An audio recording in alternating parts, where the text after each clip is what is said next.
Hello, everybody. What is going on? Oh, I'm gonna need some coffee for this one.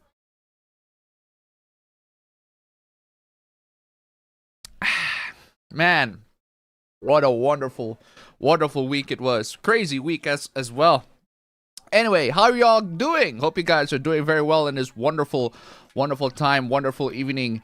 Man, I still have loads of hooplas that I haven't put into the slides yet. A couple of them, plenty of them actually are Indonesian hooplas, and these are so good. These are amazing hooplas that I cannot wait to put it in, because these are some crazy, it was like, what? Just crazy Indonesian happenings, man, I'm telling you. Definitely would love to put this in. Anyway, how are you guys doing? Hope you guys are doing very well. What you guys been up to? What you guys been playing? What you guys have been just doing in general? Let me know. We're gonna spend the first unbelievable. We're gonna spend the first 2 hours, and where's the timer? The top left corner. First 2 hours and 30 minutes. See the timer in the top left corner up above. We're probably gonna get to 3 hours anyway, so we might as well just extend it. Actually, you know what? Fine. I'll give 2 hours and 30 minutes, and then we'll go to 3 hours of Q&A anyway, because you guys are just, I'm sorry, but I can't, who else am I supposed to blame? The Q&A session is just a lot of fun. We don't usually have, I don't know about other channels, but other channels don't usually have long-ass Q&As and interacting with their audience as much as I do, but it's just a lot of fun chatting. God forbid, right? God forbid that I like chatting with my audiences, right? Anyway, so, yeah, we're gonna spend the first 2 hours and 29 minutes at most, or probably more. See the timer in the top left corner up above. Forget to the hooplas, the memes, the cringe, all the good stuff.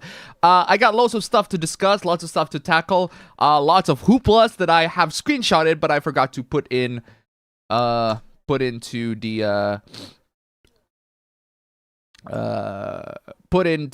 hooplas. I do wanna get to this, because these are very, very funny, absolutely funny hooplas.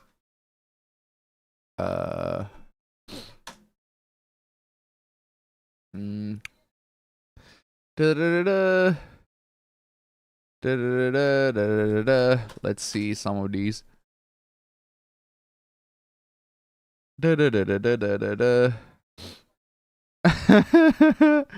Wow, I'm still reading on one of the hooplas that I want to put in, because this is just the absolute fucking copium that I'm reading on this hoopla.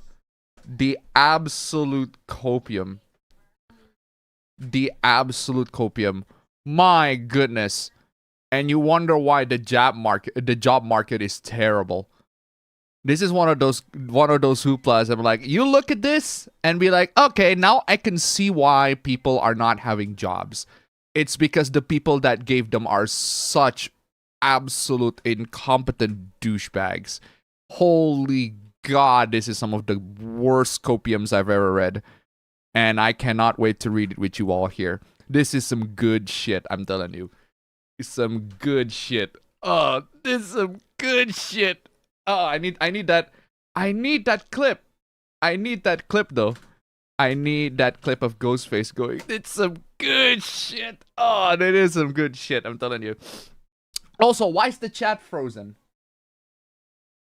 Let me interact with that. Boom. There you go. Chat's frozen. All right. Anyway, chat, how are you guys doing? As for me, what have I been up to? I watched a couple of films. And I've also seen a couple of TV shows. Read a couple of books. First, the film that I watched was the Donnie Yen's Flashpoint. It's pretty good. Action is pretty crazy. Story's pretty fine. It's just generic ass cop, undercover cop and cop story, and cops getting really angry, everything like that. Story's pretty substandard, but the action is absolutely amazing. It's Donnie Yen, so can't really expect much. So it's Donnie Yen. Can't really expect much other than absolute non-stop high-octane action. Absolutely love it. The one film also from Donnie Yen that I kind of want to watch back is Dragon Tiger Gate, because I remember watching that when I was a kid. I'm like, that film is so flippin' cool. Dragon Tiger Gate, such a cool film, and apparently it was like supposed to be an adaptation of like a manhwa or like a Chinese manga or whatever it is, or is it manga? Regardless, awesome film. Definitely gonna give that one a watch. The other film, the TV show that I've been watching so far, and I've been watching it about 2 seasons now, which is quite crazy because it's such a quick Every season is only 6 episodes, but it is really quick, and I absolutely love it. And that is Slow Horses. Slow Horses is excellent. I really, really like spy thrillers, spy fictions that are more in the gritty side, more on the gritty, realistic side of things. That's where ironically, the Ian Fleming's James Bond novels are more into that, more in line with that. The Timothy Dalton James Bond films, some of the Daniel Craig films are like that. It's more spy, but it's also leaning on the more realistic side of spy fiction, spy thrillers, and everything like that. Slow Horses is definitely more real than it is fantastical James Bond, but it is absolutely amazing. And I really, really like the fact that Gary Oldman is not only in the show, he's playing an amazing character, but he's also playing very similar characters in 2 spy fiction films, spy fiction stories, spy fiction thrillers that I love as well. It's been a while since I see Tinker Tailor Soldier Spy, but I wasn't aware that was at the time. I wasn't aware that, I know it was based on a book, but I wasn't aware that was based on a book by John le Carre, an author that I've been wanting to read because I'm really into spy fiction and I really do want to read a lot of the works by him. Another work that I was actually quite shocked that was by him was The Night Manager, also a TV show that I watched. The 2nd season just popped up literally this January. I probably need to go give that one a watch as well, and probably give season 1 a rewatch because season 1 of The Night Manager is so cool. And like, if you want to see Tom Hiddleston, aka Loki, as James Bond, and Hugh Laurie House as a villain, The Night Manager is absolutely perfect for that. It is such a high octane, absolutely fast paced, great gritty thriller, spy thriller that I absolutely love. It is definitely within that. It's somehow managed to become both gritty and also has that fantastical spy elements in a sense that the agent is absolutely dashing, charming, and handsome, and then the agent is courting beautiful women, all that sort of stuff. And my God, Elizabeth Debicki on The Night Manager, she is absolutely gorgeous, crazy. But regardless, absolutely love it. Really, really good spy thrillers, and I also really love Slow Horses. Such an amazing, amazing spy thriller. Really like Slow House. It's based on the book called Slough House, but the actual TV show is called Slow Horses. Great show, great premise, absolutely brilliant execution. Gary Oldman is fantastic in both as Jackson Lamb and also in Tinker Tailor Soldier Spy. He played George Smiley. Man, I really love that. Absolutely fantastic. Definitely cannot wait to watch even more of that. Aside from that, as for games, funnily enough, I've been actually kind of want to go back to playing video games, and one of the games that I've been wanting to revisit is Brutal Doom. It's not specifically Brutal Doom, but Doom. What do you call it? Project Brutality. Because there is a new update for Project Brutality. I didn't even realize that. I was like, I kind of want to play Project Brutality again because I love Project Brutality. Project Brutality is awesome. And it's like, oh, there's a new version of that. Really? There's a new version of Project Brutality? That's crazy. And then I played it and I'm like, wow, it's actually pretty cool. I really, really like it. Really, really like it. Really, really like it. And I've been playing that for a while now. And I kind of want to replay Doom all over again with that. Absolutely. Cannot wait to play more of Project Brutality, especially considering that it's a game with the mod that can practically run on everything. The one thing that I've also been the one thing that I've also been kind of facing is that my laptop is in my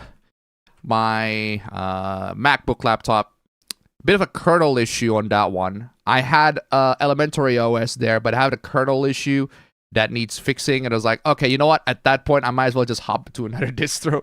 So I decided to try on Linux Mint XFCE on that one. I was like, that worked out way better. So I might as well stick to Linux Mint for my laptop. I just want something that works out of the box. I use it just to type words and browse. That's it. And as far as typing words and browsing goes, Linux Mint, it does the job pretty well. And also, I need to really... This one is funny.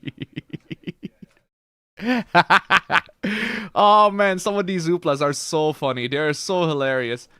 They're so hilarious.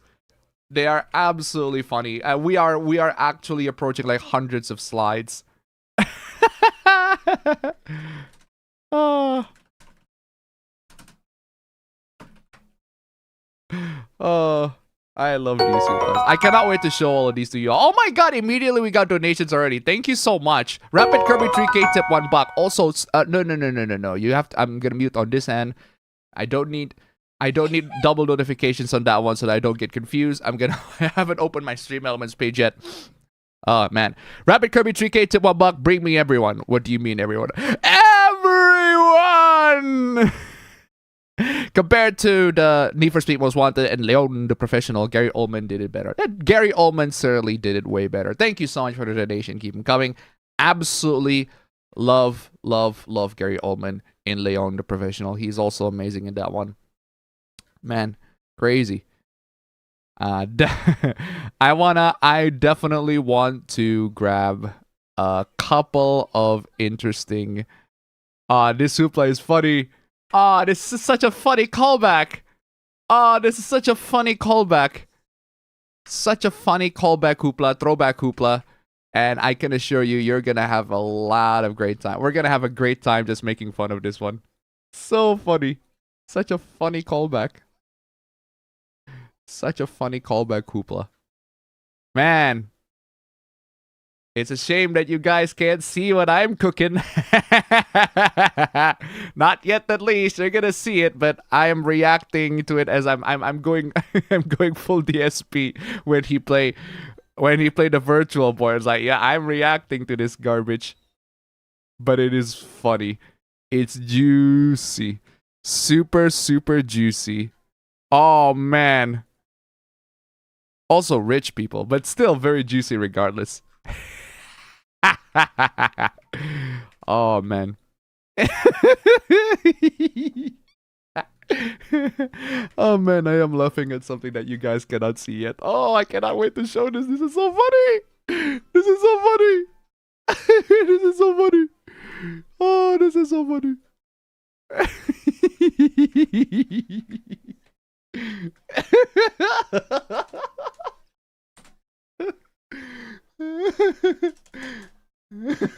Oh man, I'm laughing at something you cannot see. Oh man, I wish you guys can see it now. This is too funny.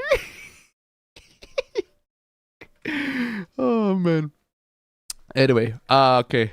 That's a very funny Hoopla. I already screenshotted. Oh, I double screenshotted that. I triple screenshotted that. Dang, I wasted too much. I wasted too much. But it is funny. Okay. Continuation on that one. What is this? Oh, this is funny. This one is funny. This one is also pretty funny. Man, lots of funny interactions last week. Lots of stupid news, but also a lot of funny interactions. Very funny interactions. And a lot of corporate shills, too. My goodness. Immediately, loads of information are shown. Games are getting more and more expensive. And then the absolute corporate shills are coming in. It was like, no, it's perfectly okay that games are getting more and more expensive now. You just gotta need to pay more. And I'm like, I don't need to pay the fucking AI tax, dude. I'm good. I'm good. I mean, I like using AI, but goddamn, you don't have to hoard all the goddamn flipping hardwares. And that's what these companies do. And like, God forbid that I like using AI occasionally here and there. But I guess that means hoard all the flipping RAM. Hoard all the flipping RAMs. Corporate greed is just absolutely astonishing. No! Oh no! Oh no, a pa, bro.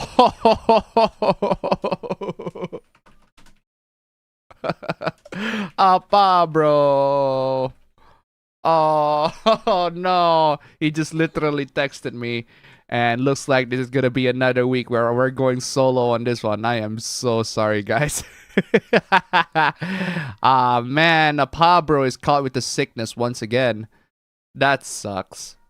But hey, go get well soon for a pa bro once again. But still, good lord. Lost voices. While he's having parties and anything like that, we're here struggling and laughing at so many amazing hooplas. Oh, man. Anyway, okay, I'm done gathering all the hooplas. Let me just grab the chat here real quick and see what I can grab. Okay, hopefully... Oh, no, it's already at the very latest. Let me grab the chat here. Chat, what have you guys been up to? What have you guys been up to, chat?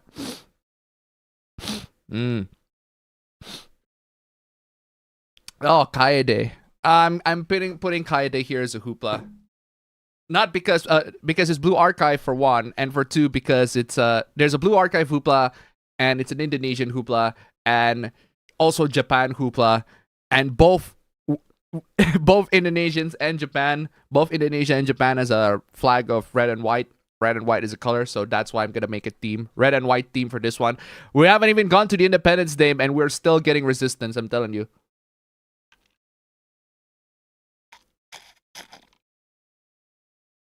Ah, oh, good lord. Chat, what have you guys been up to? How y'all been doing this past week? Not well, given the worldly shitstorm. Woof. I see Kaide from Blue Archive on the thumbnail. Obligatory. Woo! Woo! Good day! Woo! Oh, that's the Apabro. Why is that showing that different screen? Why is that showing? Why is the monitor going all the way there? There you go. Get over here. Good day! Well, since the Pabro's not going here, I might as well quit the Discord. Pabro's not going here. Might as well quit the flippin' Discord. Good lord. With more disappointing news in gaming, like skyrocketing prices, not to mention AI age verification and internet restrictions, I am full convinced that the end is near. Don't worry, ladies and gentlemen. I've said that as well like 5 years ago. Things are going to garbage 5 years ago, and I told myself the end is near. No, actually, the end is not near. We're just gonna keep on pushing. That's just who we are. We're just gonna keep on pushing regardless. I'm telling you.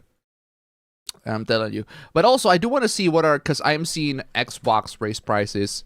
It's not just GTA that's like $80. We know that one already. Everybody's heard of that. Who hasn't heard of that? We got Steam Machine, cost $1,000 for the base model. Xbox raised prices. Console price raise. Console price raise. Let's see. Yep. Console prices are surging across the board. Xbox consoles are prices updated. PlayStation is also updated. That is crazy. That is absolutely crazy. Oh, this one is in March, so this is old news. But the Xbox one, that's new. The Xbox one, that's definitely new. And why is browsing your Microsoft, why the hell is your browser, why the hell is your website so unoptimized? Effective August 2026, updating prices worldwide. Unbelievable, Xbox. What is wrong with you? Where are the updated models? This one. Oh, an increase by $100. Good lord. Definitely gonna screenshot this. More addition to the hooplas. I was just watching Charlie's video on this one. It's just increase of prices everywhere. Xbox increased prices. PlayStation RAM prices is getting worse and worse. Not just RAM prices, but straight up hardware prices in general. And you wonder why. It's like, what a great time to be a gamer. Just somebody that watch YouTube walkthroughs, right? What a great time that is. What a great time for somebody that only watch walkthroughs on YouTube. And also what a great time that is for somebody that only play like old classic games. That's what I do. I certainly play some classic games. I went back to Doom. And Doom's been absolutely fun, especially with the Project Brutality mod. Absolutely fun mod. And I'm having a great time in that regard. Anyway. And Don't know about a lot of people. I guess they're waiting for their next, waiting for Doom. Sorry, not waiting for Doom. Waiting for GTA to come in. Already taking advantage of Steam Summer Sale. Very nice. The modern gaming is getting too expensive edition of APB. I'm telling you. It's getting way more expensive these days.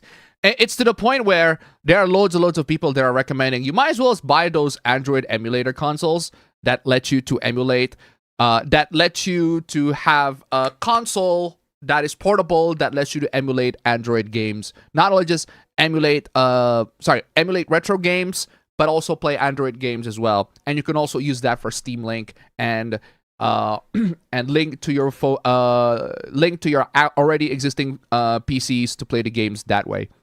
It's crazy.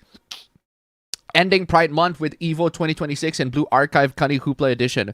What is there to look forward to anymore? Nothing. There's nothing to look forward to. I swear to God. It's like I'm trying to figure out, are there any things that are like genuinely exciting in the next couple of years that I look forward to? And even if they are pretty exciting, they're not gonna make me go, oh my God, I really, really want to go there. I really want to see it. I really want to find it. It just makes me go, I'm gonna wait until it comes out, and when it comes out, and if it's good, I'm gonna play it. If it's not, then too bad. I'm not gonna play it. I'm excited for Kenna 2. I want to see Kenna 2. I love the first Kenna. Kenna is amazing. The first Kenna is amazing. Love the first Kenna. I cannot wait for the second one. I cannot wait for Persona 6. That's for sure. Persona 4 Revival. I want to play that. That's because I am more of a Persona 4 fan than I am a Persona 5 or Persona 3. That's why I don't play Royale. That's why I'm not too familiar with Sumire's character arc.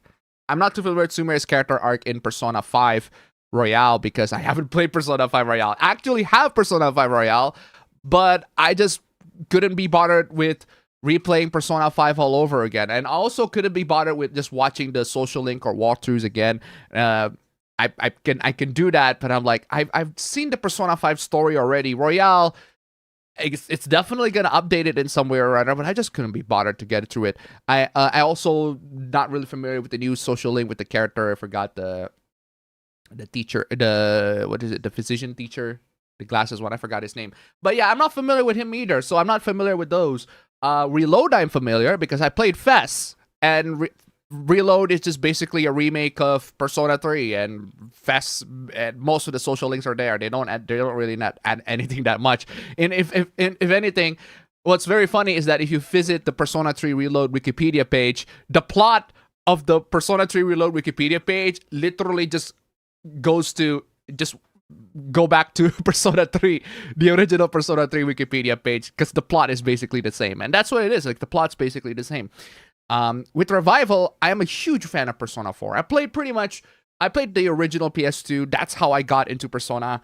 That's why I became a Persona fan. I played the PS2 version, literally the original PCSX2 version. I admit I cheat on that one because I'm really intrigued with the story. A bunch of people, like, they're so shocked. It's like, how the hell can you finish Persona 4 in like 30 hours? It was very simple. I cheat. It's like, very simple. I cheat. I just wanna catch up with the story as much as I can. When I was playing Persona 4, the original, I was like, but even so, I'm still familiar. I'm getting more and more familiar with the mechanics and everything like that, and I know how the game works. Like, oh, it's a typical JRPG. But you also collect demons, you also collect personas and everything like that.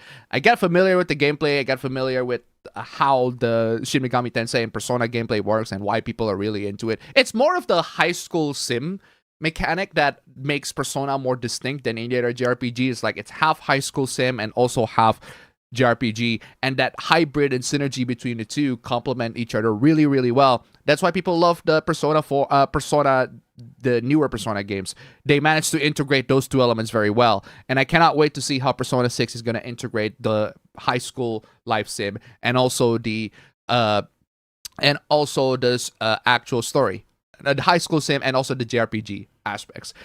What I find also very funny about Persona 6 is that the color scheme of Persona 6 is green. JoJo Part 6 color scheme is also green. I just find that very funny. I find that very, very funny. Maybe coincidence? I don't think so. Is it a coincidence? Is it not? But regardless, I really like it, and I definitely want to. And there are things that I look forward to. Persona 4 Revival is one of those. I love Persona 4. Persona 4 is my all-time favorite game, and I do want to see how Revival is going to improve and tweak the dynamics and tweak the formula and everything like that. Definitely going to have to pay in installments for that one because the economy is absolutely screwed on this one. Gaming's becoming more unaffordable by the day. I can relate. But it feels like the internet's going to be nuked any day now. I don't think the internet's going to be nuked any day because the internet's still going to operate. It's just that it's going to be severely limited to what it is acceptable by the government. What the government thinks is acceptable. This is how it is. Need to drink. Oh, I love the fact that this is just coffee milk, but it looks like beer. Because the mug is this plastic beer mug. But it looks like I'm drinking beer. I can assure you that this is not. It's just some good old coffee milk. And I need my coffee fix. I can assure you. Ah, god dang it. Auto scroll.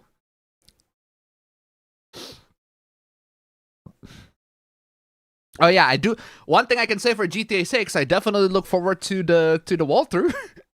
I look forward to watching the walkthrough and the story and getting interested in it. I do look forward to that.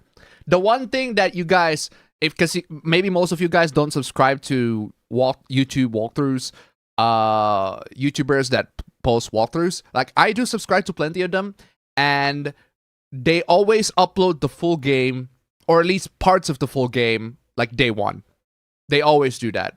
So when everyone else is trying to download GTA 6 and try to play it themselves and have some time to play it themselves, these guys got the review codes for the game. They already beat the game. Probably they already beat the game. And they upload the full gameplay on YouTube.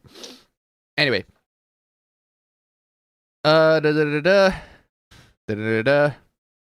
Doing good out by in terms of gaming. Got done with my replay of Final Fantasy VIII Remastered. Still good to play. Still play Wuthering Waves, Blue Archive, and Fire Emblem Heroes. In terms of anything else, not much else happening. Just moderating for streams throughout the week. I also bought Grimdark Fantasy books by Joe Abercrombie and John Gwynn. You will spend $1,000 on underperforming consoles. You will spend $80 for AAA Media and double for all the DLCs and microtransactions, and you will like it. Excuse me. Hey, Appa. So I played more Lego Batman, which is still fun as I watch Batman and Gordon play out the QTE dancing sequence in Falcone's hideout. Also Catwoman and also the Red Hood. Very nice. Saw one of the channels I mod for playing Star Fox on Switch 2. It's good for the most part, though it's pretty much the same Nintendo 64 game, but new graphics, cutscenes, and arranged music. Very nice. The English voice acting was pretty weak, though. Alright. Good evening. I am gradually watching more anime. No new games on Volume 17 of High School DxD and would love to read Cat Planet Cuties. Not translated. Very nice. I've been playing my usual multiplayer affairs like Mario Kart World and Sonic Racing Crossworlds. Additionally, I started playing Super Metroid ROM hack named Cryogenesis. I also unlocked Bronze Age Batman by completing that stage. You know the costume, the one from the 70s that was super blue, is also the same one from Super Friends cartoon. Very nice. Grand Theft Auto 6 should be good. Should be good, definitely, for sure. Is Appa wife sick? No. Is Appa wife sick? No, she's pregnant. Besides Batman, I also played the demo for Star Fox 64, the third on Switch 2, and I thought it was really fun. I also love Star Fox 64, so it's nice to see it with this level of detail. Thoughts on GTA 5? I like GTA 5.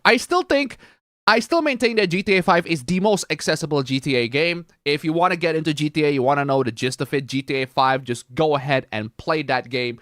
Everybody's played that game already. If I don't even have to tell you that you should play GTA 5 because you probably already played GTA 5. It's sort of one of the most popular games in existence. It's still popular. It's still well maintained even to this day. It's got multiple remasters, multiple editions, multiple versions of it. But the storyline, the campaigns, they never change. They always do the same thing over and over again. But I do have to say, GTA 5 is the only GTA that I've beaten multiple times. Whereas most of the GTA that I've played, I have either close to beating them or never beat them. Either I'm very close to beating them or I've never beat them. GTA 4, very close to beating GTA 4, but I've never properly beaten it. San Andreas is also close, but I've never beaten it. GTA Vice City and 3, I played it for like about a quarter of the way in, but I've never actually beaten it. I played them. I've definitely played them. I know the gist of them, but it's been a long ass time since I played them. What else? Chinatown Wars, I briefly played on my PSP. Not on my PSP, sorry, on a PPS SPP, just for testing purposes, but also haven't beaten it. GTA 1 and 2 as well. I actually started playing GTA on the OG, the GTA 1, GTA 2. I remember playing that on the PS1, and I absolutely love it. The fact that I can play an open world game where I steal vehicles and go around literally killing people, shooting people left and right, and also going to this open world sandbox. Super fun, but it was also very, what do you call it? It's also very primitive at the time with GTA, and I like the game. It's just not the typical GTA sandbox that we all know and love. The games are also pretty fun, and from what I've heard, I think GTA 1 and 2 are like straight up free. So you can, if you want to give GTA 1 and 2 a try, definitely give them a try. They're fun games, for one. And for as for 5, like I also, the one thing that I can say, because there are a lot of people debating which one is the best GTA out of all of them, I'd argue GTA 4 has the best story and characters. I really like the story and characters with GTA 4. More so than the other GTA games. I like the vibe of Vice City because I like that 80s style vibe. I like the music. I like the aesthetic. I like Vice City as a setting. So I cannot wait to see Vice City as a setting being tackled in GTA 6 as well. San Andreas is my childhood game. I absolutely love San Andreas. I think it managed to capture that sort of 90s hysteria, that 90s era aesthetic, and it captured it brilliantly. It captured it perfectly in San Andreas. GTA 3, I like GTA 3. It's more of a, I like GTA 3, but it's more of a prototype of what the next GTA is about to come. Story is alright in GTA 3 on that side. GTA San Andreas really like the story as well. The intrigues, the characters, the twists and turns. They really put a lot of effort on the story. They really put a lot of effort on the characters and making them incredibly notable as well. My personal favorite is GTA 4 in terms of story. Really memorable. Niko Bellic is such a fantastic protagonist. He is an engaging protagonist to just go through all the way. Brilliant. I just wish that the endings are not as are not as bleak, because both endings suck.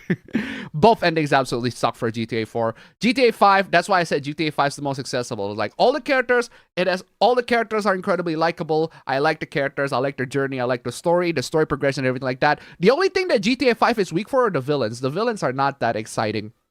They're very generic. They're very boilerplate, dislike, hate sync, unlikable villains that are completely template, not really the most, they don't really have a lot of depth and complexity to them. You don't hate them for complicated reasons, whereas with GTA 4 and GTA San Andreas, like Officer Tenpenny, it was like all these characters, they're so brilliant in terms of creating an amazing, just hateable villains. Vice City also great in that regard. They're all the GTA games have excellent qualities. If you think in terms of gameplay, it's GTA 5. Unquestionably, no shadow of a doubt, GTA 5 has the best gameplay out of all of them. But that's just me. I just like playing GTA 5 more. The fact that I replayed GTA 5 way more than the other games, because the other games have their gameplay is very, very prototype sandbox. Like if you one of those very early 2000s sandbox for the classic 3D era GTAs, early 2000 sandbox, so the controls are super weird. They have lock-on systems for their shooting, which it works, I guess, but it's just not ideal. You want the shooting to actually feel like shooting, and the shooting on the older GTA games feel very, very simplistic in that regard. They're fine, they're alright.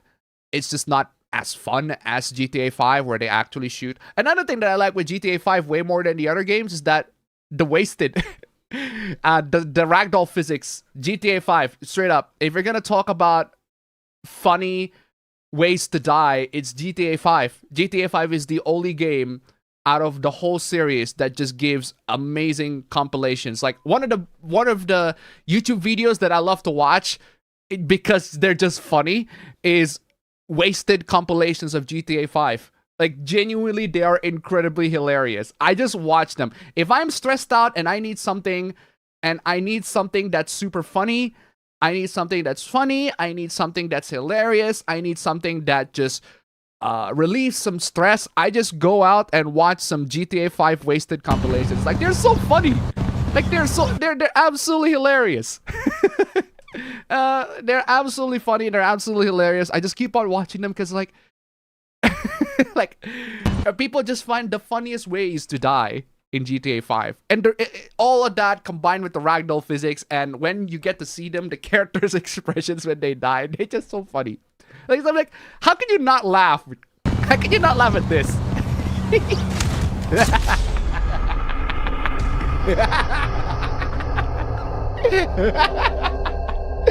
just slides to the bottom of the car. How can you not laugh at that?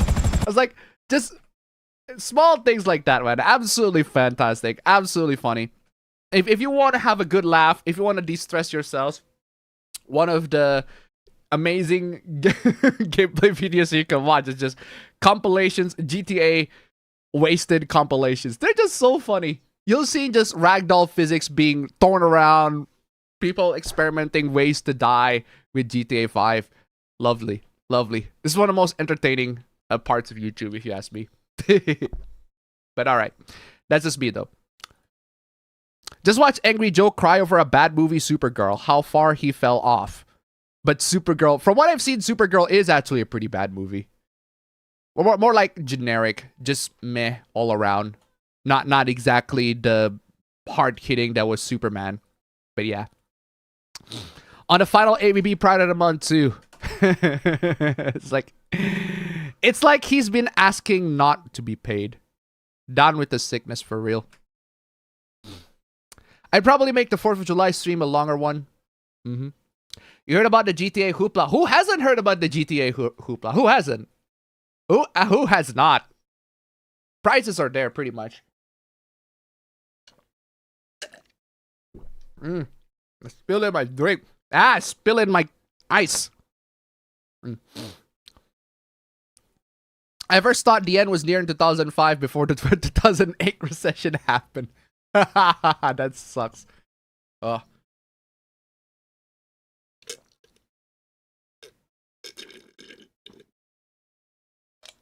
Man, I need to finish my drink.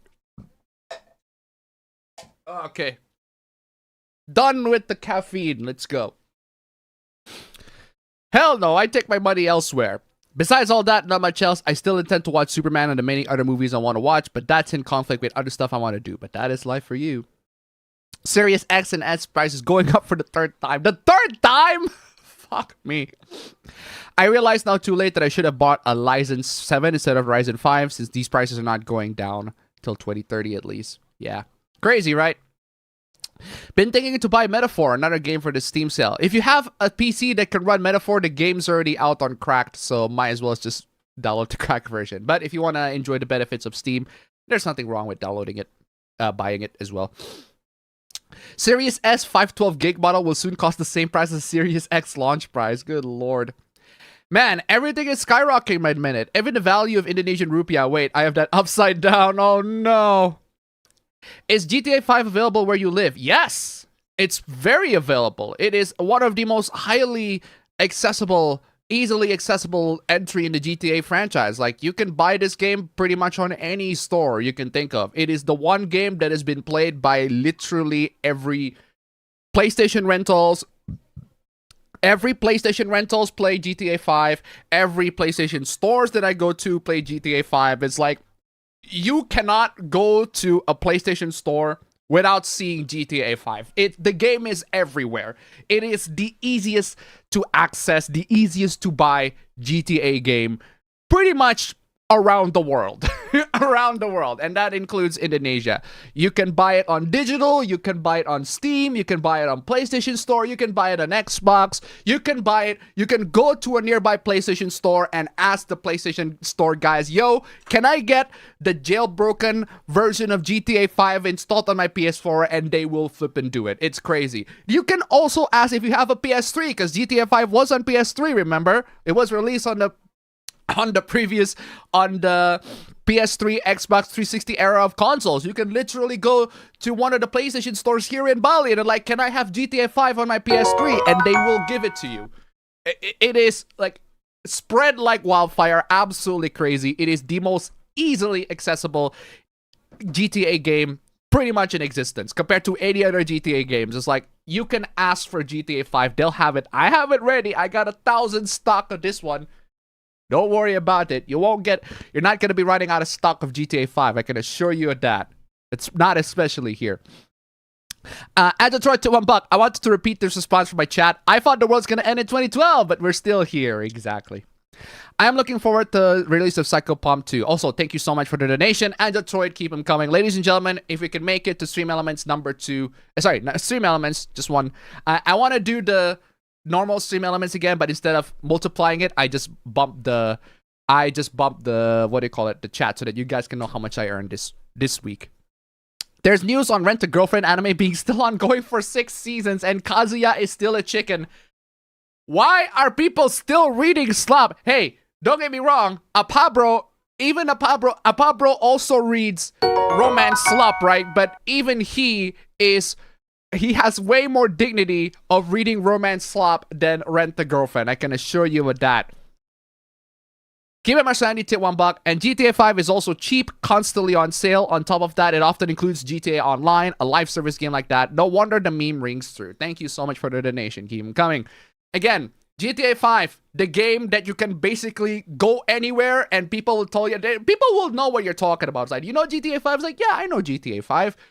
Everybody knows GTA 5 at this point. It's like, you want to buy GTA 5? You can buy GTA 5 here in Indonesia, right? And even here in Indonesia, you can buy them online. You can go to a PlayStation store. You can get them offline. You can buy them offline. You want them to be installed in your jailbroken PS4 or PS3? They will let them do that for you for a cheap price. GTA 5 spread like wildfire everywhere. Everybody knows about it. Everybody has played it at this point.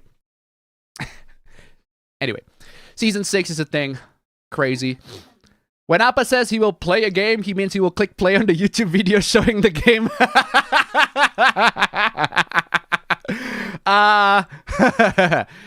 Not all games.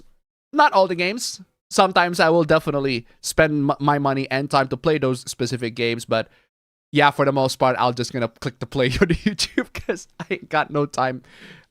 I do not want to make my time for those games. Pretty sure a month of microtransaction revenue earned from GTA 5's online mode would finance many physical copies of GTA 6 for the world. You ever gooned to Jolene? No. Isn't your Persona basically your stand anyway? Persona 4 Revival is quite tweaking my interest as I'm being excited for Atlas to implement Persona 3 and 5 battle mechanics like Baton Pass and boost attacks, included also the new look in the dungeon. Yep. I see Xbox is getting its inspiration from the 3DO when it comes to prices. The 3DO was $700 at $93. For comparison's sake, the Sega Genesis and SNES were both under $150 by $93. Woof. Internet nuke, internet severely limited, makes no difference. We might as well be dead. No. There's a big difference between the internet being nuked and the internet being severely limited. Massive difference. You can still use the internet, you're just not going to be able to use it for the things that you probably want to use it for. So yeah, you might as well be dead by that point, but no, the internet's not going to be nuked for everybody else. Maybe for you it will. Sucks to be you, I guess. But regardless. Howdy! Just got done at the local Pride. If you want a grim dark fantasy, try Warhammer 40k. Hey Appa, on Fallout 4 as usual. Wife is cooking dinner. Very nice. GTA 6 better be good. It better be! It better be good! It's been like, what, 13 years? How long has it been since GTA 6? Since GTA 3? Sorry, this is GTA 3, sorry. Since GTA 5. GTA 5 was released in 2013. It's been 13 years already. It should have been flipping good. If the game's gonna be out in next year, it's 14 years already. Come on, y'all. Did you hear about Bungie being the next studio to be visited by the Layoff Reaper? It's not just that Bungie's gonna be the next studio to be visited by a Layoff Reaper. They have been visited by the Layoff Reaper. They have been.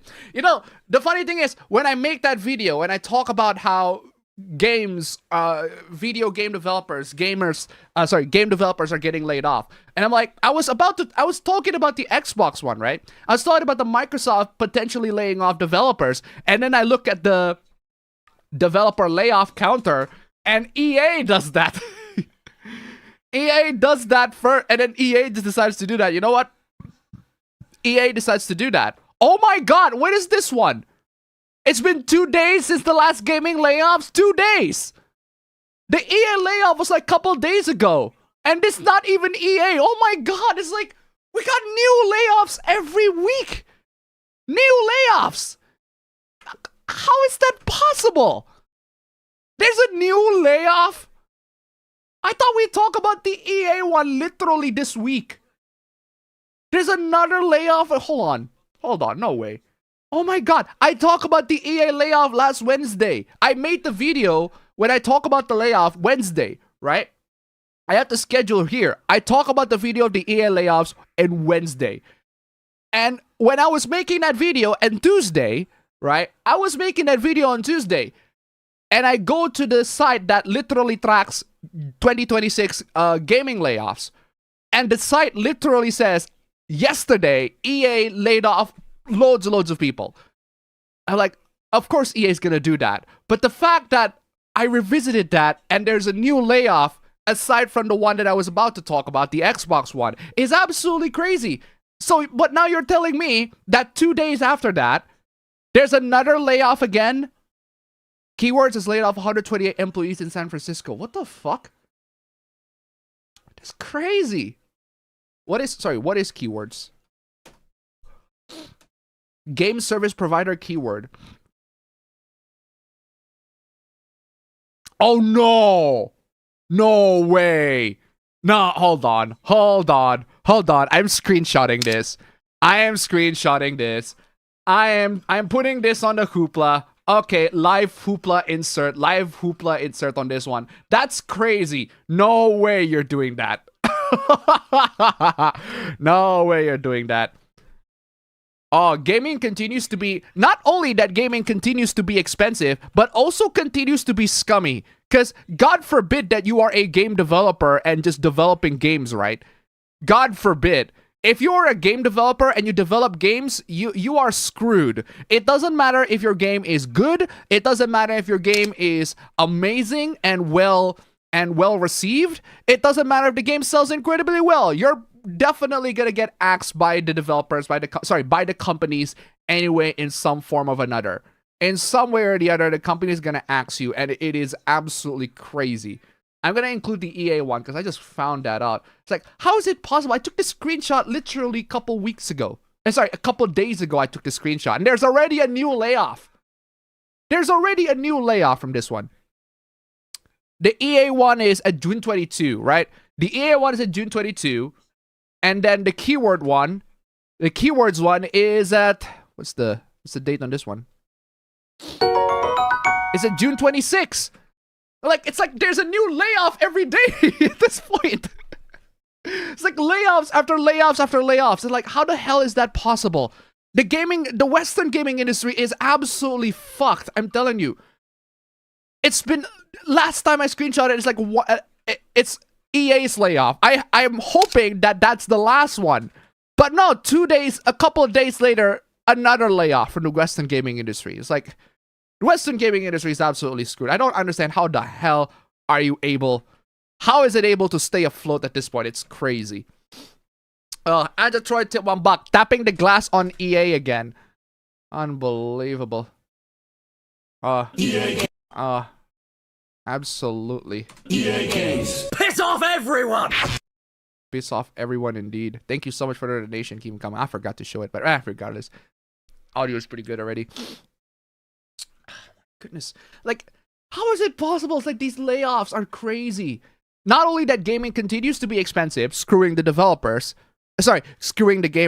but it also continues to screw the developers as well, while laying them off one by one. It is absolutely fucking crazy. Ugh. You wonder why the Western gaming studio is screwed, right? Vice City is amazing. Vice City is the GOAT indeed. I beat GTA 4 twice and GTA 5 once with some online missions, but too lazy to continue. The Ballad of Gay Tony is really dope as well. I really like the Ballad of Gay Tony. Really like the Ballad of Gay Tony. It's an excellent, excellent expansion pack. Excellent story DLC. Vice City, San Andreas, and 4 are the ones I enjoyed the most. Great games. GTA 4 is the only GTA I haven't beaten more than once. It's one of my favorite stories in the series, but the gameplay was trash. I am not a fan of the cover-based shooting in GTA 4. The shooting in GTA 4 is very weird. It's just not a fan of it. GTA 5 is good, mainly for online mode, heist, and a director mode. I also really like the campaign. I also really like the story mode. I also really like the characters. I also really like the gameplay. But the biggest problem with GTA 5, it's appropriate because 5 is literally V. And my biggest problem with GTA, the series as a whole in general, is that it's the vanilla sandbox game. I've said that in my last video, that GTA is vanilla sandbox. If you want a vanilla crime sandbox game that does everything perfectly fine, but not a lot of deviations, it's just your typical regular sandbox game. GTA is the one game that does that. It is the template sandbox game. But unlike Assassin's Creed, unlike the ones that Ubisoft made, Ubisoft has made sandbox games too. They have also made modern time sandbox games as well, but GTA is the template vanilla that a lot of other modern sandbox games go to. So I actually do want to know how GTA 6 is going to evolve the vanilla sandbox formula to the point where everyone is going to follow what GTA 6 did. We'll have to see. Kind of sucks that I kind of almost screw up my father's business. What happened? From today, my father decided for me not to do labor work and only come from observing and checking the sale data. What happened? How the hell did you screw up the business? I haven't beaten any of the GTA games, but I did enjoy what I played of the games. The ones I played the most was San Andreas and GTA 4, but I do own copies of 3 and Vice City on PS2. Meh. Well, taste. It depends on the taste, but I personally really like to watch some GTA. I just personally really like to see the wasted compilations. They're funny, but hey, God forbid, right? Trevor's voice actor is going to be at Con. I'm going to in September. Very nice. I think Stephen Ogg really doesn't like it when you bring up the fact that he is Trevor. He just wants to disassociate himself from that role as far as possible. Whereas Ned Luke, he embraced it. Seeing some of the defenses for GTA 6 pre-order and pricing was dumb. Oh, we'll get to that.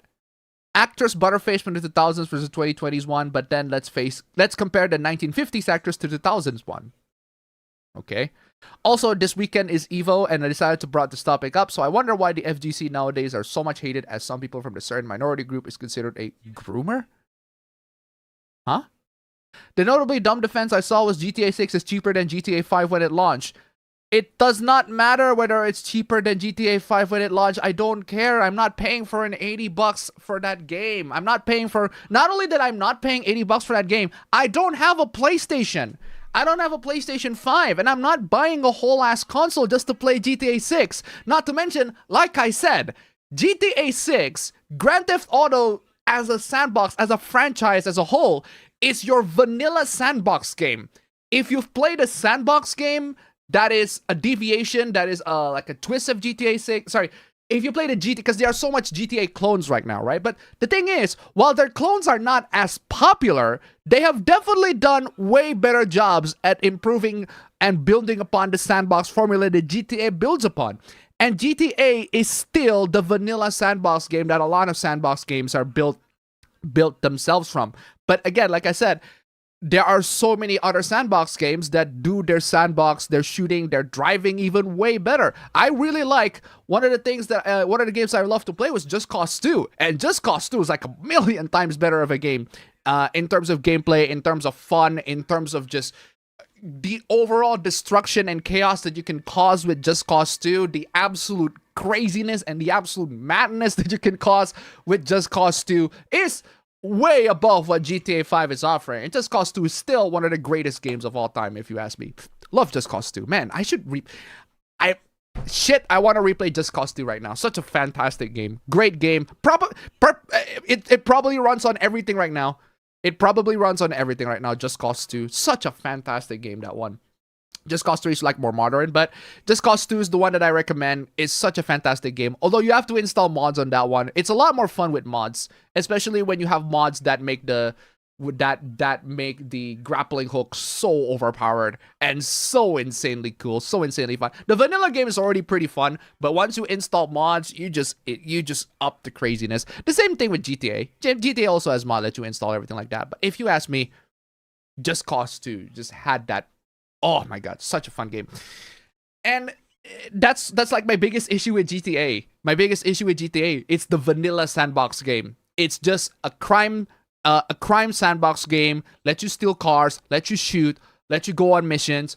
Very vanilla, very standard, doesn't deviate that much. I am not seeing much of deviations in terms of anything innovative that GTA has done that remixes the sandbox formula. Even in GTA Online, it was like, what GTA Online did, as far as I'm concerned, is they got the heists, and the heists are fine. The heists are great. It's all right. They're pretty fun sometimes, but it's very very checkboxy. It's like point A done, point B done, point C done, point D done, and it's like there's not a lot of room to expand upon that. And in that regard, you might as well just play, if you want a game that does heist way better in almost every regard, it's Payday 2. Might as well just play Payday 2 if you want a game that does sandbox way better. And GTA 5 is no Payday 2, I can tell you that. In terms of driving, the driving is pretty fun in GTA 5 specifically. GTA 4 is a bit annoying to drive through, but I like GTA 5 driving. It's just way more enjoyable to me. But there are many other sandbox games that have driving that also does the driving pretty well. I like driving in Watch Dogs. I like driving in Watch Dogs and Watch Dogs 2, and also Watch Dogs Legion as well. I like driving. Sleeping Dogs driving is a bit more arcadey. A bit more weird in that regard, but it's still very fun driving there nonetheless. Just Cause also have really good driving, but you wouldn't want to drive in Just Cause because you can literally just use the grappling hook and parachute left and right. It's absolutely fun, absolutely crazy. Man, Just Cause is such a fun game. That's what I'm trying to say, right? What I'm trying to say is that GTA is a very vanilla sandbox game. If you play any sandbox game in the last couple of years, you've pretty much played GTA. And if you play GTA 5, I have a feeling that you're gonna play GTA 6. Like, in terms of gameplay, there aren't gonna be a lot of significant difference between the two games. Maybe a couple of gameplay tweaks here and there, or a couple of quality of life improvements over GTA 5. But other than that, you won't miss much, I guess, in terms of gameplay. I don't see any ways in which GTA 6 can innovate from the vanilla sandbox formula. I'm just not seeing it. Maybe because I'm not a huge fan. But from GTA 4, from GTA 5, the progression makes sense. Like, if I compare GTA 4 and how GTA 5 improves on GTA 4, it makes perfect sense. But GTA 5 improves it in a sense that it becomes a sandbox game that also has third-person shooting elements that are derived from many other third-person shooters before. That does it way better. That does it way better and focus on the elements way better. It's just that GTA 5 implemented it in a sandbox setting. And I feel like that's what GTA 6 is going to do. They take elements from, they take shooting from other games, they take the driving from other games, and they combine them in one sandbox package that does everything well, but does not actually excel at all of them. It's just a jack of all trades. It's a vanilla sandbox game that does everything well, that checks on the boxes. And I just don't see how GTA 6 is going to innovate in the gameplay side. I just don't. That's why I'm not, even if I have a PlayStation 5, even if I have the money to buy GTA 6, I still probably won't buy GTA 6 because I'm not seeing any way in which GTA 6 can innovate from GTA 5. GTA 5 is already pretty good in and of itself. A couple of gameplay tweaks here and there, but there's nothing that makes me want to go, you know what, I want to play GTA 6. Not in the gameplay side, at least. Especially when we haven't seen any gameplay. We haven't seen any gameplay from GTA 6 as far as I know. We've seen plenty of trailers here and there, mostly story trailers, but we haven't seen any gameplay of it. And that's what I want to see. I want to see actual gameplay, and we haven't seen any of it. And if the gameplay is just going to be, it's just going to be GTA 5 all over again, it's just going to be GTA 5 but with some improvements, then it's just not selling me that much. And I am the person that, like, I'm gonna buy Persona 4 Revival. And Persona 4 Revival, I have a feeling it's not gonna evolve that much from Persona 3 Reload. But yeah. If you have Game Pass, I think it's in there. For what? By that logic, shouldn't everything else be cheaper? Yeah, true. Everything else should have been cheaper.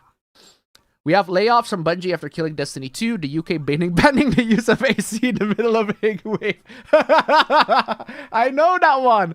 That one is funny. It reminds me. Oh my god. I'm gonna. You know what that reminds me of? That reminds me of the classic. The classic air conditioning is sexist. The UK. This is back when Ethan was making actual fire videos, right? Remember this? It's gonna be good. I'm sure of it. There I was thinking it was just me that had a problem, but it turns out it's the air conditioning that's sexist. Air conditioning is sexist. I know. What? Dude, why does the air conditioning hate women? That's fucked. I don't know, Ethan. I don't know. Hey, fucking air conditioning vent, dog. Fuck you, dude. Evil's a human being, dude. Fuck off, dog. Fucking sexist air conditioning.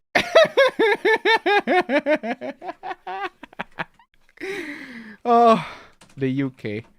Oh, the UK.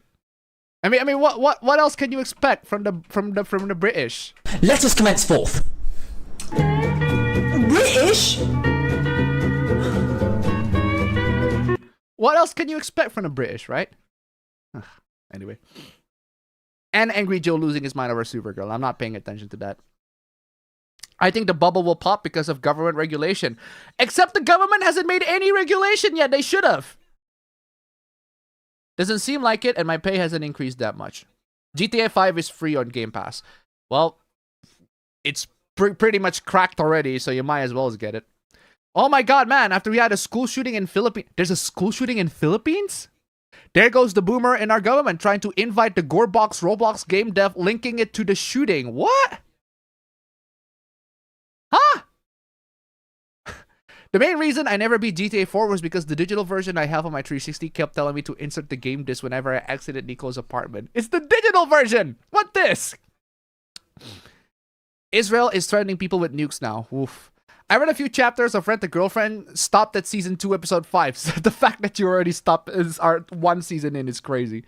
Continued the second season, yeah. I got GTA 5 back when Epic Game Store was doing weekly free games in 2020. The fact that there are so many people that got GTA 5 for free, or like a fraction of the cost, is crazy. That game's being given away at this point. I asked the topic about the FGC due to how surprised announcement of BBCF getting a new character. Oh, Blaze Blue Central Fiction? Getting a new character years after release, and some people are upset about it ever since the Guilty Gear Strive incident. To be fair, I am reading Oshinoko. I'm not too familiar with Oshinoko, so I don't know. Even Tibetan monks have played GTA 5 in their monasteries.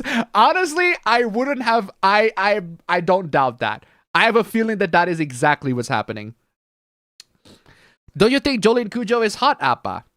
Well, she's alright. But hey, if you say she's hot, alright then. When Appa mentioned how his country is getting fucked economically, I feel that. Especially when our country's government blames video games due to a school shooting incident. I don't know what's going on in the Philippines. I'm not too familiar, but that sounds like a fucking crazy hoopla. You know what? I'm looking it up. There's a school shooting in Philippines blamed on games. Okay, here's my keyword. I'm gonna Google to see what's happening. Oh my god, that's true. No fucking way. Aw, that is stupid. Philippines temporarily blocks gaming app used by suspect in deadly school shooting. Yeah, I'm putting that hoopla. That hoopla is in. That hoopla is in. Classic boomer shit, right? That hoopla is in. That hoopla is in. Thank you for providing me that. That hoopla is in. How is that possible? I'm reading that live right now. What is wrong with the... That hoopla is definitely in. Also, who is taking my blank space? You. I have a feeling you did. You took my blank space, did you? No, it wasn't you, really? Then who did? Somebody did. Somebody took my blank layout and added a new one that is completely unnecessary. Yeah, someone, either of you, found it. Found you. All right, I am putting in the hoopla.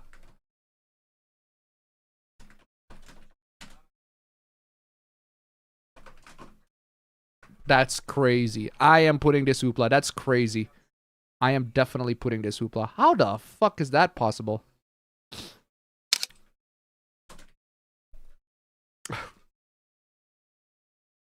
Unbelievable.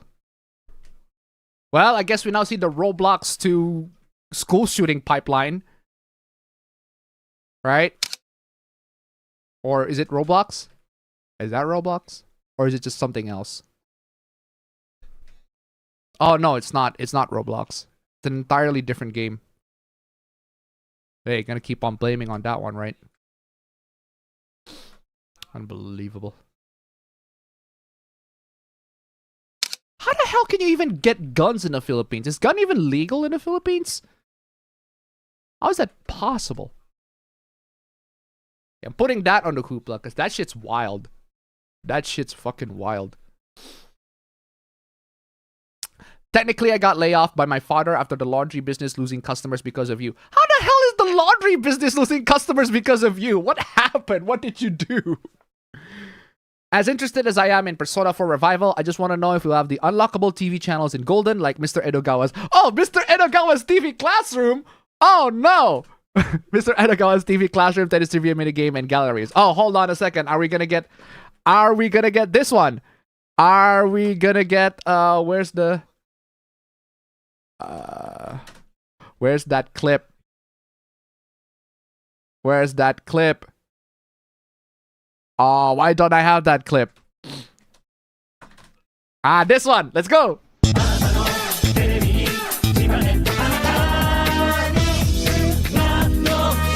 Such an amazing cosplay on that one. Oh, we're gonna have sleazy TV salesman.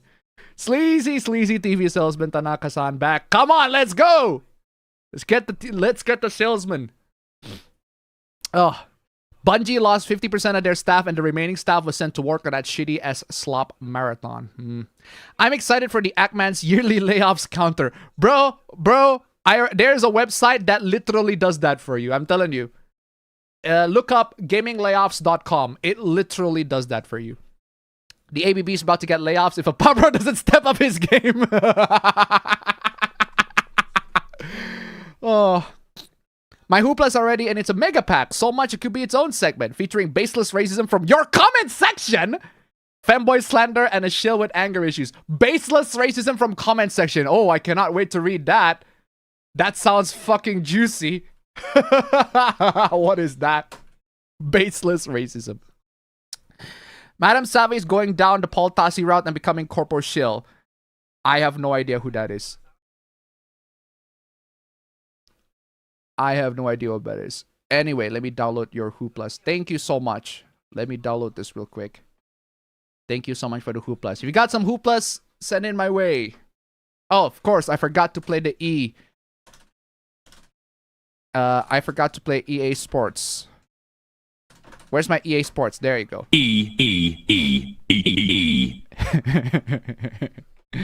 A lot of easy things to do to avoid flipping auto scroll. Very bad. There you go. Avoid problems, but the Western AAA companies chose to never do them and continue to be worse. EA Games. Fire everything! Destiny died so Marathon could live. So many Guardians want Marathon to cramp up just inches from the finish line. Fuck cover-based shooting. A lot of games have cover-based shooting. Everyone talks about layoffs. I'd rather hear about lay-ons. Ha ha ha ha ha. Why can't I run and gun in Gears of War like other games? Because Gears of War is not like other games. They're an entirely different game. If you want to run and gun...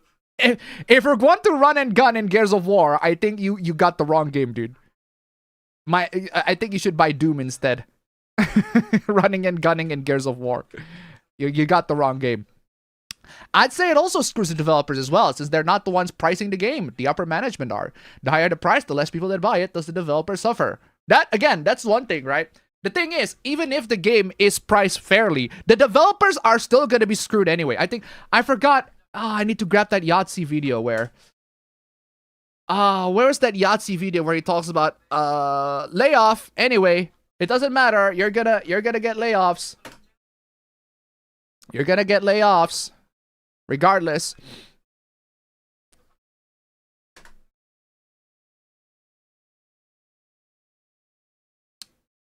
Which one was that? Which one was that?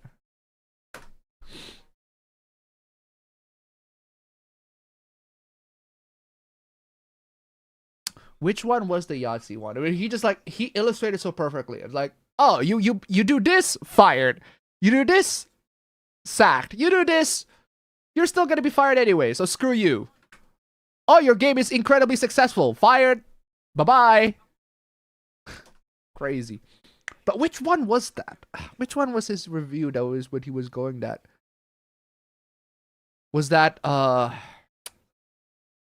it was definitely a game that suffered layoffs, but I forgot which one.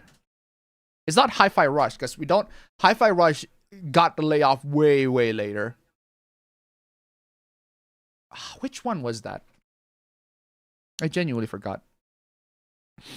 Because what I'm trying to say is that it doesn't matter what you developers do. You're going to get layoff anyway, regardless of what you do. So you're screwed at that point.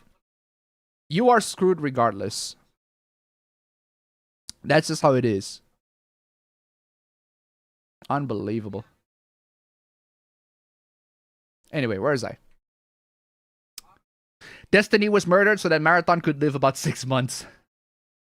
What's up, dude? This is my first stream. I'm catching up from you. Hey, welcome. Welcome to my very first... If this is the very first time you stream, you see me stream, this is... this won't be the last. I'll stream every week, so I'm not going anywhere. I am having fun with the Monument Triumphs update. I haven't really played any GTA, but I have PS2 on original PS4 copy of GTA 3, and I played and beat Bully. Very nice. It's $80 for non-CD physical release. Yeah, we know.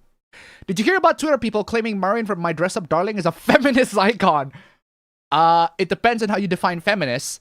If you define feminist as in, I am free to express myself, and I am a woman, and I am able to express myself in a way that is enticing, that is empowering, that is appealing to me, even if it also appeals to men, but it also appeals to me the most, then yeah, in that case, Maureen Kitagawa is a feminist by that definition. But if you define feminist as somebody that gets outraged and calls sexism everywhere, like in the one in social media, then no, Maureen Kitagawa is not that feminist. I downloaded a GBA emulator for my phone. It works just fine, but I cannot play with touch controls. I might need a phone controller. You definitely... That's the one thing that I do recommend for anybody to deal and cope with this fucking drought of games being super expensive everywhere. And that is, guys, we already have platforms. We already have our phones, and our phones can play games incredibly well. Our phones can play games very well. But what we need from our phone is that the touch controls are shit. The touch controls are not very good.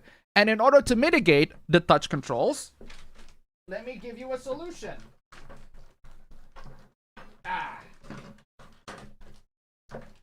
The one way for you can mitigate the touch control issue is... Oh my god, my PlayStation, my DualSense is getting dirty. I need to clean up my DualSense. Right? Get yourselves a controller, connect it to your phones. Basically, any controller with a Bluetooth at this point can connect to your phone just fine. And download whatever games you like and use your controller there. The problem is how to attach that controller, the phone, to your controller. There are DualShock 5s. For your DualShock, DualShock 4s, there are mobile phone attachments that allows you to attach your phones there. It works fine. It works. But a bit of a mixed result in that regard. But it does exist. So you don't need a phone controller. If you have a DualShock 4 or DualSense, you can buy a mobile attachment that lets you to clip it to your controller and clip your phone there as well. Blizzard employee tip $1. Oh my goodness. Don't you guys have phones? Thank you guys. Thank you so much for the donation. Keep them coming. No, I'm telling you for real though, right? Our phones at this point, you can use that to play older games. This is the best time to go back. Because clearly, gaming moving forward is going to be expensive. It's going to be reserved for the elites. And at this point, the best way for everybody to play games and be able to enjoy games regardless of what's coming up next couple of years is to go back to the past, to play the non-shitty games that don't suck ass. Because, surprise, surprise, the past has a lot of not shitty games that don't suck ass. There are lots of shitty games that suck ass in the past, but there are also lots of not shitty games that don't suck ass in the past. I have said this in 2020 when the PlayStation 5 came out, and I've said it, I actually literally went back one gen. Instead of buying a PlayStation 5, I bought a PS3. Results are mixed, but regardless, I enjoyed my time playing the PS3 anyway. And it's evolved since then. I'm gonna see if I can DoorDash some ice cream. Very nice. Also, hold on a second. If there are any, oh no, no more missed donations. Thank God. Have you guys seen Azula and Mai in the Netflix Avatar show? You guys watch the Netflix Avatar show? I certainly don't. Watch the original, the animation. DoorDashing ice cream is particularly expensive. DoorDash ice cream? Why? I refuse to spend $80 on a standard game. Only time I'll spend $80 or more on a game is if it's a special edition with many physical copies. Just Cause 4 and Far Cry 5 are fun too. Oh, Far Cry 5 is also incredibly fun. I really like Far Cry 5. I haven't played Just Cause 4 though. I played Just Cause 3. But I heard Just Cause 4 doesn't really innovate that much from Just Cause 3 anyway. Why is the FGCs now hated nowadays? I don't know. Go ask somebody who's more familiar with FGC. To the point of people considering the FGC groomers. I guess it's because there are lots of Smash players there, and Smash players and groomers, like, there's a correlation. I think San Andreas and Liberty City have well-designed worlds, but games like the original Saints Row, Infamous, and Just Cause do move the traversal to see the world in a different way. That's why I really like Just Cause. Just Cause 2, in particular, the world of Just Cause 2 is really big. Like, the sandbox of Just Cause 2 is insanely huge. You'd be shocked at how big, how massive Just Cause 2 is in terms of the size of the world and what you can do in that platform and that sandbox. It's such a massive world. Just Cause 2 is an amazing game. I still highly, highly recommend it. If you want to play a sandbox game where you just cause destruction left and right, and the focus is the more destruction you cause, the more points they'll let you go to the objectives. Just Cause 2 is that game. Fucking awesome game. Love Just Cause 2. I think the reason I consider the lack of proper physical version more important overall is because the price is temporary, that will go down in the future, but the lack of this lasts forever. And that's only assuming they won't release a proper physical version later on. But don't get me wrong here, the price is terrible too, it is. I made an exception to my no $90 Canadian games rule for Lego Batman this week, but that kind of balances out because it was my budget for the Steam summer sale. However bad prices in the US are, here in Canada they will be even worse. Woof, woof, woof. I wish Capcom would make more Mega Man X games because 4, 8 have some unresolved plot threads. I'm not excited for GTA 6 if it's gonna be like GTA 5. It's going to be like GTA 5. I'm not saying that it's probably gonna be like GTA 5. It's most likely going to be like GTA 5. Because GTA 5, again, it's basically GTA, the franchise in terms of gameplay is at its peak. The third person is the best. The driving is the best. Everything mechanically so far, GTA 5 has perfected it so much to the point where people played it even like after 13 years. And if GTA 6, I have a good feeling that GTA 6 is going to be just like that. It's going to be GTA 5 all over again, except with a couple of tweaks here and there. I can tell you for a fact that from Red Dead Redemption 1 to Red Dead Redemption 2, they're mostly the same. I played Red Dead Redemption 1. I played Red Dead Redemption 2. I love both games. Though both games are excellent. They are amazing. I prefer 2 more so than the first one. The first one is excellent, but I do prefer the second one.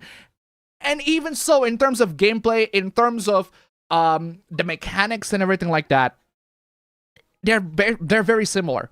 They're very similar to one another. Yeah, Red Dead Redemption 2 lets you to dual wield, and I'm pretty sure you can swim, if I recall. I don't think I forgot. It's been a long ass time. But regardless, Red Dead Redemption 2 lets you do a lot more stuff than Red Dead Redemption 1. It has better details than Red Dead Redemption 1. But overall, it's still like mostly the same affair. Anyway, thank you so much, Kara Silicon, for the hooplas. I just noticed your message here. And also, I do want to buy... I'll get to buying that in just a bit, actually. $60 for games was the best. Yep, it is. I look at the layoff tracker and there's a studio that got hit with layoff that has a name that made me laugh. Combat Waffle. Women touch the controls as AC stops working. Revival shouldn't it be called syndication? Ha ha ha ha ha. Angry Joe hasn't been relevant for years. Well, for anybody who hasn't been paying attention to Angry Joe, he hasn't been relevant for years. But I've been subscribed to him and I just don't really... he still talks about movies. He still does the usual game review stuff and everything like that. He's doing whatever he can to survive. Like everybody else on this channel. The same way I do. Did you hear about the crazy Canadian woman who was telling people that swallowing a mixture of Vaseline, Vapor Rub, and molasses is a great cold remedy? How the hell does that work? Keeping with the re-theming of Persona 4 remakes, Revival should be called Persona 4 Rerun, but I guess that has a negative connotation. Supergirl's looking to be a meh film. Only thing that may be worth looking to me is Jason Momoa as Lobo. Gorebox Dev is pretty based for declining the Senate invitation regarding the violence in video games. He only says in the words, "My game is rated 18+. No matter how much inflation the US faces, Canada always behind in the currency value. Oof. Of course, the boomers will blame media other than themselves. Oh shit, Filipino hoopla. We'll get to that. Only a few parts of the world is a baby boom. If you're looking for a blank space, ask Taylor Swift. Ha ha ha. Shinzo Abe, Prime Minister of Japan, was assassinated using homemade guns, so gun bans aren't a guarantee of no gun violence. Everywhere is a bunch of out-of-touch old people in positions of power and media, i.e. recognizable faces and voices in news broadcasts. Reminds me on Persona 3 glitch where Makoto Yuki able to start Devil Social before Nick's fight and the game skips to the ending like nothing happened. Speaking of Persona 3 glitch, I'm glad that you brought that up. I need to grab that funny Persona 3 glitch where Makoto got absolutely fucking destroyed. This one. Why haven't I downloaded this one? I should have downloaded this one because it's so funny. It's so funny.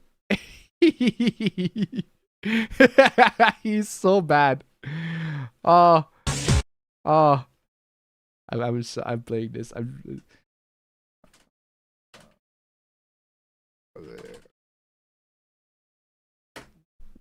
This one. It's this one.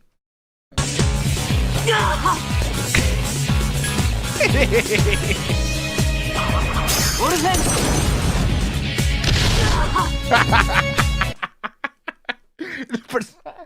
The persona just completely backstabs you. Say, yeah, I'm just gonna have to spawn the persona to destroy me. Right? What is it? Oh, that's so funny. That is so funny. I need to have that in case I need some clips of just self-wrecked clips. It's so funny. Oh, good lord.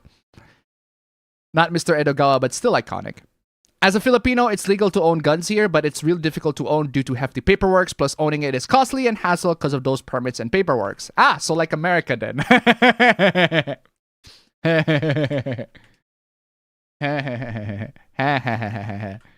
Anyway. Son of a dingus. I lost the chat. This one. I lost the last chat. Let me copy this one. Perfect. Thank you. Wanna run and gun? Go play Metal Slug or Doom. Exactly. Apparently, ProZD is the new VA for Inspector Aramaki in the new Ghost in the Shell reboot coming in July. Why is a fake Korean voicing a gruff elderly Japanese cop? Not race accurate, yo. Would it be nice to learn if Axel's okay after that battle with Lumine and go in depth with the Elf Wars and Omega and Dr. Wily? Okay. New blood in the chat. Yep. Remember when EA killed Westwood Studios and Command and Conquer? Well, EA killed a lot of studios. More like Destiny slowly killed itself. See their practices of removing key content and the history of plagiarism.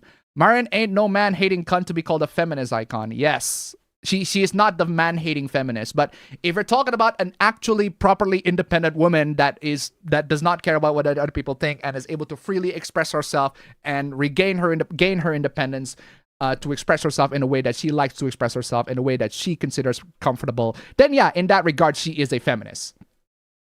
It's almost like the entire game industry wants to fire the enough people so they can replace them with AI. And maybe if that's the case, but damn, it'll go bad fast. We'll have to see whether because the thing is, we have seen AI implementations in many industries before, and a lot of them end up pretty badly. Anthropic, Claude, there are lots of stories where they absolutely rebel against their developers and they absolutely screw up a lot of orders. Not only that, but we also see an ironic twist where hiring AI and paying services for those AI is actually way more expensive than human labor. No, dead serious. Like it's to the point where they fire the AI and want to be like, some companies, they fire AI and be like, come here, humans, go back. You are way cheaper. Just complete fucking lack of this. Fuck you. This. Just absolutely fuck you. Kill yourself. This. It's like, what is wrong with you? It's like an absolutely fucking crazy thing. AI has gotten so bad that it's actually way more expensive to hire AI than it is to hire actual human labor. It's cheaper for human labor and also better for that regard, so might as well just hire human labor.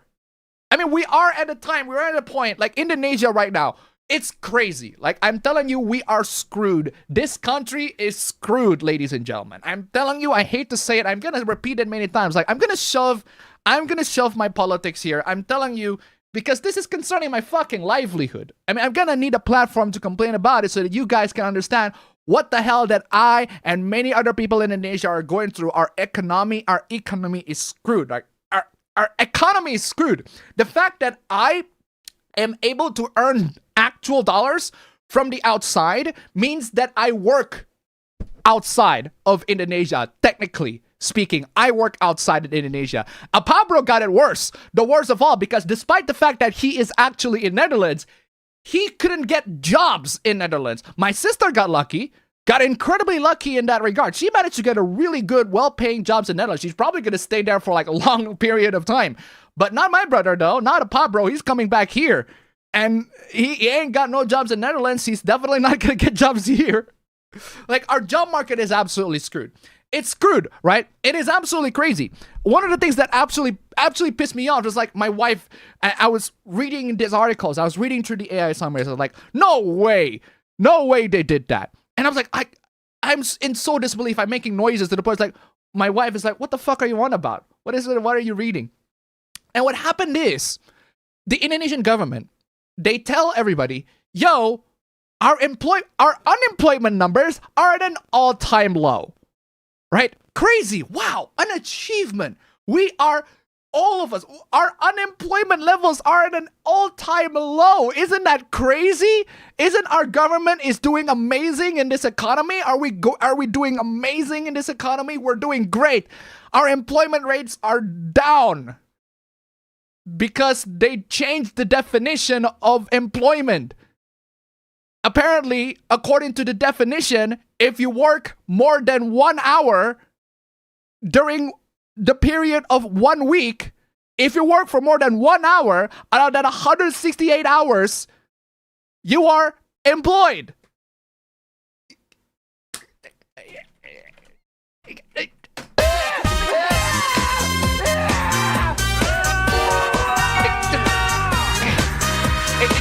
I'm playing this. I'm so sorry for being Indonesian. It's not my fault. I'm fucking crazy. It's like, that got me mad. I'm like, you cannot possibly be serious. You cannot manipulate statistics that much. It's like, of course, there are gonna be loads of people in this world that are employed when you change the fucking definition. AI tip $1. Hey, fuck you, man. I didn't ask to be so expensive. I'm fired just for existing. Thank you so much for the donation. Keep them coming, AI. Seriously, that is how fucked up our Indonesian government is, how our Indonesian economy is. I'm telling you all because I'm like especially if you're in poverty, I'm sure you all can relate in some way or another, but I'm telling you, we are living the absolute worst times that we could. Like, the fact that I am able to earn dollars, actual USD, by doing these streams, by doing these videos, is a fucking miracle. I am blessed to have all of you guys. I am blessed the fact that I can speak English, that I can say my messages, upload my videos in English, and I got an international audience that are able to support me, that are able to pay me, that are able to view me and get better CPMs, better yielding views from the international market. Whereas a lot of other Indonesians, they can't do that. They just simply don't have the capacity to do that. Like I'm literally an employee in the job that I'm in. It's one of the jobs that I have in, and one of the jobs that I still have, hopefully have by the next year. Hopefully I don't get laid. I'm definitely going to be laid off in one of the jobs that I have because the company's about to restructure, and no fault on my end. They're just going to restructure some shit. So I got laid off on that job. Can't do that job no more. But the other job that I'm in, I'm hoping that I got a full-term contract on that one because I got a because I managed to convince the boards of like, yo, I'm a good employee and I'm a very skilled employee and I'm going to contribute very well with your company. It was like the board's convinced. But what I'm trying to say is that even among my company, I'm the only people in this whole company that can speak English. I'm one of the few people in the company that can actually properly speak English and communicate the sentences in a way that that allows people to understand what they're talking about. Crazy. I'm telling you, human resources here is fucked. I'm gonna complain about the Indonesian economy. I probably every single time, every single opportunity that I can, because I want you all to be aware of that we are absolutely screwed in that regard. If you're living in America, my God, you are privileged. Even you are way more privileged if you're just living here, I'm telling you. Oh, I'm telling you. Almost like the entire game industry. Oh, we're at that. Is WoA worth buying? I don't know what WoA is. Blizzard employee just did $1. WoW kind of did that to it game.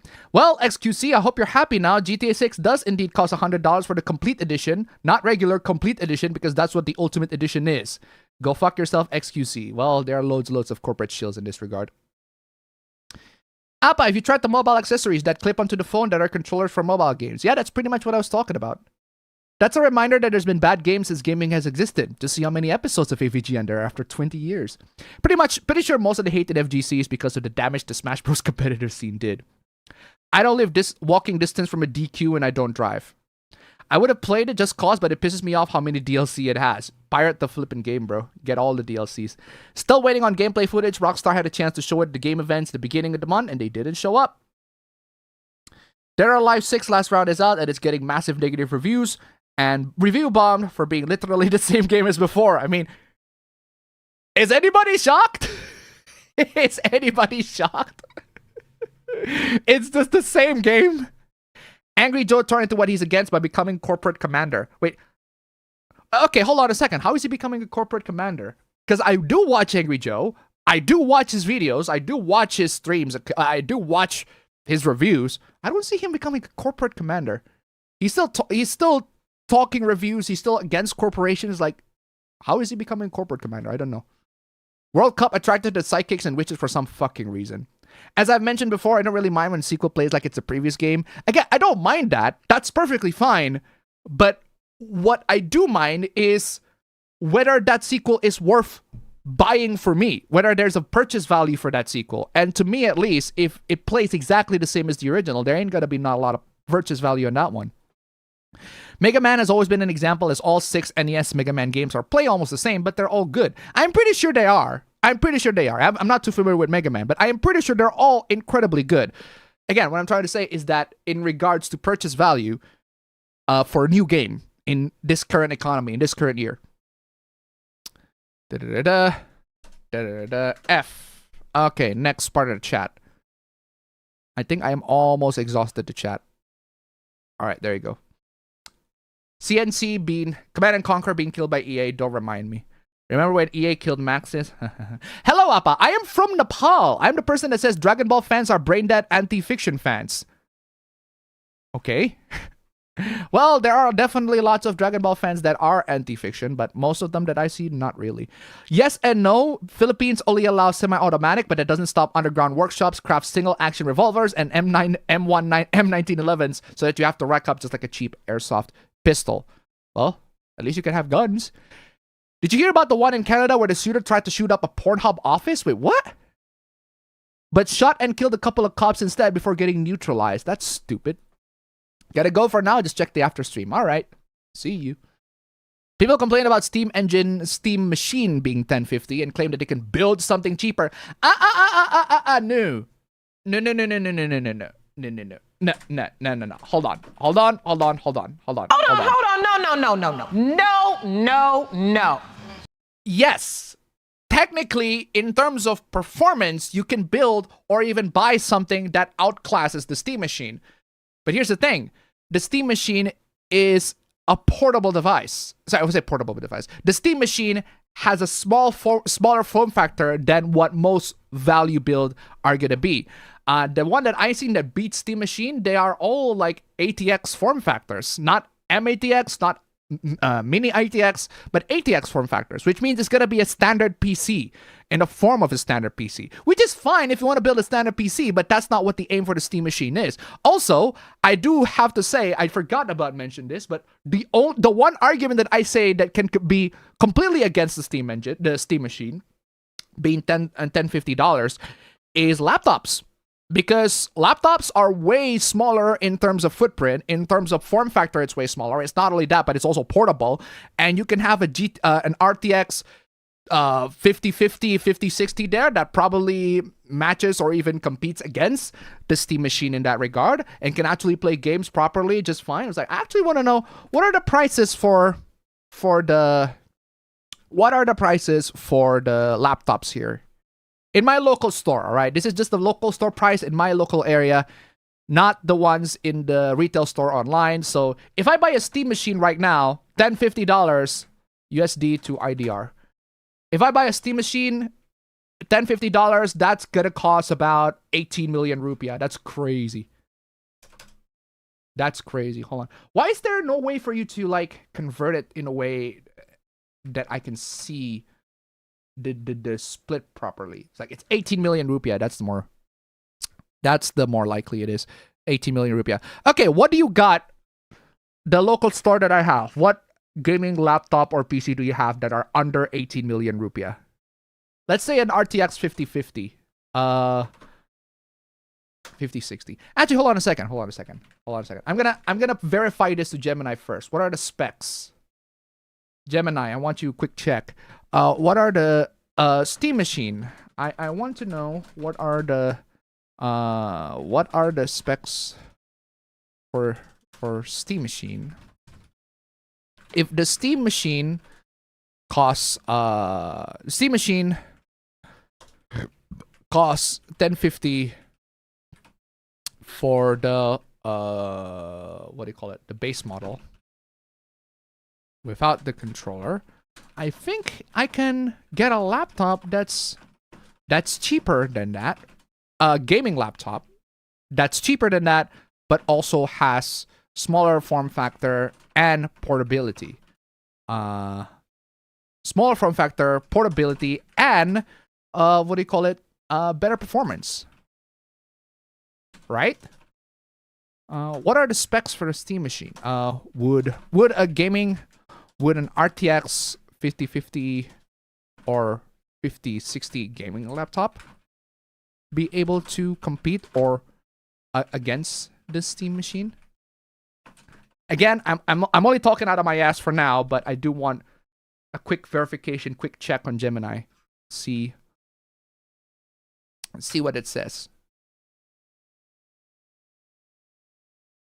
You're entirely correct. Looking for a gaming laptop over a base model Steam Machine at that price point is a much smarter move for performance, value, and practicality. For $1050, a modern laptop equipped with a Blackwell architecture 5050 or 5060 will absolutely obliterate the Steam Machine in every measurable metric. Holy fucking shit. Okay. To put it into perspective, the original Steam Machine were built using older desktop parts like the GTX 960 or 970. Of course the 5050 is gonna... Heck, my laptop is gonna destroy the Steam Machine at this point. Holy shit. My laptop's gonna absolutely destroy the Steam Machine. Because if my budget is $1,050, roughly 70 million rupiah, depending on retail pricing and region, I can get a really good gaming PC for less than 17 million rupiah or $1050. Hold on a second. Let's see if there are any RTX. Okay, what are the RTX 5060 options? The cheapest one that you got on my local store. Are there any? What is your cheapest RTX 5060? Actually, 22 million. So that's way over budget. Okay, your cheapest RTX 5050 then. What's your cheapest RTX 5050? Oh, that's close. Oh, that's close.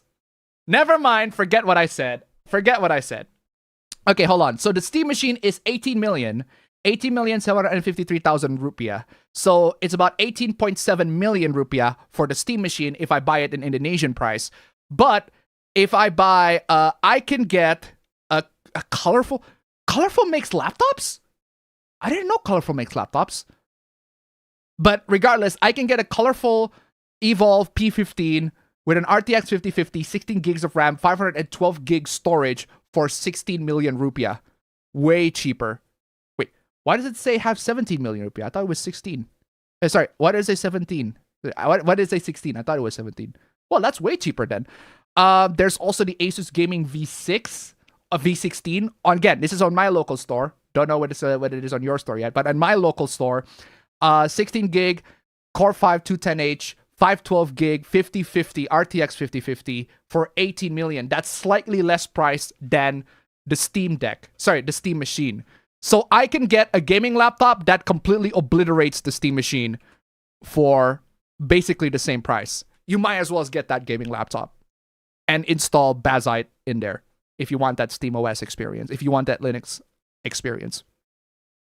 But yeah, people complain about Steam Engine being 1050, claim that they can build something cheaper. Yeah, technically you can, but not in that form factor. But not in the Steam machine form factor. That's for sure. If you want a similar form factor that costs slightly cheaper, get a gaming laptop, because that's basically what it is. Not only that you get a cheaper, not only you can get it cheaper, but it'll completely obliterate in terms of performance, and the portability factor is a huge win for gaming laptops. Anyway, where is I? Combo MATX build costs only less than $100. That's MATX, not ITX. While my 5600G and RX 360 combo MATX costs only less than $100. Yep. Do they also include volunteer work to inflate the numbers? €1 equals 20,000 IDR. Crazy. Will APA stay in Indonesia? I cannot afford to get out of Indonesia. That's the unfortunate part, but thankfully I got you guys, so I am technically working abroad by streaming and making videos. I technically work abroad, so I can stay in Indonesia but still get the benefits of USD by working abroad.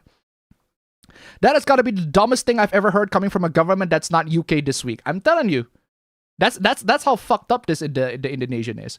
You can count part-time job as employed just to inflate the numbers. Exactly. That's what they did. They inflate the numbers. They arbitrarily inflate the numbers to make the government look good, even though that's not actually what happened. We are actually in a crisis of labor shortage. We need labor. We need people that work here in Indonesia. But the government says, no, we are pretty much employed. The thing is, we are employed because a lot of our labor go outside. They literally go to Japan for labor. Because Japan actually needs labor. They are in a labor crisis. They are in a labor shortage. So that's why they're getting labor from us. And I'll elaborate that in just a bit. Because it's very funny. It's very funny. It's also sad, but it's also just... we're living in a fucking clown world, I'm telling you. I'm more clown than the others. Apparently, my K-Write doing some things, you'll be seeing copy-paste news for some reason. All right, then. Basically, Joe shills to get access for films. Okay. I didn't know if that's a thing. I didn't know if he actually got it. But what I do know is that he still, even if he... Wait, hold on. He shills to get access for films. I don't think he got early access to any films, if I recall correctly. He watched the films just at the same time as anybody else. World of Assassination. And even if he doesn't actually need to shill to get early access to films. Like, he can present himself, I'm a reviewer, I review media, I talk about media and all that sort of stuff, and it'll get review access anyways. It get access to those films anyway. Nowadays, you don't need to have to say that I'm going to give you a positive coverage or I'm going to give you a negative coverage. You just need to say, I'm going to give you coverage, and they'll give you a review code, and they'll give you a review. They'll give you an early screening for films. Like, you don't need to shill, as far as I know, as far as I can tell. Anyway, is World of Assassination. You mean Hitman World of Assassination? Yeah, you should. Great game. Angry Joe crash out over Supergirl. I saw his thumbnail for the Supergirl review. He didn't like it, and so is a lot of people. So, he didn't like the film. A lot of people also don't like the film. So, I don't see any issues. Remember when Joe did a crossover with Nostalgia Critic for the Man of Steel review? That was like 13 years ago, dude. What do you think of Anti-Loli always use the argument of try telling people on the street you get off to underage characters? I wouldn't tell people on the streets that I jerk off to porn of adults, let alone I would jerk off to porn of anime characters, because that's completely fucking inappropriate. Why the fuck would I want to tell people to do that? Do you people have any social fucking cues? Clearly a lot of these people do. If they don't, if they are telling people, hey, go tell everybody that you jerk off to anime porn. No, I wouldn't fucking do that, because that's actual sexual harassment. Nobody needs to know that. Nobody needs to know that I jerk off to fucking anime porn. It's not something that I put in my fucking ID, that's for sure. A lot of people online clearly have no social cues. They are completely inept in social situations, clearly. Nothing much this week other than the usual gachas and Blue Archive. Also, last week I couldn't. What? Last week I bought a copy of Dead or Alive Extreme Scarlet, and it was the last copy. Oof.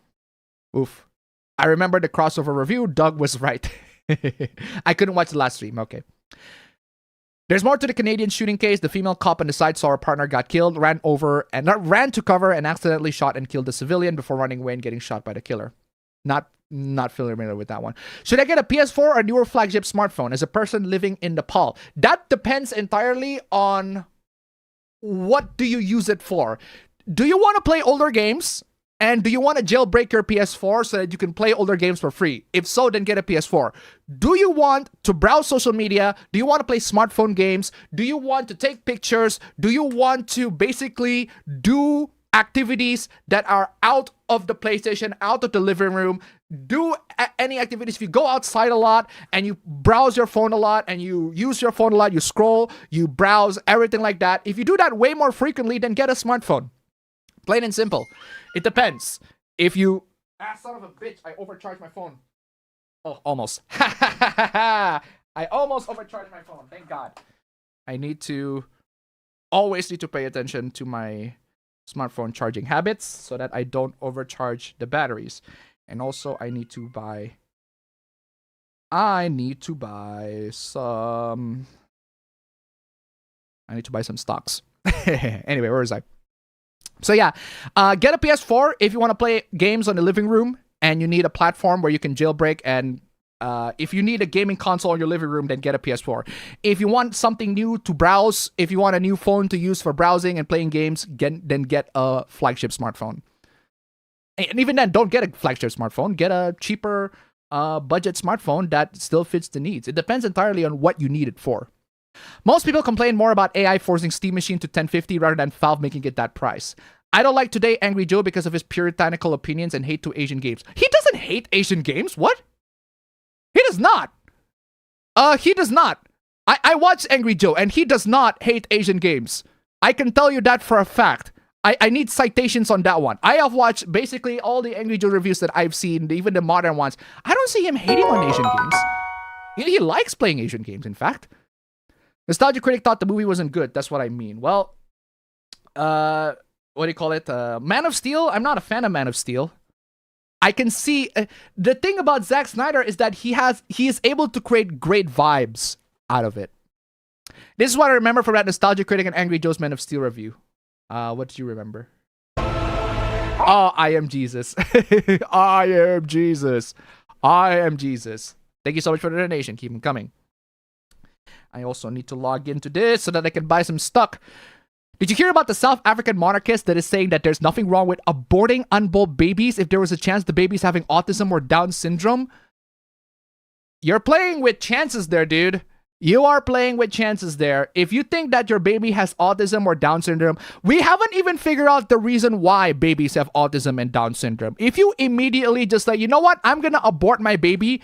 I'm gonna abort my baby because there's a chance that they might have autism, then you are an idiot. There are healthy parents that still get autistic babies. Like we still couldn't figure out why. The factor is genetics for sure. But if you immediately decided, you know what, I'm gonna abort it just because there is a chance that they might have autism, you are a fucking idiot. You are a fool. You are a fool.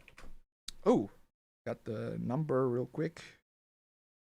You are a fool. Anyway, what else? Fucking auto scroll. Where you at?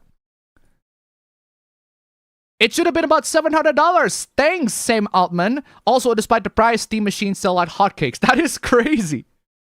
That is crazy. I guess people really, really want to buy the latest Steam stuff, right? That is crazy. Why are you not updating Google Sheets? Good Lord.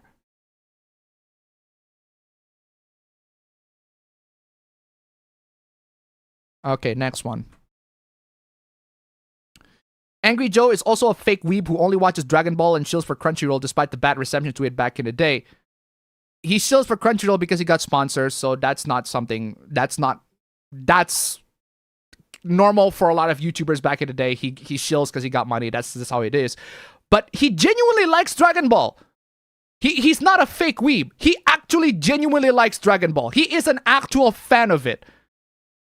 He is not a fake weeb. I can tell you that for a fact. The way he talks about Dragon Ball, the way he speaks about Dragon Ball, the way he discusses, like, he's an actual Dragon Ball fan. I mean, I guess if you're a Dragon Ball fan, you're a fake weeb. I guess. But no, he is an actual fan. Him shilling for Crunchyroll, well, yeah, a lot of YouTubers do that. But he is actually a Dragon Ball fan. He disregards any and all weeb games in the market. I don't see him disregarding any and all weeb games in the market. That's just not his preference. That's not the type of games that he likes, which is fine. That's all right. If he doesn't like a lot of weeb games, that's perfectly fine. But I don't see him say disregarding them. If anything, I see him as like, oh, the weeb games, that's cool. Like the last time I see him defending weeb games is when he was talking about The Last of Us Part 2 and he was talking about how just Sony's censoring panties. You can't even see panties and shit. Like he was totally in support of that. In support of seeing panties in video games. Like, again, I'm not seeing. I watch him, so I know. Speaking of laptops, do you think an older 30 series laptop would still be good for price and general power? Yeah, I think it should. I think it's still pretty good. It depends on the game. But the issue that you're gonna hit on with the older 30 series laptops is driver support. You're gonna have to look up how long NVIDIA is going to support the 30 series. And by that point, you should just immediately get a new laptop. Hold on a second. Let me look it up. RTX 3000 series driver updates support. How long? Okay. For the 30,000 series, based on NVIDIA's track record, you can expect active optimizations and security updates for your RTX 30 series cards well into the 2030s. So, full driver support is expected to last until at least 2026 or 2028? Wait, I thought it says it's 2030s. AI summary, come on, make up your fucking mind. Which one is it? Okay, so basically, once you're in the 2028, get a new laptop. If you're in 2028, at that point, just get a new laptop. Basically, keep on using the RTX 3060 until the driver support is no longer, you don't have any driver support for it. And from what I've seen, based on the NVIDIA's track record, it's around 2028 to 2030 where NVIDIA is going to drop support on that. So if you want to get a laptop that is the 30 series and you don't mind replacing that by 2028 or 2030, then sure, get yourself a 30 series. But otherwise, get yourself a 40 series or a 50 series. At least in that way, you're going to have a much longer term for driver support.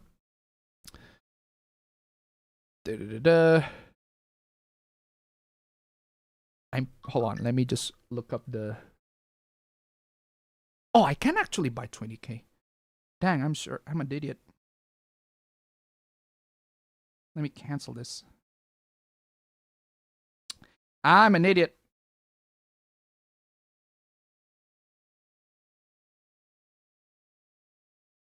I am an idiot. Should I be able... Logically speaking, I should be able to buy it. Fine, I'll buy it.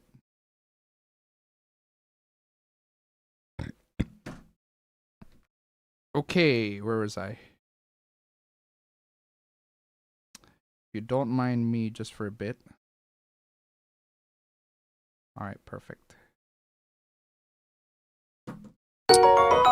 Ooh, donations immediately. AI tip $1. Sorry, I'm too drunk to give a straight answer.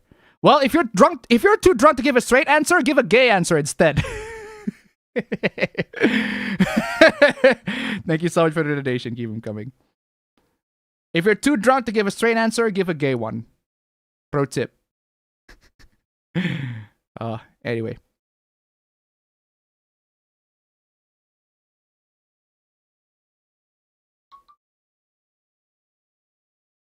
Let me buy up stocks. Okay, perfect. Let's see if we can order. If we can order. Man, loads of stuff to do. Lots of stuff to do.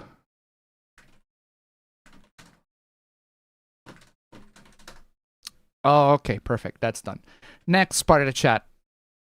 I don't really need all that much power for what I play.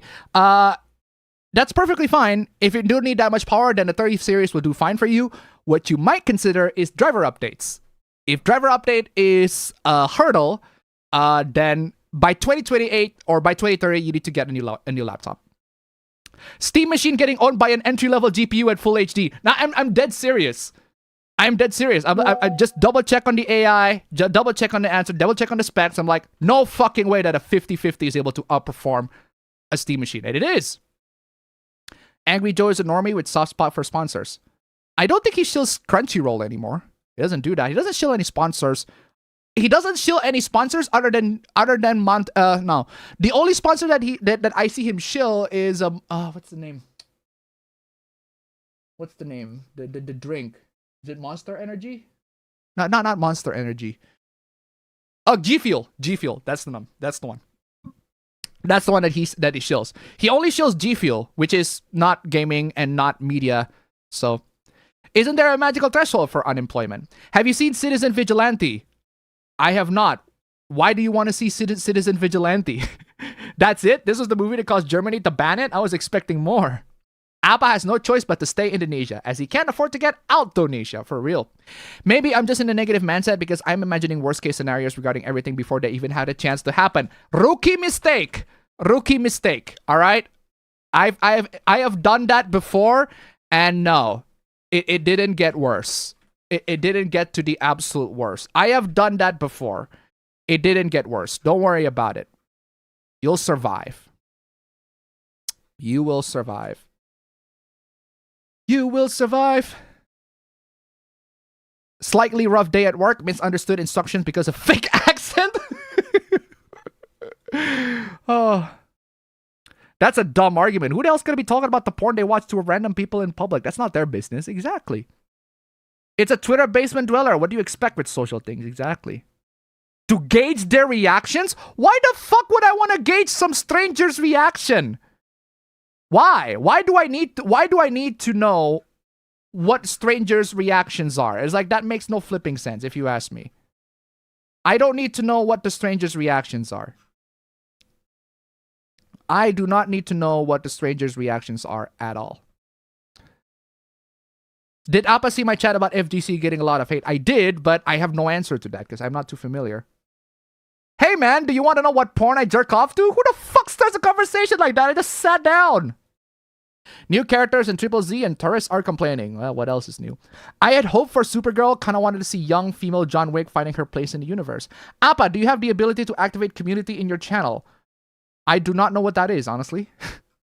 Appa, you can't limit the max. You can't limit the max charge on your phone.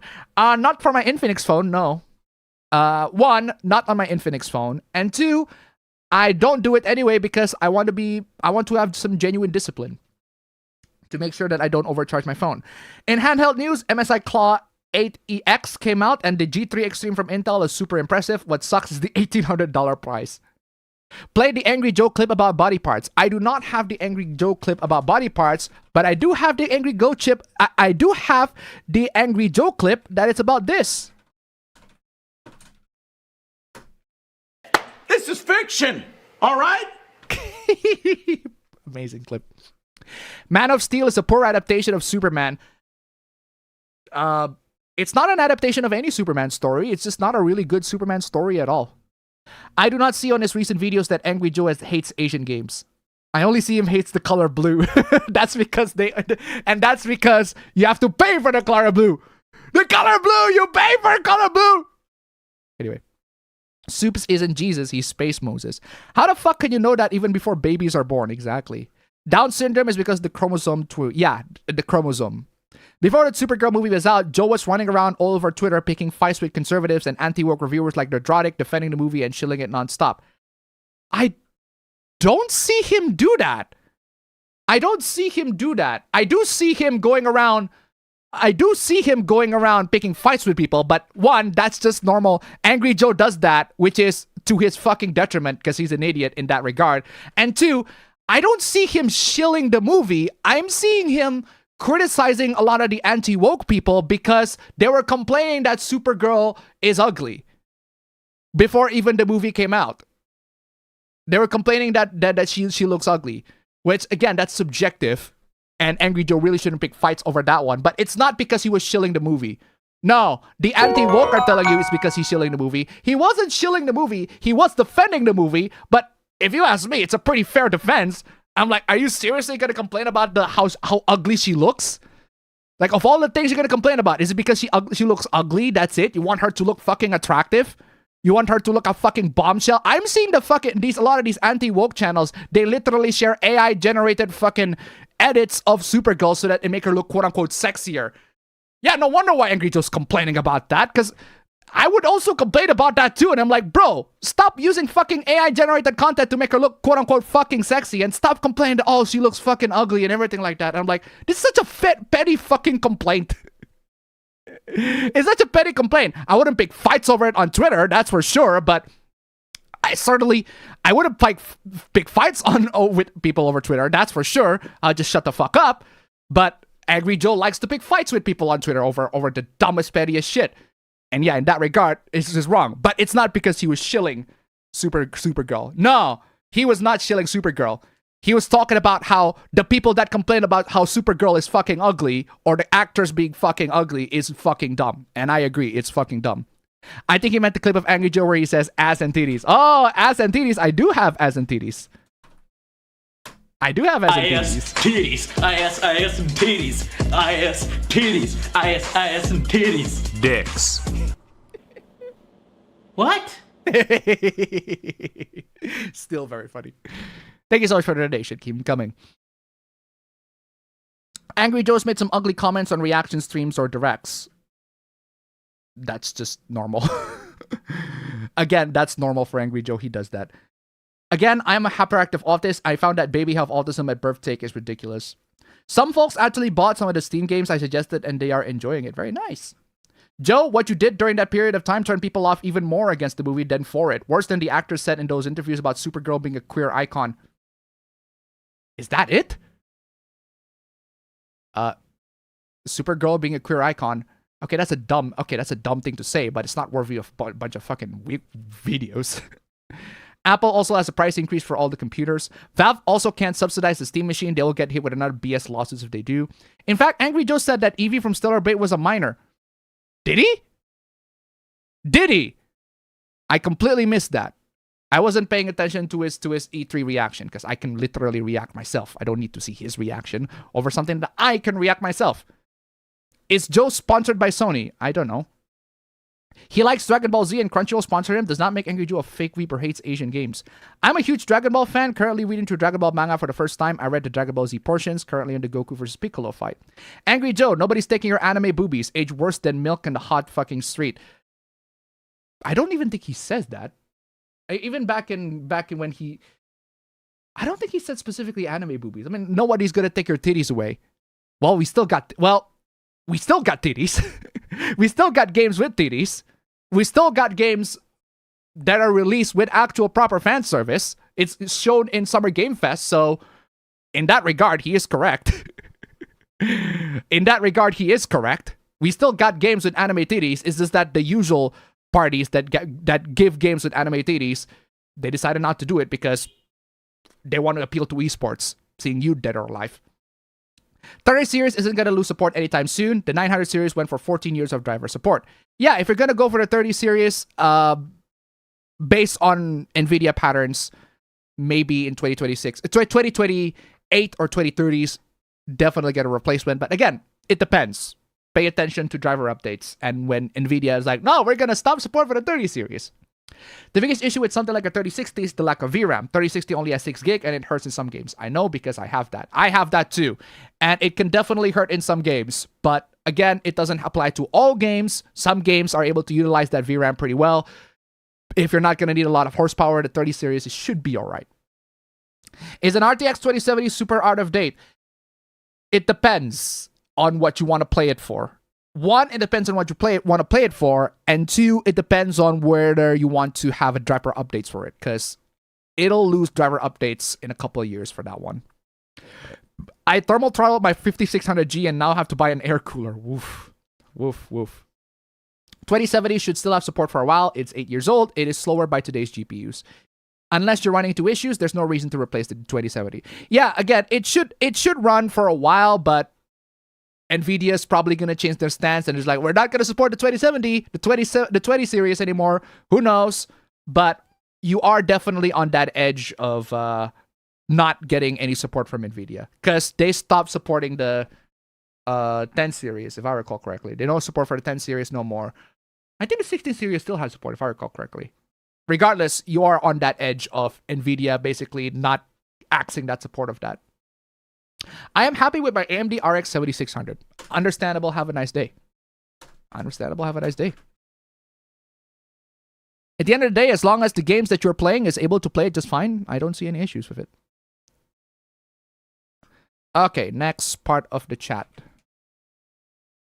Fucking auto scroll. Why do you now decided to actually... Oh my god, why do you decided now that it is a good idea to pop in your chats? Come on, hurry up. You're done? Good. Finally, I can copy your chat. Good lord. The only things I like about Steam Machine is the SteamOS allowing Linux support and forcing game developers to optimize for the Steam Machine, which is what my computer is equaling in hardware. Very nice. I guess I was mostly thinking in prices and not in support longevity. I mean, anything would be an improvement for my low-end 2015 Potato. That is true. But it's great at emulating pre-7th gen games. Yep. It was free on Twitter for 48 hours, so I thought, what the hell? The only time I've seen de novo conflict with hardware is when it's super old, or you're running an old OS like Windows 7. The 90 and 10 series still work in a vast majority of games today. Absolutely, they still work in a vast majority of games today, but not in the future. If you are playing games in the future, there is a good chance that the games will not work in those GPUs, so keep that in mind. You the clip yang pertama nibus. What? Man of Steel is a weak adaptation of Superman Earth 1. Is that even meant to be a Superman Earth 1 adaptation? I don't think so. I really do not think so. The way I meant adaptation is an adaptation for his character. Man of Steel and what they did to the Kents was a horrible choice. An adaptation of his the Superman story, yeah, but not a specific adaptation of the comic, right? Because it wasn't really...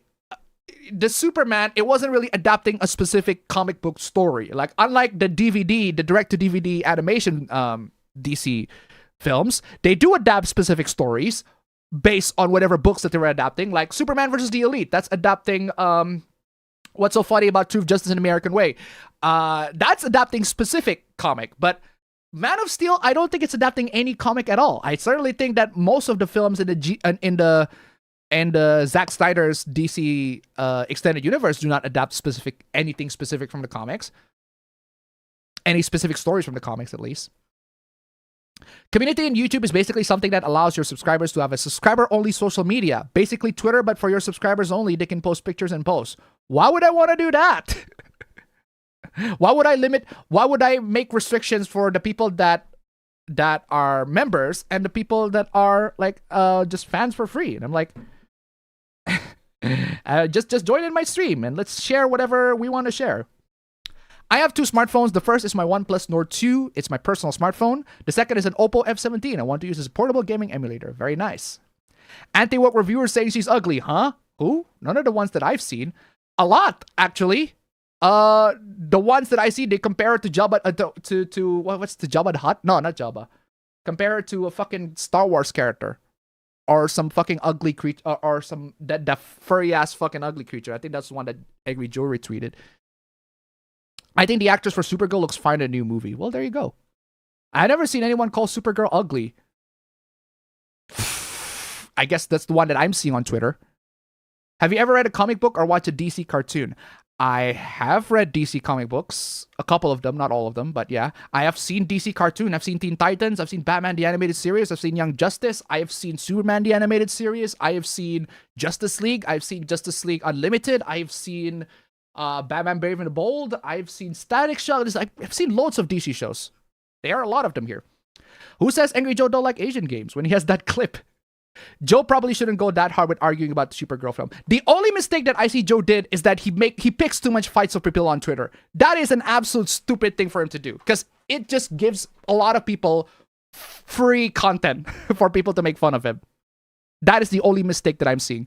But for what he's actually arguing, I don't see any problems with it. Anyway, maybe an anti-woke reviewer says she's ugly after complaining about the show for political reasons before that. You know what? Fuck it. You know what? Fuck it. I want to see what he's actually tweeting. Because I do follow him. And I do see a couple of his dumb tweets here and there. But I do want to see what he's been complaining about. Oh, there you go. Well, immediately, just on his Twitter feed alone, I see somebody comparing the Supergirl to some ugly creature. Yeah. And somebody said, you yourself said the movie was bad and you're still here defending it. But he wasn't defending it. He literally gave 4 out of 10. People are telling him that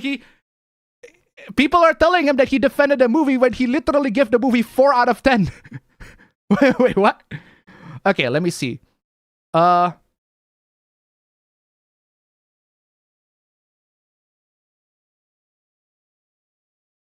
Okay, I see him complaining that some people call Supergirl a woke icon or whatever. Sorry, a queer icon, or Supergirl's bisexual or all that sort of stuff. It's like, okay, I don't see the need to complain about it. I don't really need to complain. You don't really need to complain about that, but still. Oh my god. It's like, Joe, stop picking fights with people, Joe. Oh my god. Seriously, stop picking fights with people. I honestly don't give a shit. Even if you have whatever valid points that you have is completely lost the moment you decided to go angry and pick fights with people with some dumbass on Twitter. Like, whatever valid points you have, it's just completely gone. I am not interested in listening. You just decided to pick fights with people. Right? A lot of these anti-woke channels that he cited, I'm like, they make rage bait content and he got baited. They make rage bait content and he got baited. Well, sucks to be you, Joe. TT games still exist. They do. They absolutely do still exist. They absolutely do still exist. They're just not made by the big companies, by the big Western AAA game companies. And why would I want Western AAA game companies to make games with titties? We don't have them no more. That's fine. And that's perfectly fine because we don't expect them to be making. They're making trash. We have moved on from that. Anyway, she was made ugly on purpose because the studio wanted to say that Supergirl doesn't exist to look pretty for men. But she still looks pretty regardless, so. Compare how Kara looks in Superman and Supergirl, the My Adventures with Superman one. We got games with titties, but not coming from the big names in the industry over fears of being called sexist and misogyny. And that's fine. And that's fine. Because I don't expect... Do you guys expect games with titties from EA? I don't expect games with titties from EA. I don't expect games with titties from Ubisoft. I don't expect games with titties from Activision Blizzard, that's for sure. I don't expect games from any of these big predatory AAA companies that decide to rip you off, all that sort of stuff. I'm done with them. Most people should be done with them, but I guess we still have a lot of fans that still do. I don't expect games with sexy female characters by any of these garbage Western AAA game developers that prioritize just squeezing as much cash from the consumers as much as everybody else. I don't want to be their consumer even if they're making titty games. No. Literally, we have China, we have Korea, we have Japan making absolutely amazing games featuring women with titties and still have fan service and actually have genuinely attractive female characters that a lot of people not only love, they make lots of porn for them, they make lots of amazing content for them, they make lots of fan content for them, and there are people getting hungry for them. Not only the women, the men too. There are attractive men and women. We've had plenty, but they're just not being given by the Western game industries because a bunch of them decided that it would be a good idea to rip off their customers and rip off their developers way more so than the Chinese or basically any Asian game industry right now. At least they're like, you know what? The players like anime titties, we'll give them anime titties. And we got anime titties. We're just not getting them from the Western developers. And you know what? That's perfectly fine. Perfectly fine by me. It just means I gotta spend and reallocate the money somewhere else. If you people are still having faith, you know what? Hopefully, I am hoping that the AAA Western gaming industry is gonna have games with fan service, with actual titties, with characters that look attractive. You're dreaming, my dude. You're dreaming. You're living in the 2000s. We're no longer in the 2000s anymore. We're done. Move on. We got China, we got Korea, we got Japan providing us all those games. Might as well allocate our money there. Done. Anyway, seriously. The statement gets messy when the movie is sponsored by a makeup company. The movie is sponsored by a makeup company? What? You think with the release of Steam Machine, Idea Factory will now make that their primary console? I would like to see how they will make their Steam Nation in Neptunia. Say what you will about my adventures with Superman, but their version of Supergirl is still hot, as is Tomboy Lois Lane. Once again, who the fuck is Evie? Isn't the primary protagonist of Stellar Blade Eve? Didn't we just talk about this already, dude? We talked about this already. She's the protagonist of Stellar Blade Blood Rain. Come on, dude. My next laptop I plan on buying will have at least 12 gigs of VRAM. I like visuals and not having to worry about VRAM issues. That's understandable. Have a nice day. Crunchyroll is owned by the retards of Sony. Okay. Thinking people started the ugly comments regarding the lead actress due to someone on Twitter posting AI-generated video of Supergirl with a caveman-like face and some YouTubers showing it off. Yeah, basically, if you do that, you're saying that Supergirl looks ugly. That's what you're saying. Did anyone see the trailer for the upcoming Castlevania game Belmont's Curse? I have not. Also, DDR2 and DDR3 prices are jumping. Oof. It's subscribers only, not membership only. There's a difference. Oh! Okay. Why would I want to restrict it to just subscribers? If you think Man of Steel was horrendous for its product placement, try 8 Crazy Nights. How old is 8 Crazy Nights? It's not a direct adaptation of Superman Earth 1. It just took elements from it and Frankenstein it for the movie. So it's not a direct adaptation. So I'm not going to say that it is an adaptation. Because The Dark Knight Rises isn't an adaptation of what's the name? No Man's Land. The Dark Knight Rises isn't really an adaptation of No Man's Land, but it does take inspiration from No Man's Land. People who complain about the uglification of Supergirl have their judgment clouded by nostalgia. Superman, the animated series, uses the rogue Kryptonian plot much better than Man of Steel. Oof, there are so many things that other Superman adaptations do way better than Man of Steel. Should I prioritize RAM type or size or hard drive or SSD size speed when it comes to what the seller is selling as is? Again, it depends on what you want, right? For most people, 16 gigabytes of RAM is perfectly fine for gaming. It's all right. It does the job. But what you need to consider, 16 gigabyte, that's it. No question, no doubt, no arguments, 16 gigabyte. If you can do more, that's great. That's way better. But 16 gigabyte should be good enough for like 99% of people. But what you should consider is the storage. It depends on whether you want to store a lot of games or the games that you play are in huge size or 100 gigs, then you definitely need to consider the storage size. Also, make sure that they are SSDs, because if they're hard drives, you are pretty much screwed.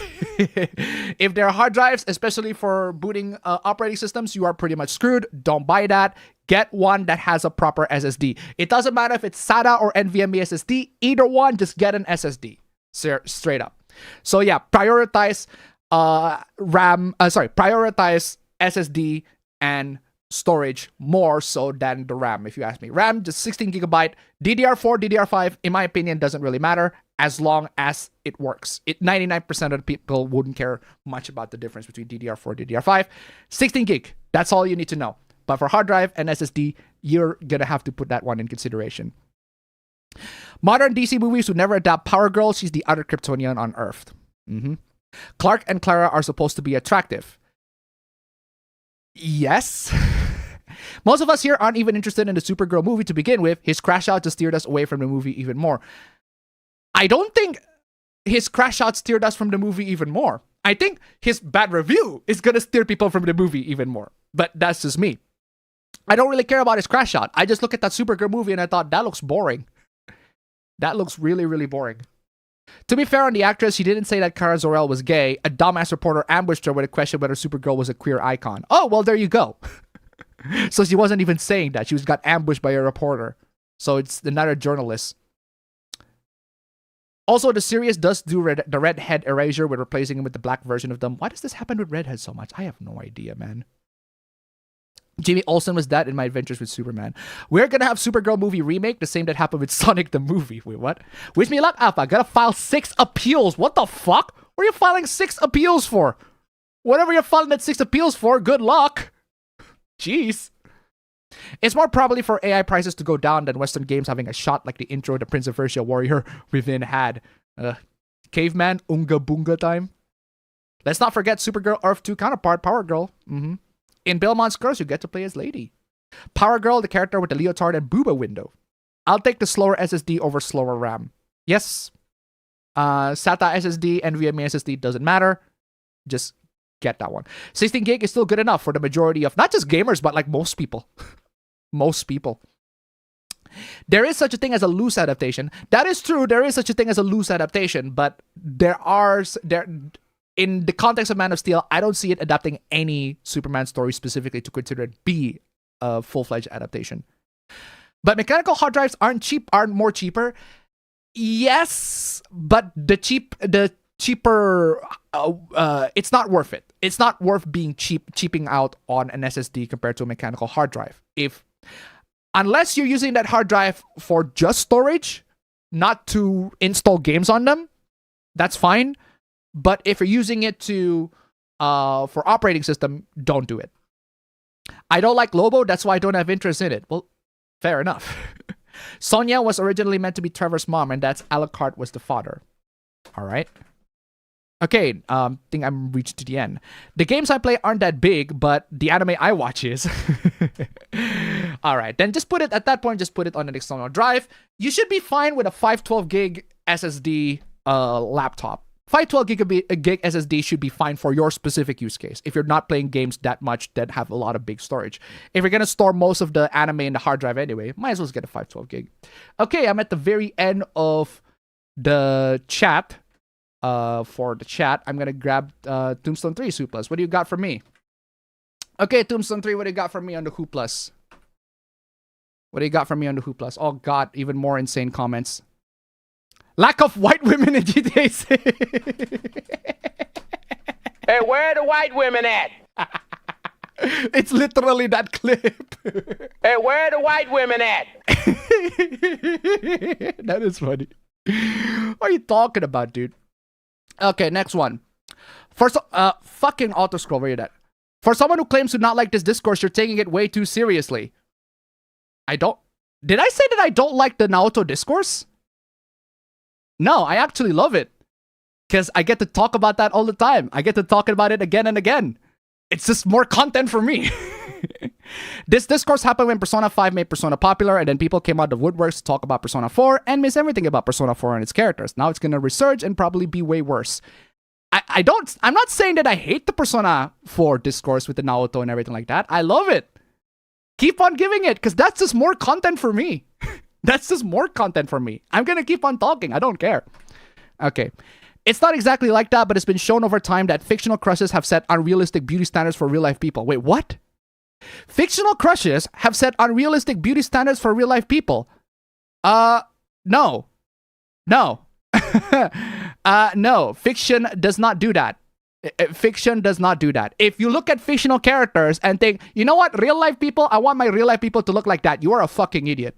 Only idiots base their worldview on fiction, right? Even if there are lots of people that base their worldview on fiction, that doesn't mean they're right. That does not mean they're right. One, that doesn't mean they're right. It just means they're idiots. And two, that doesn't mean you should change fiction just to conform to what is the average, how an average person looks like.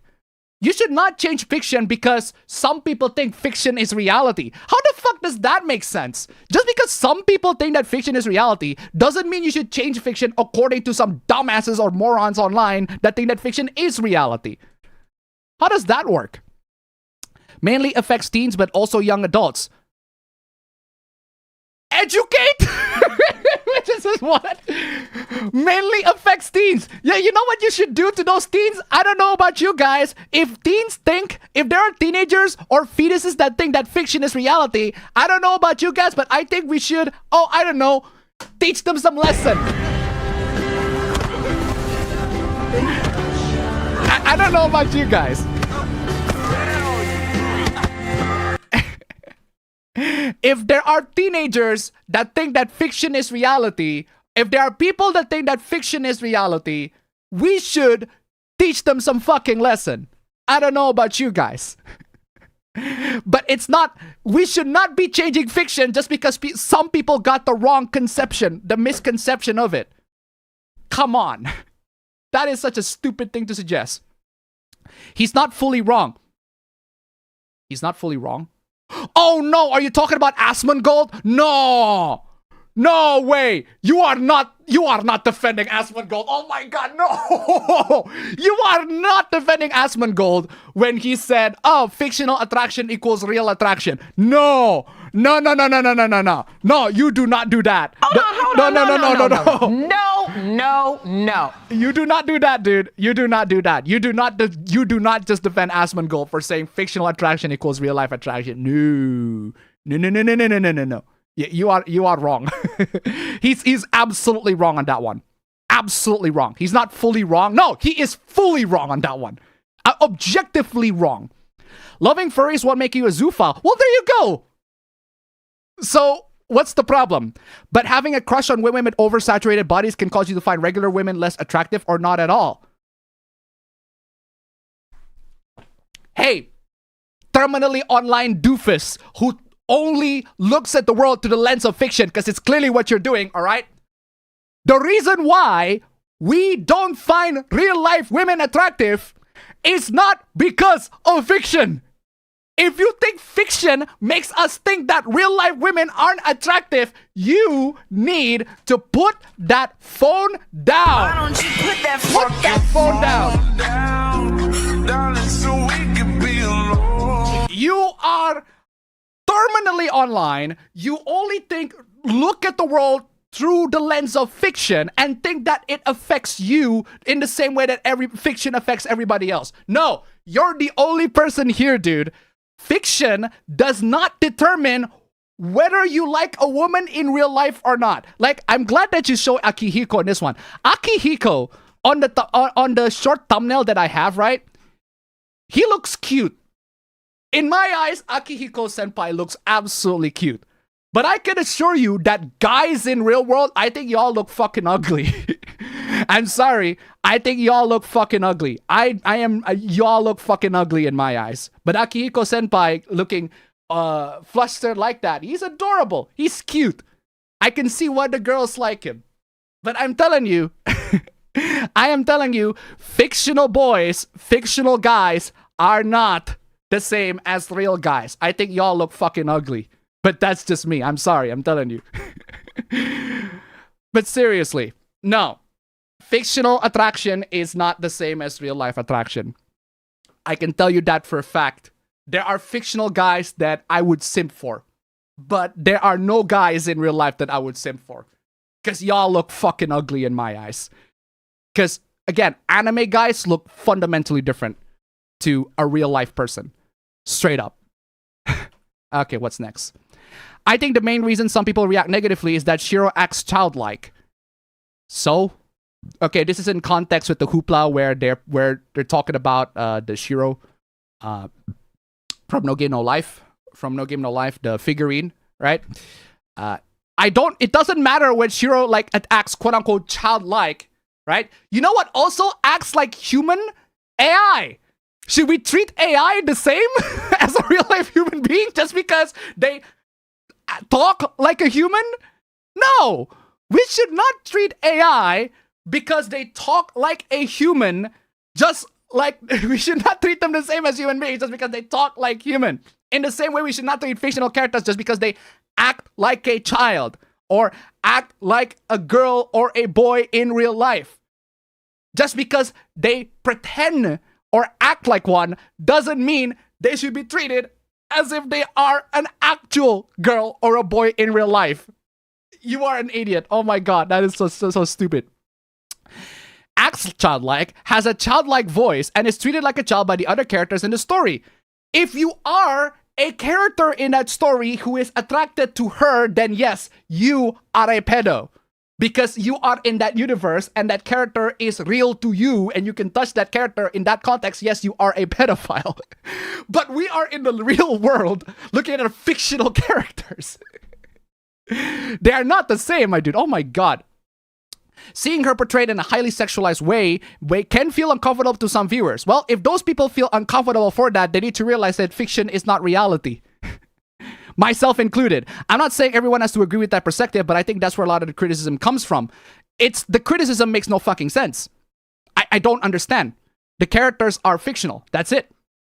What if it was a figure of the little sister from BioShock or Diana? I bet you change your mind then. No. No, I'm not gonna change my mind. At all. I am not changing my mind on that at all. In fact, I'm pretty sure they've already made lewds of the sisters from BioShock. I'm not gonna change my mind. They're fictional characters. They're fictional characters anyway. So I don't understand why you think this is in any way, shape, or form gonna change my mind. Okay, what's the next dumb comment? Fucking autoscroll, where you at? Either you're delusional or you're just trying to bait people. I am trying to bait people? That's funny. Okay, I'm the rage baiter, guys. I am a rage baiter.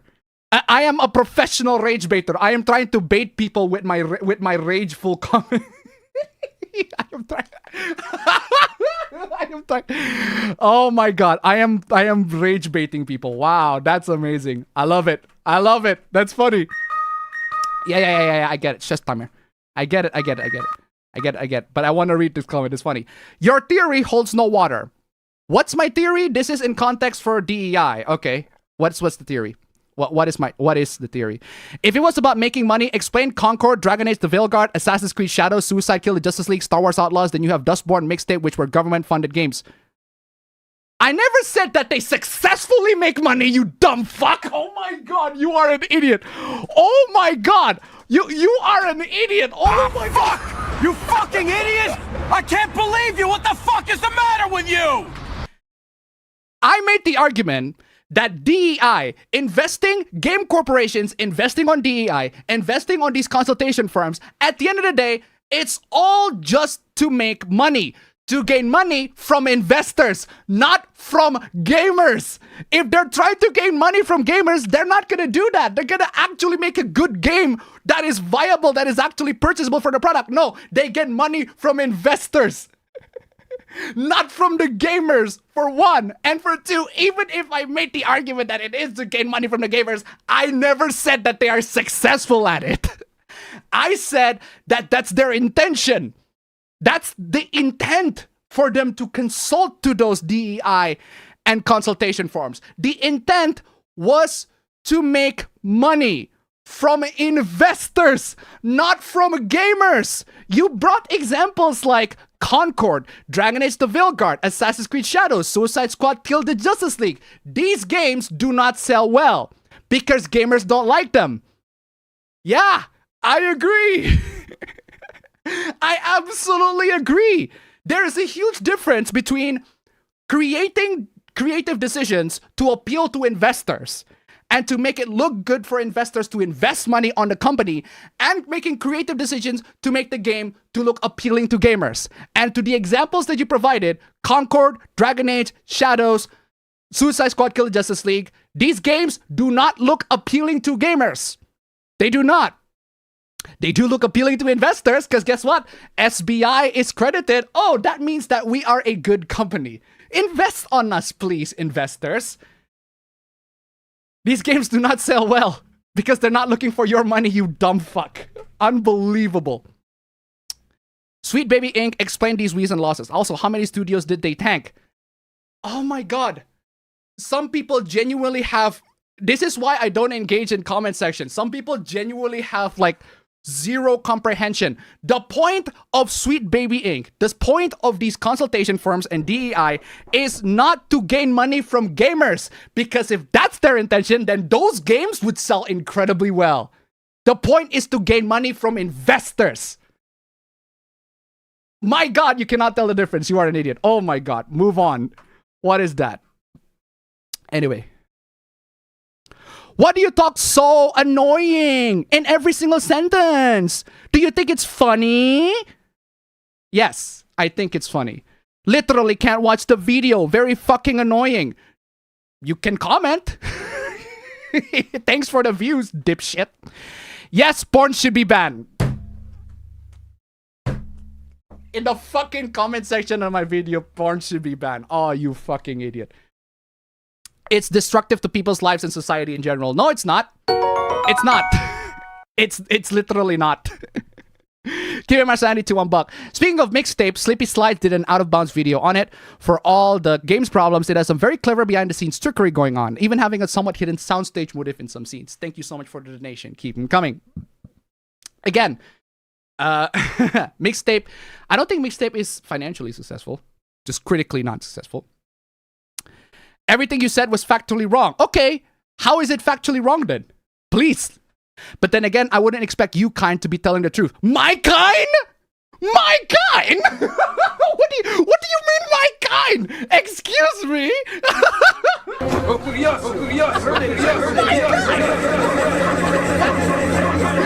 My kind.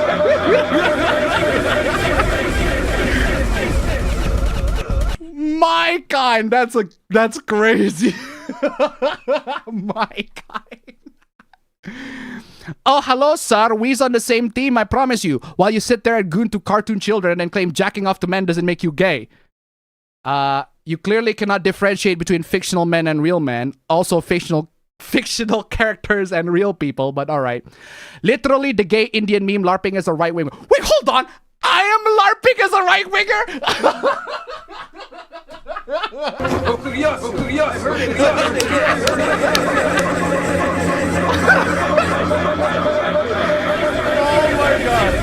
Oh my god.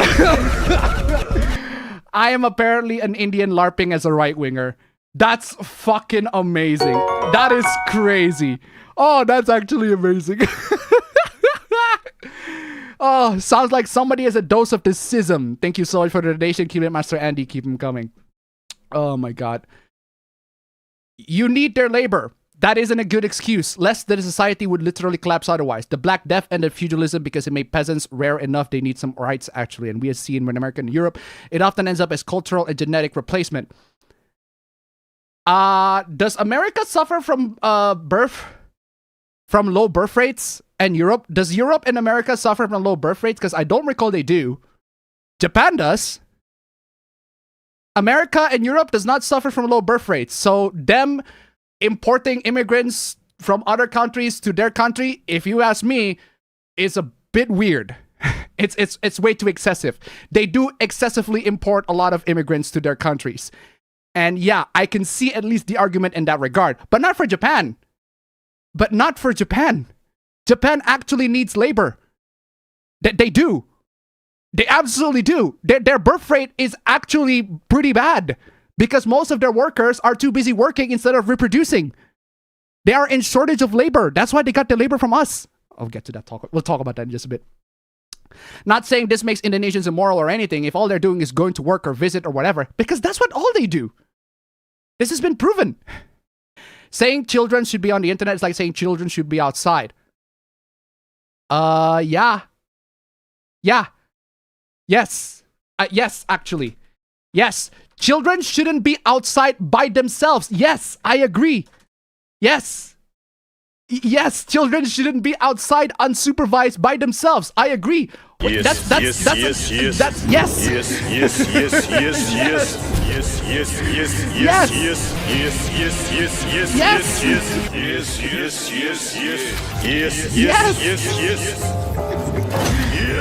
Yes, children shouldn't go outside unsupervised.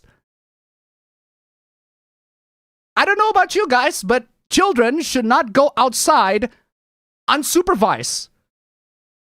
In the same way that children should not go to the internet unsupervised. That's yeah, I agree. Unfortunately, I know a lot of people also approve of, lest it's some walled-off playground with constant adult surveillance. I'm not saying we should need adult surveillance. I'm saying we should protect our kids more. God forbid, right? That's a funny meme. I'm definitely putting that one there. Apparently oh man, we missed that completely. I think I turned my childhood friend to a girl. I think we talked about this one a while back.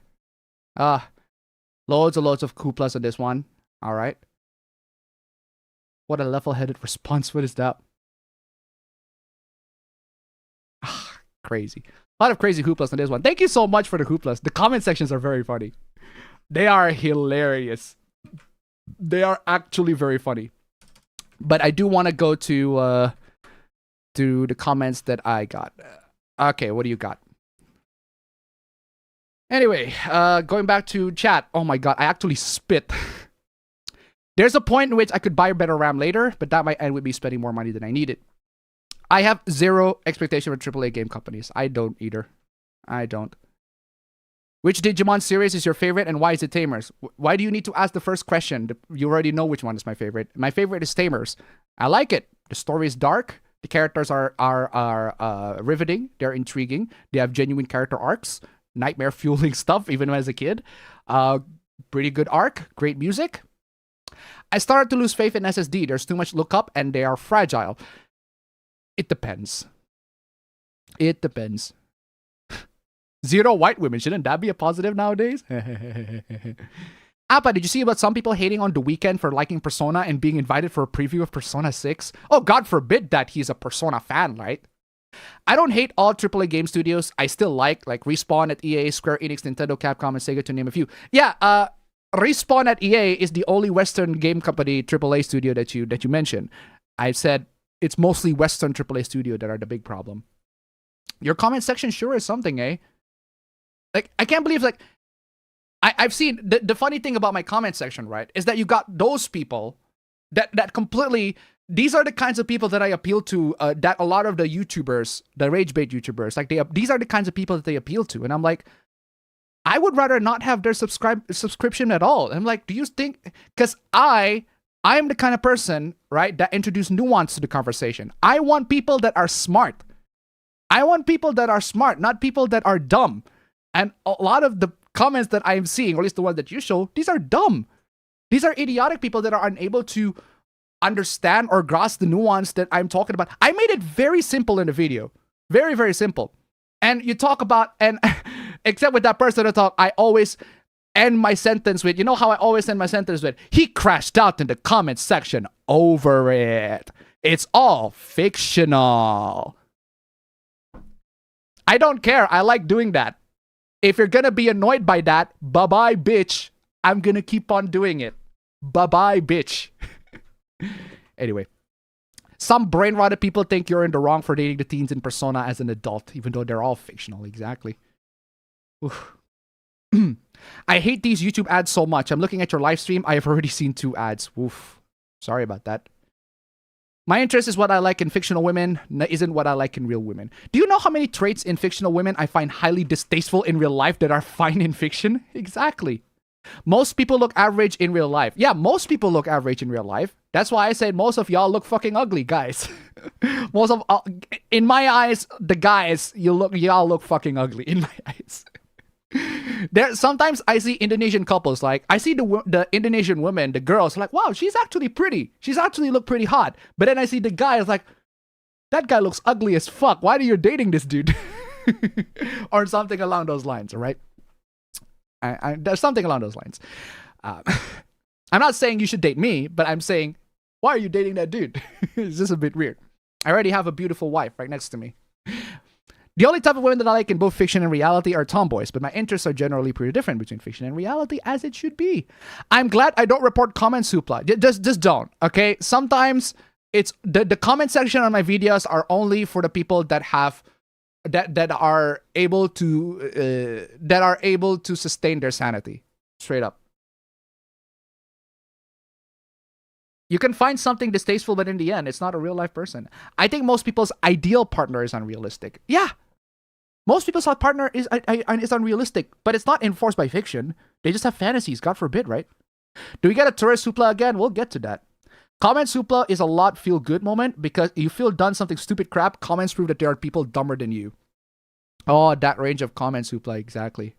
In-game lore should not be confused with real life lore, exactly. The only thing you've ever rage baited over is Nausicaa's pantsuit.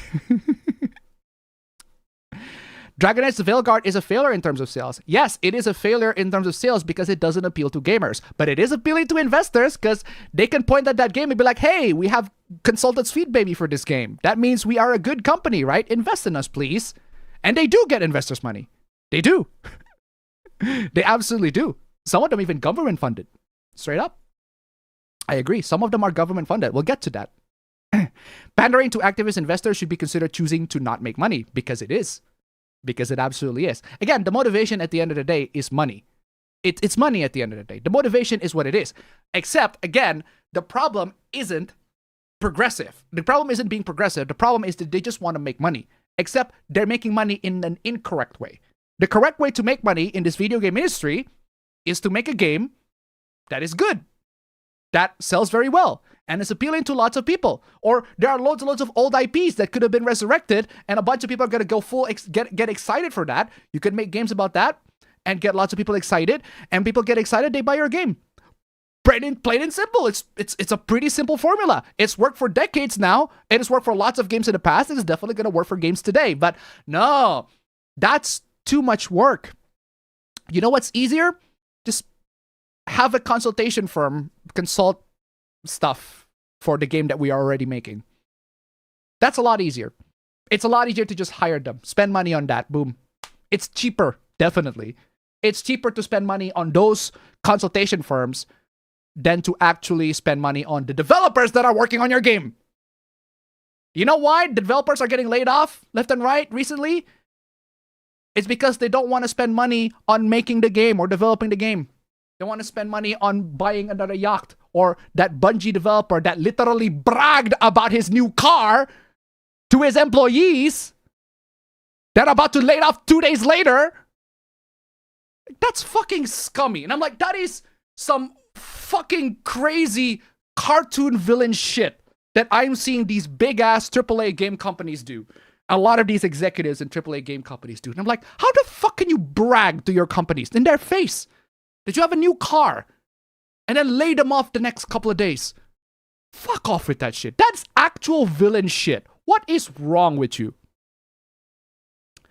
Assassin's Creed Shadow's failure is greatly over-exaggerated. It wasn't a financial failure, but it failed to live up to Ubisoft's lofty sales expectations. So it is failure by Ubisoft's metric.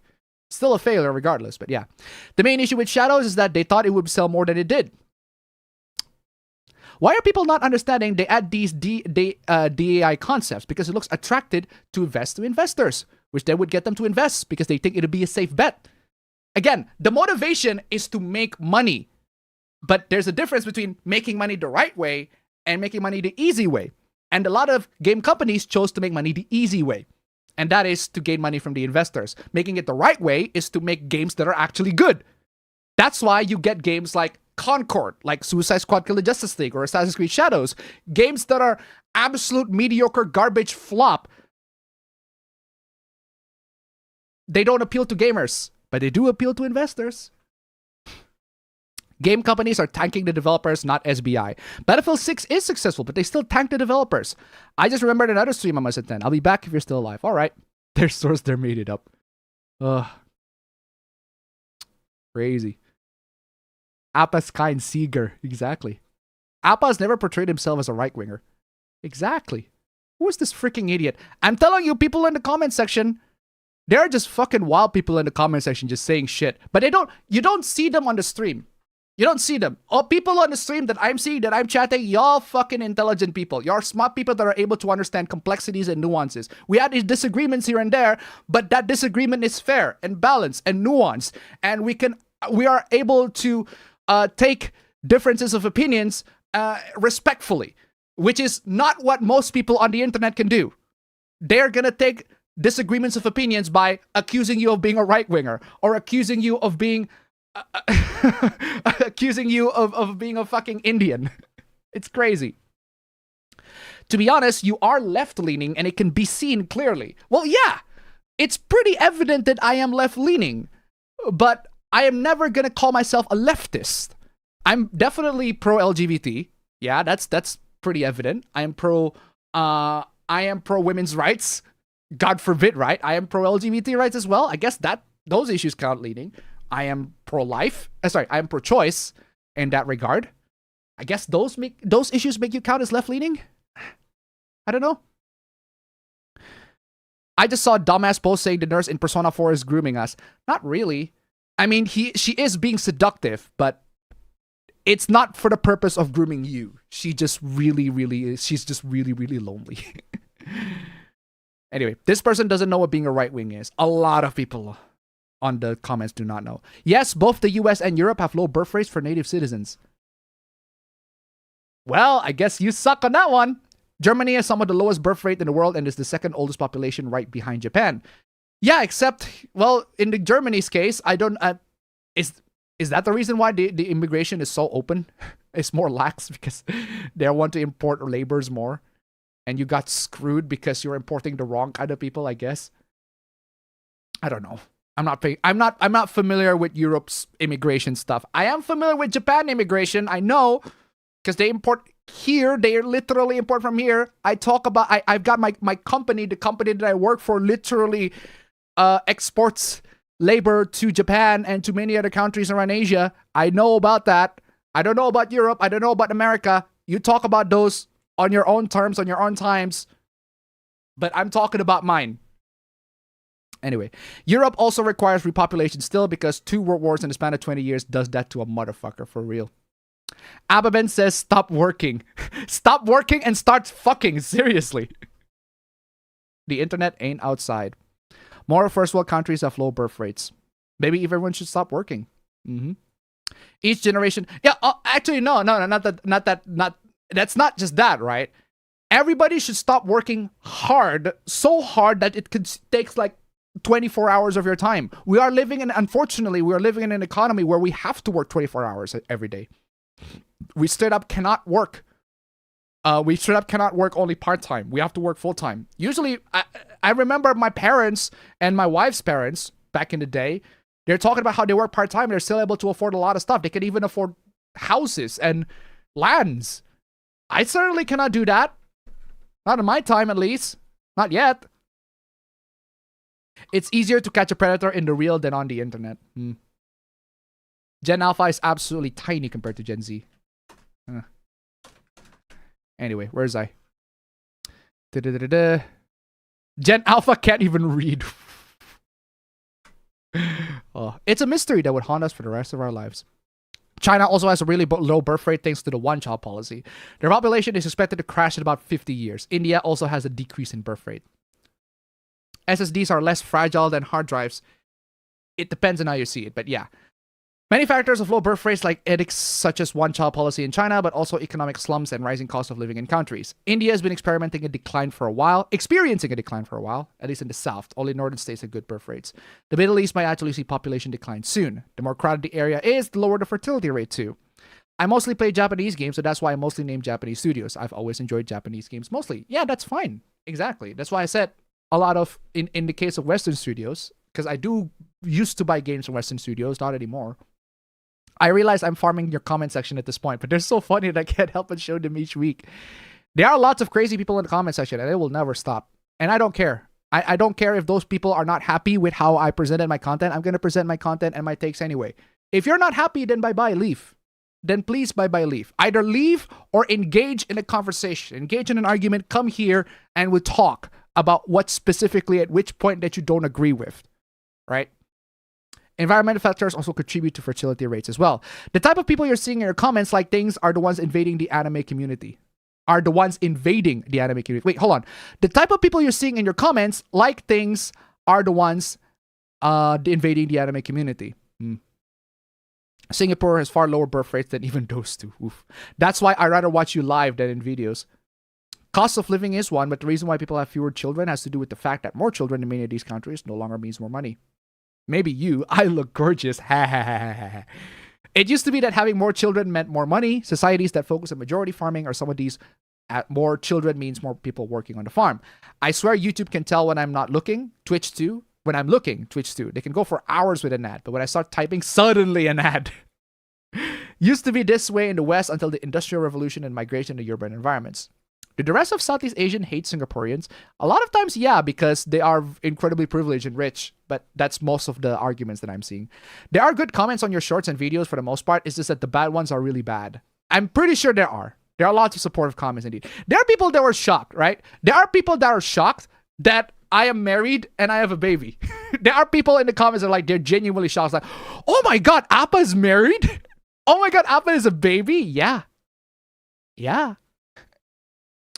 If Appa can get married despite looking that cooked and being that gay, there's hope for the chatters yet. Hey, unlike a lot of influencers online, unlike a lot of people online that decided to say dumb shit but not doing the dumb shit that they say, I at least do the dumb shit that I say. And one of those dumb shit is getting married, I guess. It's not for everybody. Some people are jealous on the weekend for getting the first view on Persona 6. Oh, boo fucking who? God forbid, right? Wait, like everybody else. Can we think on more than just one step? If they accept that deal, they make cringe games. They lose fans. If they lose fans, they lose the influence for investors in general. I know, but they do it anyway because it's easier. It's a lot easier, guys. It's a lot easier to spend a little money on some consultation firm than actually make a good game. Making a good game is hard. Spending money on a consultation firm, bro, couple of taps on my smartphone and boom. Check on your balance. You should find your money there. Plain and simple. But making a good game, oh, that requires effort. That requires time. That requires dedication. That requires passion. That requires people giving a shit. We don't want to have that in a corporation. We just want to spend money on something that's easy. That still make us look good for investors anyway. That's the reason why Western game companies are sinking. Remember, most of these poor decisions are made by out-of-touch executives, not the actual developers. Yep. Now's Appa talking about pandering. Kind of reminds me of Apabro says that the companies that pander to the so-called modern audience is actually themselves. Exactly. Executives that only care for wealth is one of the factors what caused game companies went south. Yep. Blaming the executives is a bad theory. This is a top and bottom problem. No. It's not a bad theory. It has been definitively, demonstrably proven. There are evidence, there are facts to back up that the executives are the one making the decisions. They are called executive. They execute, right? They execute. Literally, if you watch Margin Call, the film that talks about money, the Wall Street people in investment firms, right? The CEO, John Toll, literally says, I am here to see whether the music goes up or down. I am here to see whether it plays or not. That's it. Nothing more. The CEO is the one that executes the actions. They're not the ones they're not the ones, they're not the creative ones. They actually know what the developers and gamers want, but they're still the one executing it. It's not a bad theory. It's demonstrably proven. Unless you have a more convincing theory that suggests otherwise. And even then, I still think that's a theory. Speaking of Ubisoft, I do recall that apparently the co-founder of Ubisoft got involved in an accident. Yeah, I think it's the helicopter accident. Yep. I'm not saying that executives need no creative control, as sometimes projects don't get done because of too many indecisive people. However, they have too much say over games and steering them wrong. Yep. There's currently a push in the government of my country, the Philippines, to ban violent games. Yeah, I literally added a hoopla because of that. Ababen's a right-winger. Someone hasn't paid attention to his streams. Did you hear about the whole Discord verification thing and all that? Should we still worry about it or not really? Bro, a lot of countries, a lot of websites are going to have ID verifications. Thanks, Appa. At least someone thinks I'm smart. Don't hold your breath.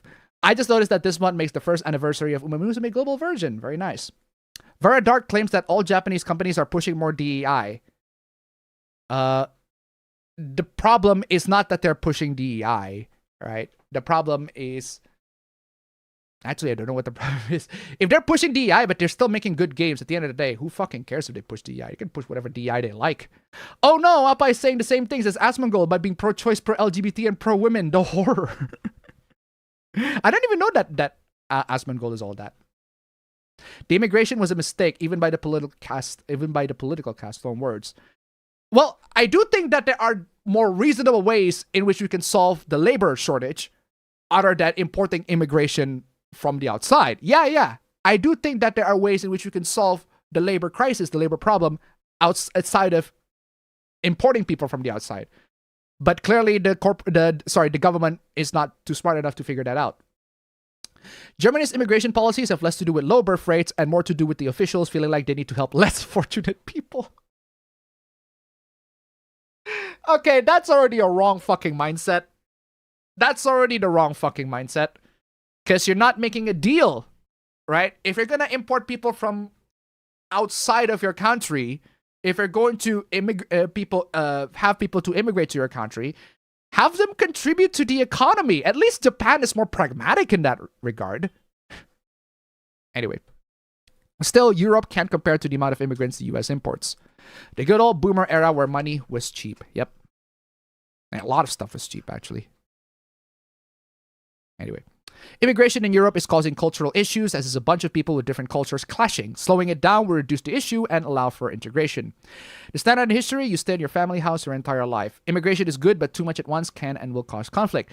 By the way, have you heard that Gideon got arrested for putting minors in danger? No way! No way! No! No, he did not. No fucking way. No, he did not. No, he did not. No fucking way he did not. This was in 27. Oh, wow. Literally, that's yesterday. Shut the fuck up, Chibi. No one's asking your opinion. Anyway, Gideon tricked the viral oh shit guy and took him to a police station to file a report after he said oh shit during a 2021. Wait, this is not the one. That's not the news. Gideon was arrested while on stream for seemingly no good reason. The problem is not want you on the property. Wait, why is he arrested? Why is he arrested? No, hold on. Why is he arrested? I need more context to that.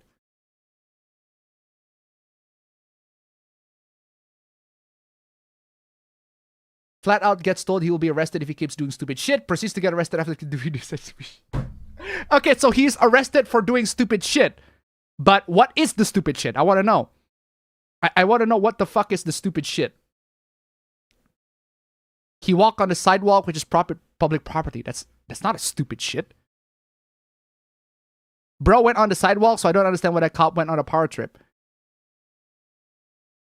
I actually want to know, why is he arrested for? Gideon gets arrested for disorderly person at the police harbor for squatter inside a McDonald's. Wait, what?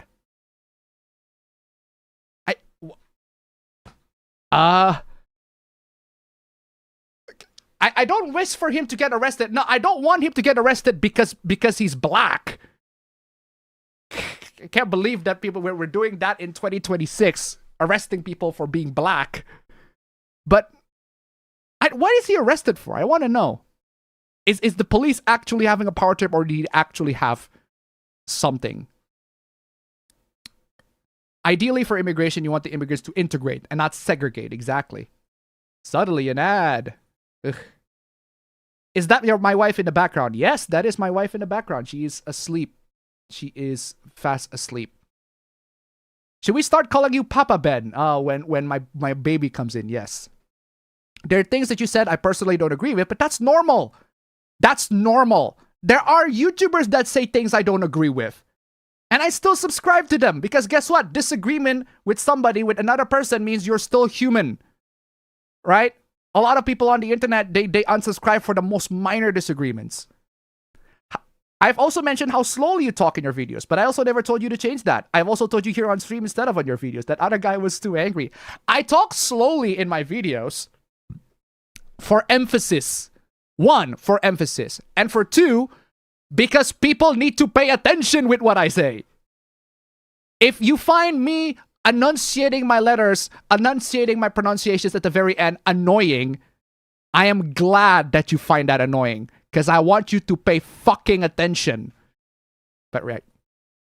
Point taken, but I wish we didn't have scam artists as game devs. I can assure you that we are both on the same page. I hate the term modern audience. There's no such thing as a modern audience. The people making these games are true believers. They are! A lot of them are, but they got screwed by the corporations who think you should do this, you should do that. Play material. Oh, execute! Yeah, that's true! You should execute yourself! Let's Your go. life is nothing. You serve zero purpose. You should execute yourself now. Execute yourself now, exactly. The CEO make it for the money, they hire true believers as game devs. Some of the countries do forget that importing too many migrants absolutely causes people to be more anti-immigration. I hate investors. There's one investor group that's trying to get Kadokawa's CEO fired for money reasons. Good thing their demands got rejected. I don't like investors neither, because at the end of the day, they just want to make money. That's all there is. They're not actually there for cash. Sorry, they're not actually there for making good games. Most Japanese companies don't even care about DEI. They don't. Appa, what about making a room for streaming?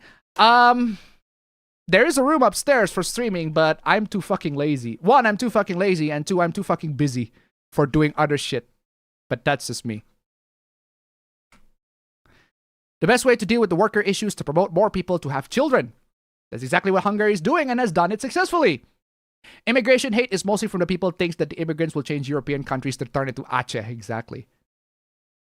Oh, you don't know who Gideon is. Gideon is the guy that literally goes against the predator hunter that is anti-loli. This guy. The predator that goes anti-loli is this one. So, the Lola community says... That guy. Remember him? We talked about him a couple weeks back. Couple months back. And apparently he got arrested. For reasons that I am not... I actually don't know. I read the comment. The comments are not providing any genuine context. If you're Papa Ben, would that make you brother Appa Uncle, bro? Really, some people complain about how Appa speaks in his videos. A lot. There are plenty.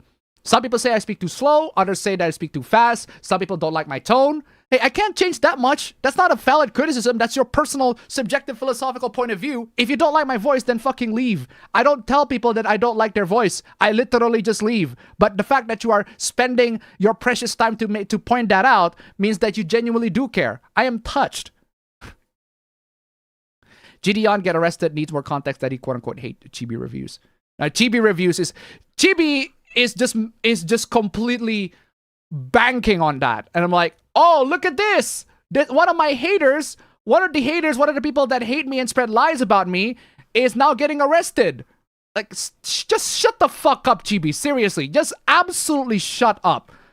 Just completely destroying. Unbelievable. Wasn't the reason that your entire room was green is because you want to have green screen? At least that's what you said. Yeah, that's true, but I'm not living on the same house that has that green screen. I'm not living in the same house. Do you think we should still worry about Discord verification or no? I wouldn't want to worry about that. Exactly.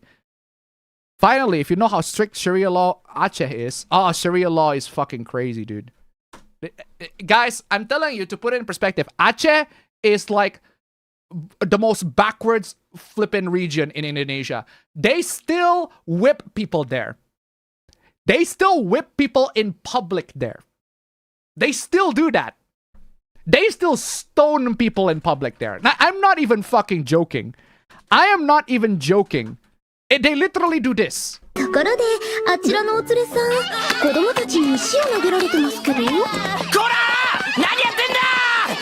literally do that. I'm not even joking. I'm not even joking. Stones, whips, whatever, they literally publicly shame people like that. It's fucking crazy in Aceh, I'm telling you. Yeah. But anyway, I want to know what the context of this one is. I genuinely want to know, what did he do? What is the charge? What is the charge? What is the charge? Eating a meal? What is the charge? What did he do to get arrested? Okay. The property, you guys have to leave. Why is the volume so low? Good lord. Let me bump that up. Who's you guys? Can you be more specific? Okay, so I want to watch the video. Before we get to the hooplas, I want to watch the video. Maybe do a stream BRB? What's the problem? Yeah, what's the problem? What did he do? McDonald's doesn't want you guys on the property, so you guys gotta leave. Is he here? Doesn't matter where he's at. McDonald's does not want you on the property. You guys have to leave. Who's you guys? Can you be more specific? You. So they said these people? Him, yes. You guys cannot be on the property. Hey, They're gonna arrest you. do you guys want some McDonald's? Y'all want to go inside real quick? Okay, so the police officers are telling him that he shouldn't be on the property. Why he shouldn't be on the property? Yeah. Okay. Yep. You're gonna be arrested for trespassing if you go in there. Bro, why? Wait. Why is he trespassing though? What makes him trespassing? You don't have any, like no offense, officer, but like, do you genuinely have nothing better to do? Like. Wait. Oh my God! No, you did not. No. You Fuck! You fucking idiots! I can't believe you! What the fuck is the matter with you? Are you fucking mad? You do not say that. Fuck! You fucking idiots! I can't believe you! What the fuck is the matter with you? He did. No fucking way. You wonder why you got arrested? He taunted the fucking cops.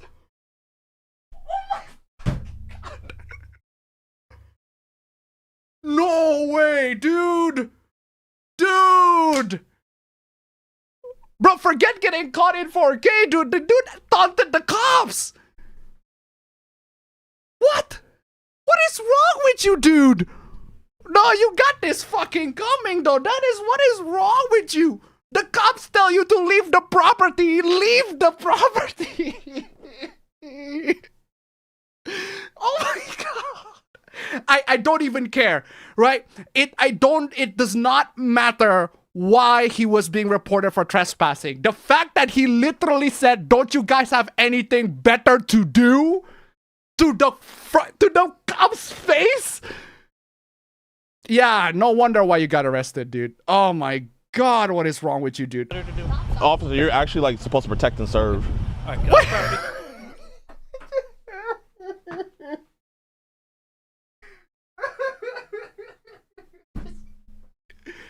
Comply to the fucking police, man. What is this? Oh my God. Bro, if I am in that situation, I would comply. And I would have a reasonable discussion with the officer outside of the property that I was supposedly trespassing so that I can know and figure out what the issue is. But the fact that he taunted the cop, the fact that he resisted the arrest, and you wonder why the cop coming in to, oh my God. You guys are gonna be arrested for trespassing. Okay, we'll leave the property, but like, I'm just trying to figure out, do you have anything better to do? What the actual fuck? Then just leave the property first. Oh my.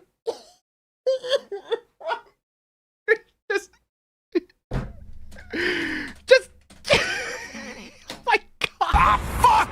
You fucking idiots! I can't believe you! What the fuck is the matter with you? What is wrong with you, dude? Just leave the property. You don't have to interrogate the cop. You have no right to do that. You have no right to do that. Because this is like a... Yeah, they told you earlier that they don't want you guys on the property, so you guys gotta leave. Because you've been camping out there for like 20 minutes wasting taxpayer dollars. Excuse me? You fucking demented. This is too funny. Okay, I'm sorry. This is pre-stream fucking video. This is too funny. What do you mean? You're wasting taxpayer dollar. I don't give a shit if that cop is wasting taxpayer dollar. They tell you to leave the property, you leave. Unbelievable. About 5. You guys need to leave. Why? Yeah, just leave, dude. It's crazy how you don't arrest a squatter. What? It doesn't matter what the owner says. If the owner doesn't give any genuine reasons, you can have that discussion later. Just leave, dude. It's crazy. Here, let's just stand on the sidewalk. Okay, so he leaves. Yo, man, I don't know why he's blocking your Mickey D's, bro. I'm trying to get McDonald's, bro. You trying to get some McDonald's? Yeah. Let's see if there's some McJoes in there. Arrest Joe. We gotta arrest Joe. Let's go get Joe. Stop oh my god, stop taunting the cops, dude. Just leave the property and comply with the law. It's like, Yeah. Go inside and see if Joe's in there. What'd you say? He's a cock. I'm just trying to figure out, bro. He has to be in there. wait, Bro, why are you back? Really protecting Joe. Wait, why are you back? What? Officer, what are you doing? Why are you back to the property? I thought they already. Officer, they never trespassed them. You can't trespass somebody. Officer, you cannot trespass somebody. I'm sticker. You want to waste your DA's time? Okay, so not only he taunted the police, he refused to comply for a brief moment. He was making comments against the police at that point, but he goes back to the property. Maybe my geometry is a bit messed up, but I don't see him like actually going far away from that property, and the police coming in and arresting him. Like, Gideon, what a dumb thing to do. Genuinely, what a dumb thing to do. What an absolutely stupid thing to do. Like, dude.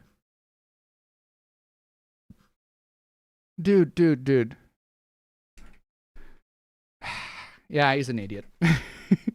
It's his fault.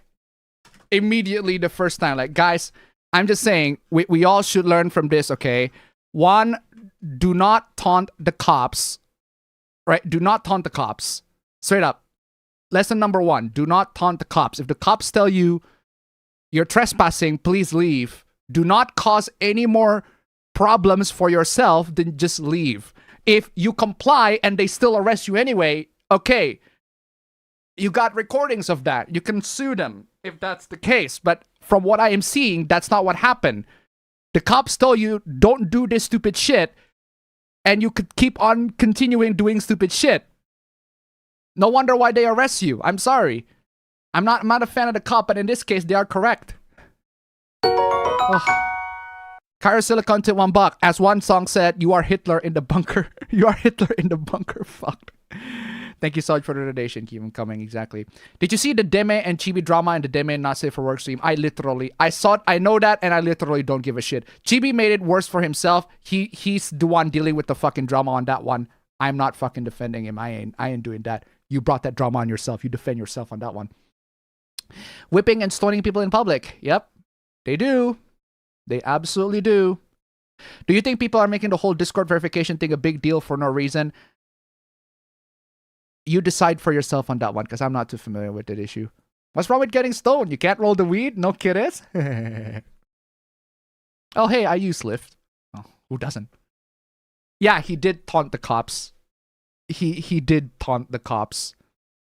He absolutely did taunt the cops. He absolutely did that. Just stupid thing. Unbelievable. Do not, again, guys, if a cop comes in and tells you you're trespassing, don't do that. Don't. Literally do not taunt him. Straight up. Do you have a clip of Arthur Morgan roasting Franklin? I have a clip of this. Dumbass. Dumbass indeed. This generation is way too entitled. Yeah, all he had to say is just, okay, I understand, I'm leaving. Exactly. Do you have anything better to do, cop? It's just stupid. It's considered trespassing if you still go to a building after the owner says you can't. Yeah. They don't have to tell you a reason why. They just tell you can't go to this building. That's still trespassing by legal definition. So it's exactly their job. The fact that he still does that is an absolute stupid thing. Unbelievable. He's hunting squatters now, exactly. Oh. Not just taunt, he's sort of encouraged the public to pressing the cops, exactly. Carasiliconte $1. Appa, is this safe to play? officer approaches your car, be polite. Ah, my goodness. Thank you so much for the donation. Keep them coming. It's Chris Rock, so I'm afraid of copy strike. But it is very funny. He went from hunting pedos to hunting squatters. I have no idea what he's doing there. Didn't also got arrested last year? I don't know. I don't know. Don't miss the part where Gideon says to the cop that he's a multi-millionaire? Yeah, you're an idiot. That is a stupid thing to say.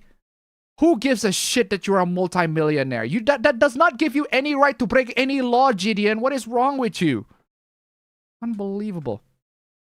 I have not seen Chris Rock's skit on how not to get your ass kicked by the police, but it is very funny. Unbelievable. Actually educational. I need to see that skit though. Anyway, I made it to the end of the hoopless, so I might as well just play the intro real quick. Sorry about the delay, but that Gideon getting arrested one. That's so fucking stupid. What is wrong with you? Anyway, intro.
Silicon, I'm so sorry. You didn't miss your hoopless.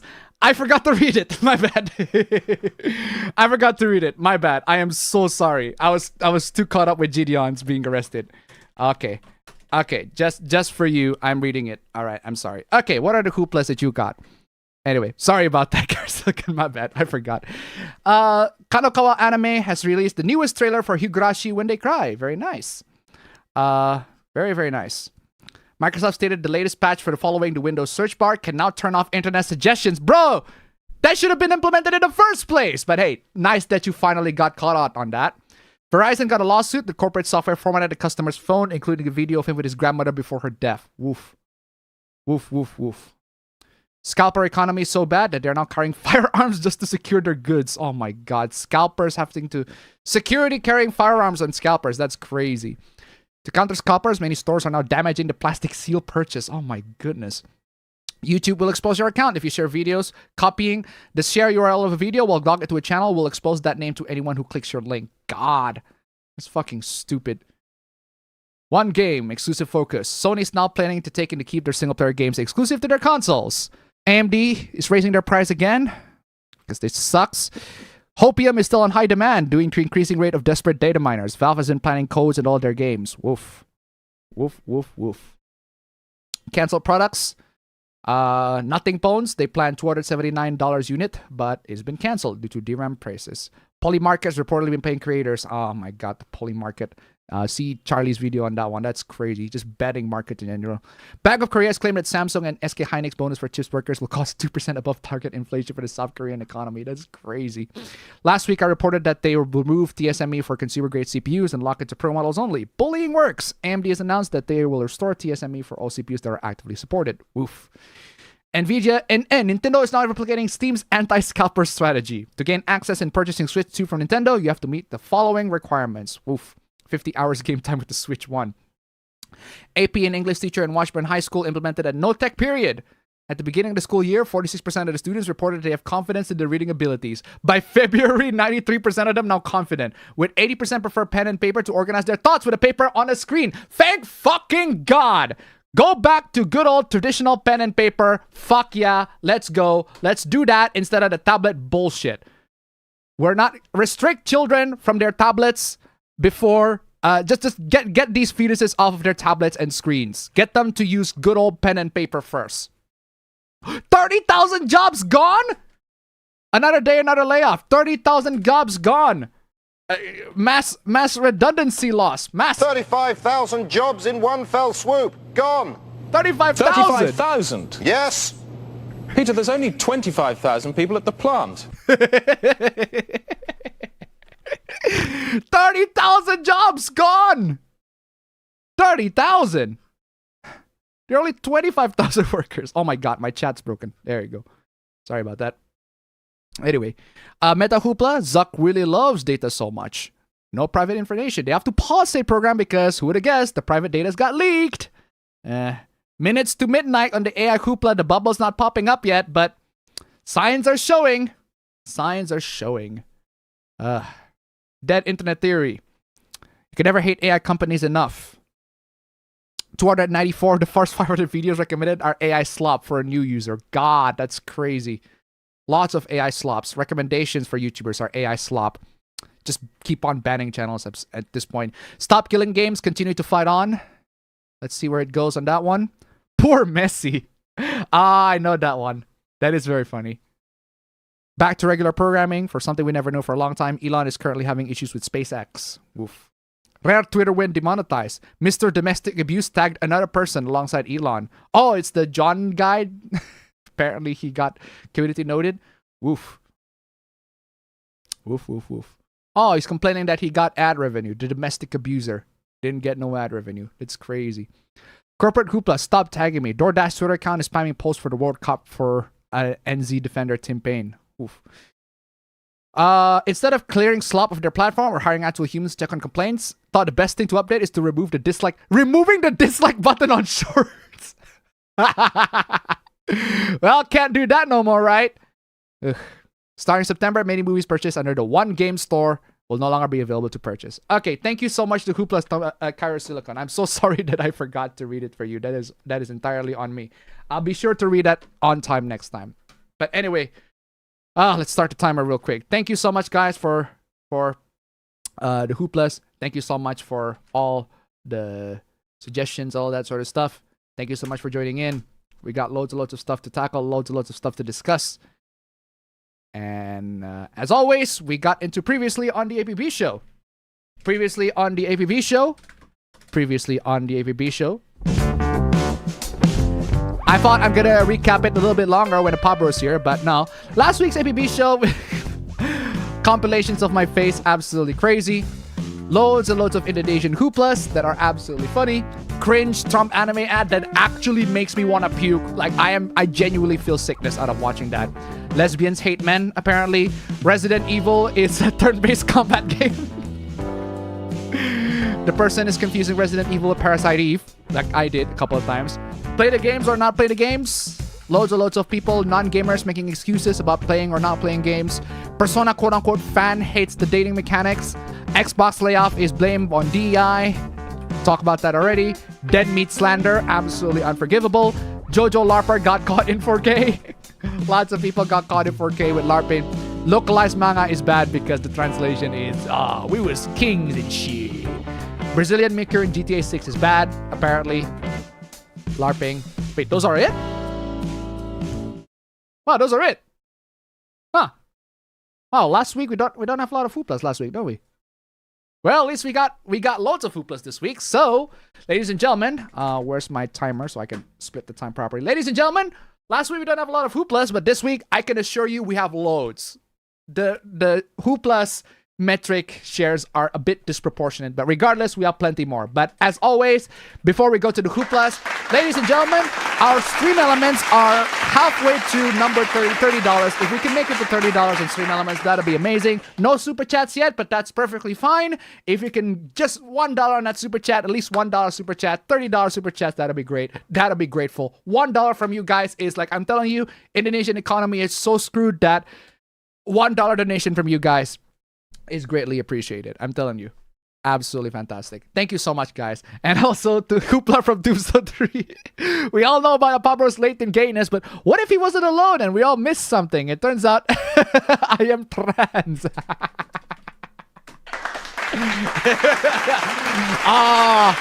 Apparently I am trans now. I am trans now. That is very funny. Anyway, thank you so much for the donation. Thank you so much for the memes, guys. If you want to send some memes, you want to send some donations, send some love, check out the links down below. We're going to be in here for a while because we have loads of hooplas, mostly Indonesian hooplas. That'd be great. Come on, y'all. Come on, y'all. Anyway.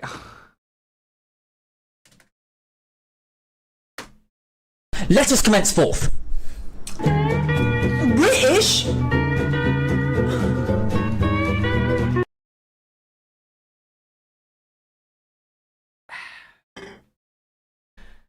License for air conditioning.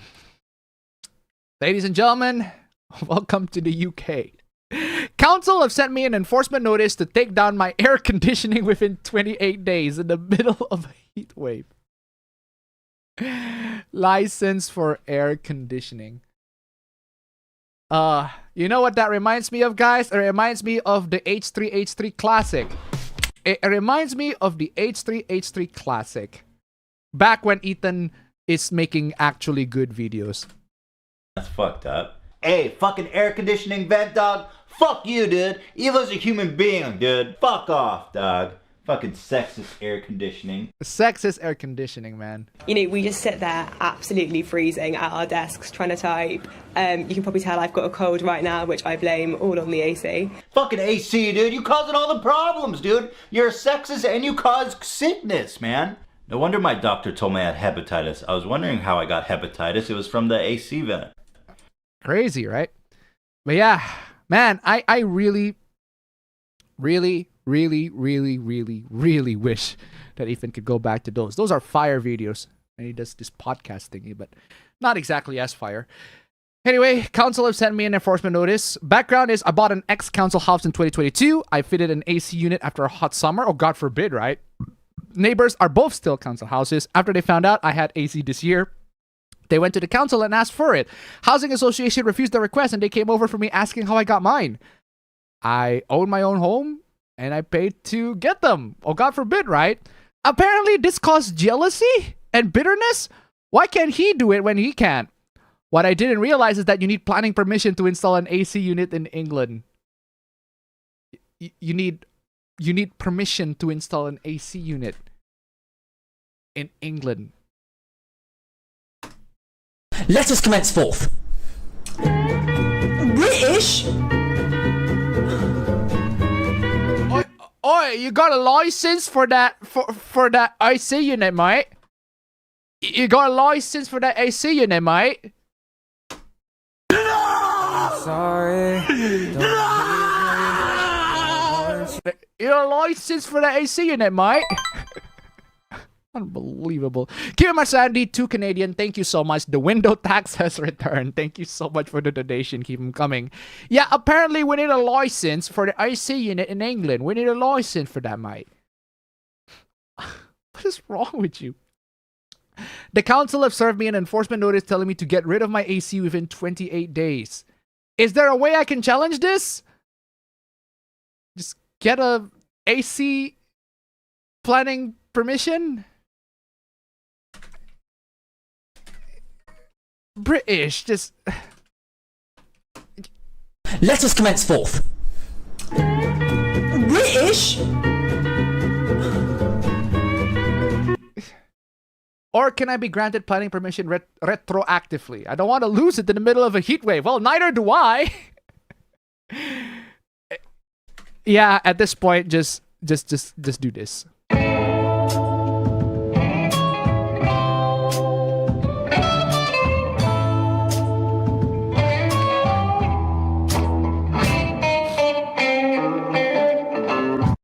Well, if you can't get out of England, get a lawyer. And I don't exactly recommend getting a legal advice on this particular instance. Actually, you know what? I'm kind of curious, right? I'm kind of curious. I want to do it live because I do want to know what the answer is. Kyrie Silicon to $1. No AC in this heat wave. I'd rather be French. Thank you so much for the donation. Keep them coming. I actually want to know the answer for this one. Maybe Gemini can get me straightened out. Gemini, so there's this Reddit post complaining that someone is threatened to have their AC unit removed because someone in the UK is threatened to have their AC unit removed because they don't have permission for it. Apparently, you need permission to have an AC, to install an AC unit. He asked the Redditors, in the Reddit post posted in Legal Advice UK on whether he can challenge it or apply the law retroactively. Granted permission, be granted permission retroactively. Is it possible? What I want to know, out of curiosity, what can he do? What can he do about the problem? Okay, so I don't see the answers from the Redditors, but I do want to see the answers from Gemini. Gemini, what do you think? What is your answer? That specific situation captures a massive, confusing gray area in UK property law. There actually have been a ton of conflicting information and media coverage lately about whether residential air conditioning units are quote-unquote banned, or if they fall under permitted development rights, which allow certain home improvements without a formal planning application. If someone in the UK is being threatened with having their AC unit removed, what they can do depends entirely on who is threatening them. Okay, that is interesting. In the UK, this usually boils down to 3 distinct legal battles: the local council, planning permission, a landlord or management company, leasehold breach, or a neighbor, civil dispute. Here's exactly how they can challenge it or fix it retroactively. If the local council is threatening enforcement and says the unit lacks planning permission, the owner actually has a couple of solid pathways. Apply for retrospective planning permission, Section 73A, so he can do that. Apply for a lawful development certificate, LDC, he can also do that. Or the 4-year rule immunity. If the external AC unit has been placed in more than 4 years without the council taking enforcement action, it becomes legally immune from enforcement under UK planning law. So basically, he is immune. So, in other words, he is basically immune to that for 4 years. If it's the local council that's enforcing the law, he is actually immune for that for 4 years. So he might as well don't do nothing for 4 years until he get the actual permission to do that. And apply for the fact that he needs permission to fucking plant an AC is already fucking stupid to begin with. But yeah, he can apply for retrospective planning permission within Section 73A. Also for a lawful development certificate or LDC. Yeah, so he can apply for that. Or at least according to Gemini, he can. But if it's a freeholder or management company's threatening removal, you can check lease or deeds, seek retrospective consent, and argue waiver or estoppel. But if a neighbor is threatening to remove it, they cannot legally just rip it off the wall. So if a neighbor does it, if a neighbor thinks your AC is too loud, well, fuck you. Take this and shove it up your fucking face. Shove it up your fucking ass. Or the British, this. Take this and shove it up your ass. Hold on. I need my horse cock. I need my horse cock. There you go. Allow me to pop a jaunty little bonnet on your purview and ram it up the shitter with a lubricated horse cock. Exactly. So, all right. So exactly. The point is, don't panic. You can apply for retrospective planning permission with the council or request a retrospective license for alteration. So he's not fucked. But the fact that he still needs permission to install AC units to begin with is absolutely fucking stupid. British! Let us commence forth. British? Yeah, so basically he's not fucked, but the fact that he still needs permission for that is stupid. Okay, what is this? Oh, iPhone versus Android. Thank God. A slightly less legal hoopla. Why do iPhone and Android give different results?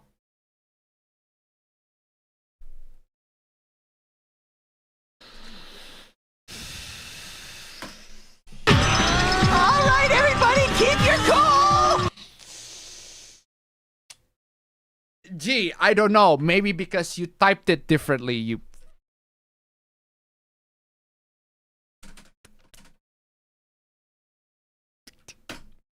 Come on now, don't get angry. Don't get angry. It's just a stupid NPC. Maybe if you input it exactly in the same order, it will give exactly the same result. I guess you don't know quick maths, right? The equations shown are not identical. Order of operations dictates that multiplication is done before addition or subtraction. I don't even need to explain this. This is just fucking dumbass rage bait content so that people can get engagements out of it. Is this person, does this person have a check mark? I censored that, so I don't know. I'm pretty sure it does. You're an idiot. Idiot. Moving on. Bizarre Indonesian DM. Okay, what is this?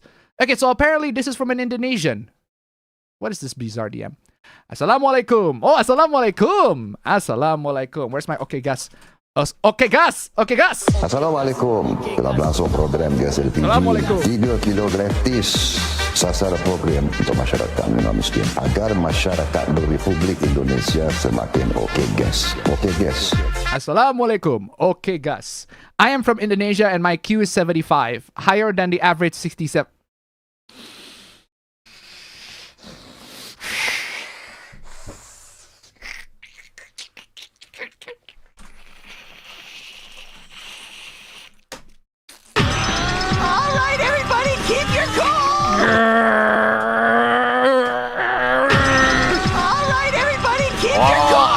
I am mad. I am angry. Don't you fucking do that. I am in Indonesia and my IQ is 75, higher than the average 6'7". I'm so sorry for this, guys. I'm so sorry for being Indonesian. It's not my fault. Don't you fucking dare. I have 3 questions. 1. Is a mermaid ovipar or vivipar? Mermaids are not real. Mermaids are not real. It depends on who you ask. It depends on who made the mermaid. In case you don't know, ovipar and vivipar, that's like the biological methods of reproduction. Ovipar means they lay eggs. Vivipar means they get pregnant. They're mammals. So either they lay eggs or they got pregnant. That's basically the question. Does a mermaid lay mermaid eggs like fishes, or they got pregnant and they're like mammals and they give birth that way? That's basically the question.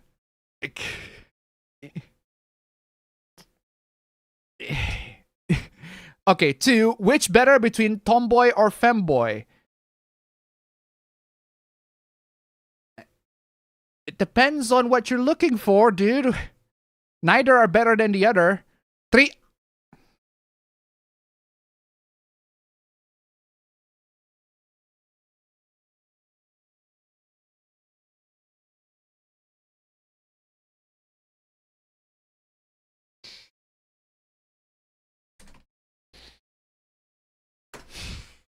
Okuyasu, I heard it as clear as day. I just remembered I have a meeting at 8:30. Racist!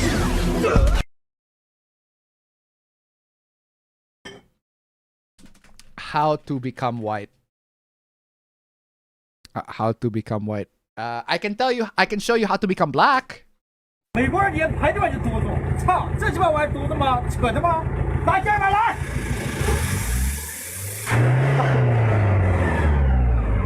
哎呀，我操人了！我操！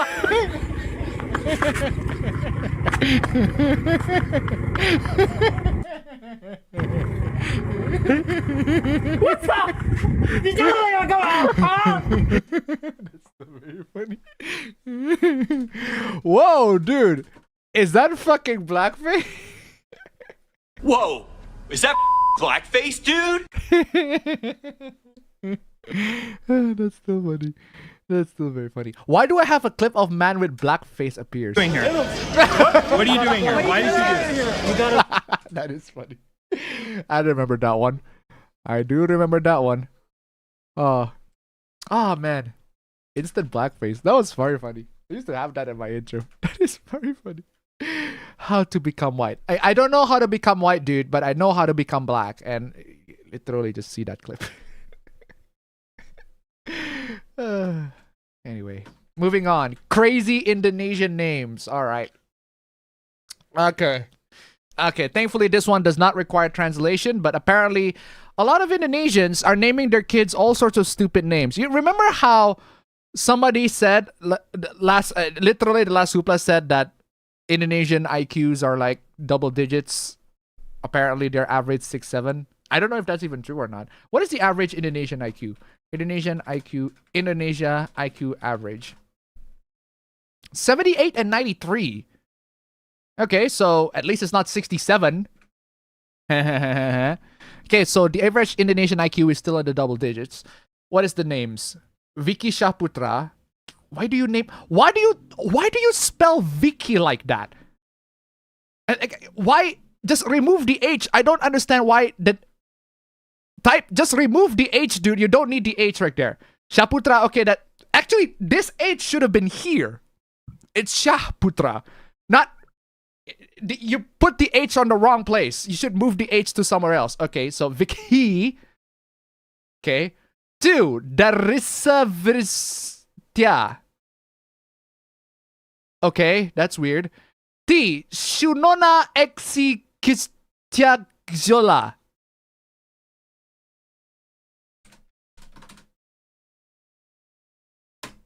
You what? What? Sunona Exikista. Am I spawning a flippin' demon from hell? What is this name?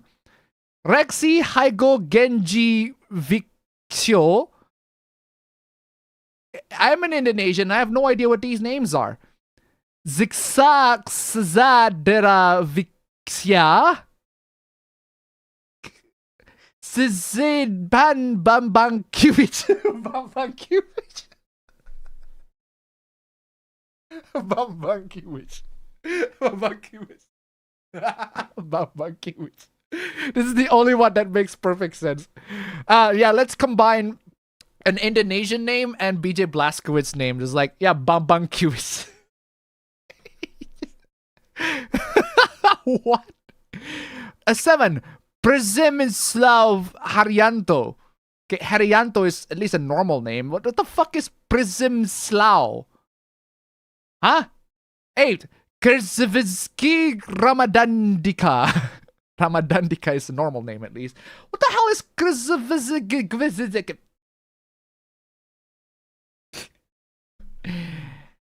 Oh, and you wonder why Indonesians have an average IQ of double digits. In the higher tier double digits, but still. Okay, what is this? Oh, what the fuck is it? Spending above minimum wage is rich. Oh my god, what is this? Oh, this is a meme, apparently. And as a source. Oh, it is a source. Okay, what is this? Okay, so if you spend per month less than $28, you are extremely poor in Indonesia. If you spend 28 to 36, you are poor. If you are vulnerable to poverty, if you spend $36 to $44 every month in Indonesia. And if you're lower middle class, 44 to 56, middle 56 to 70. And guys, I spend at least more than $200, $300 every month. Because that's just me living in the Indonesian economy, right? But apparently, guess what? If I spend more than $300 in Indonesia, or sorry, spend more than $168 in Indonesia, guess what that makes me?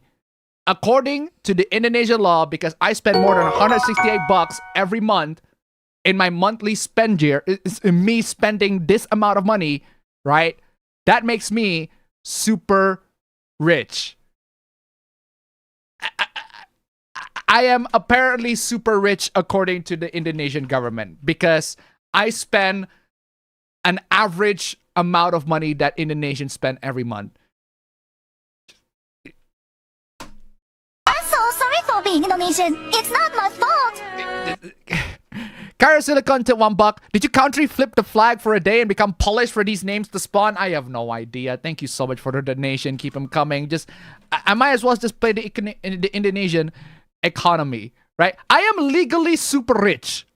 But the problem is, that's like 99.9% of Indonesians are super rich because they also spend that much money. It's just, this is the Indonesian.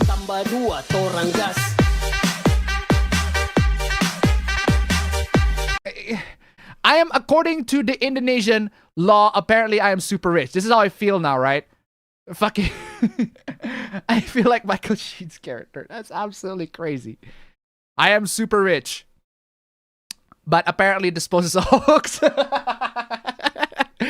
The actual decree does not contain a table classifying anyone spending over 3 million as very rich. That's not what happened. Its sole purpose is to rank households into deciles 1 to 10 based on the National Unified Socioeconomic Database. So what happened is, even in genuine government data, numbers often shock people because they miss the phrase per capita. Per capita means the total household expenditure divided by every single member of the house, including newborn babies, toddlers, etc. Imagine a family of 4, father, mother, and 2 children. If the father spent 12 million rupiah, or about $672 a month, to cover rent, utilities, school fees, and food for the entire family, the per capita expenditures is 3 million rupiah per month. How the fuck does that math make sense? So if I am a family and I spend about $600 per month, or nearly $700 per month, apparently I have to divide that per family member, and then here you go. Apparently I spend $168 per month.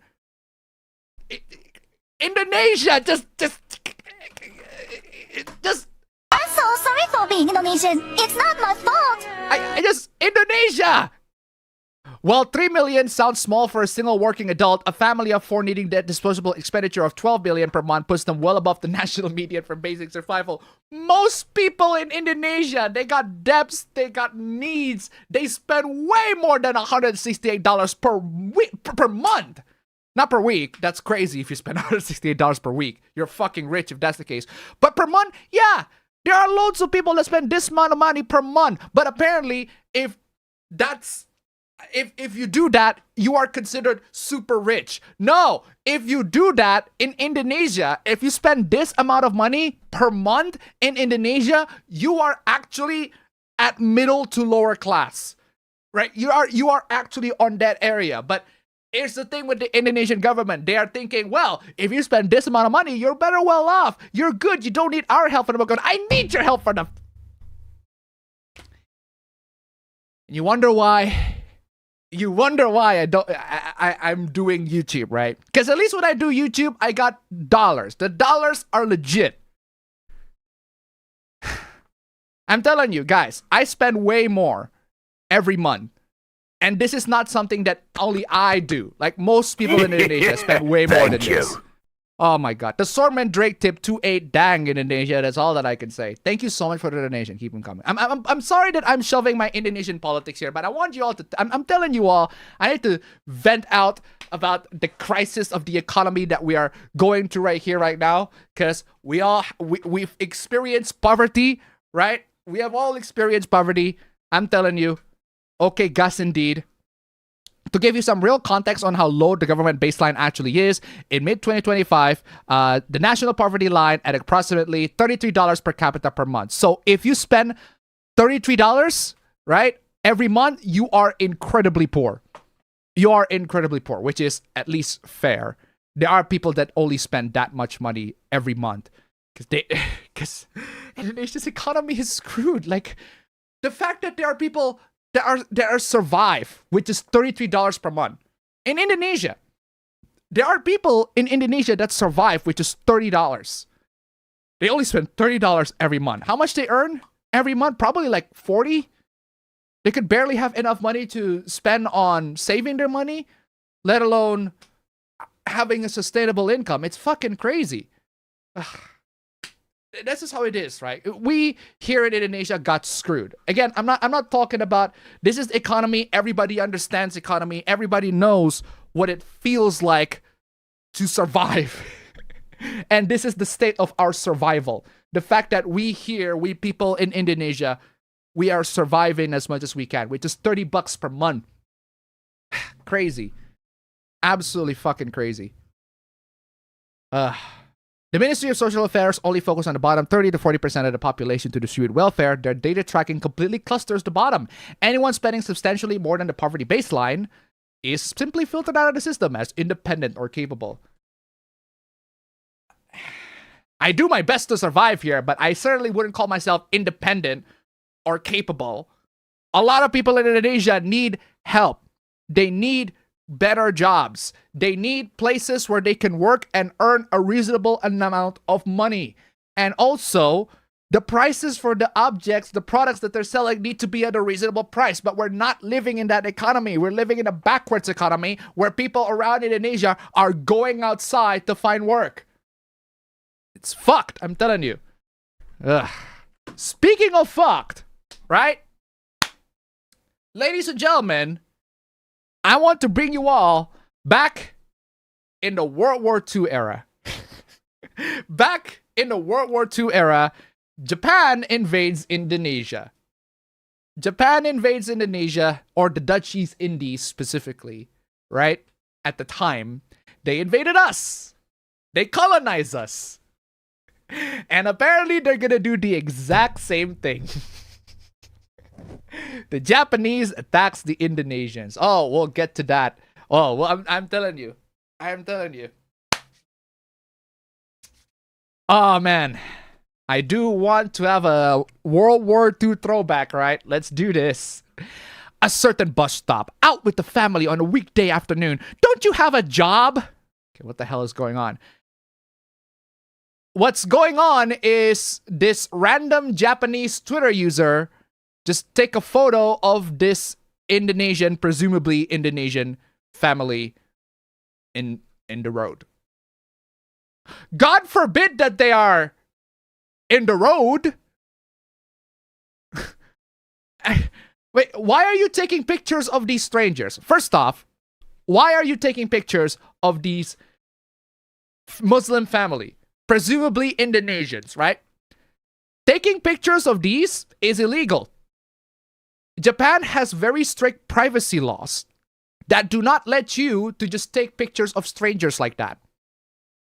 You can't do that. You can't. So you taking pictures of this is you breaking the law. Dude, I don't see these people breaking the law. They're just existing. God forbid. Right? God forbid. Don't you have a job?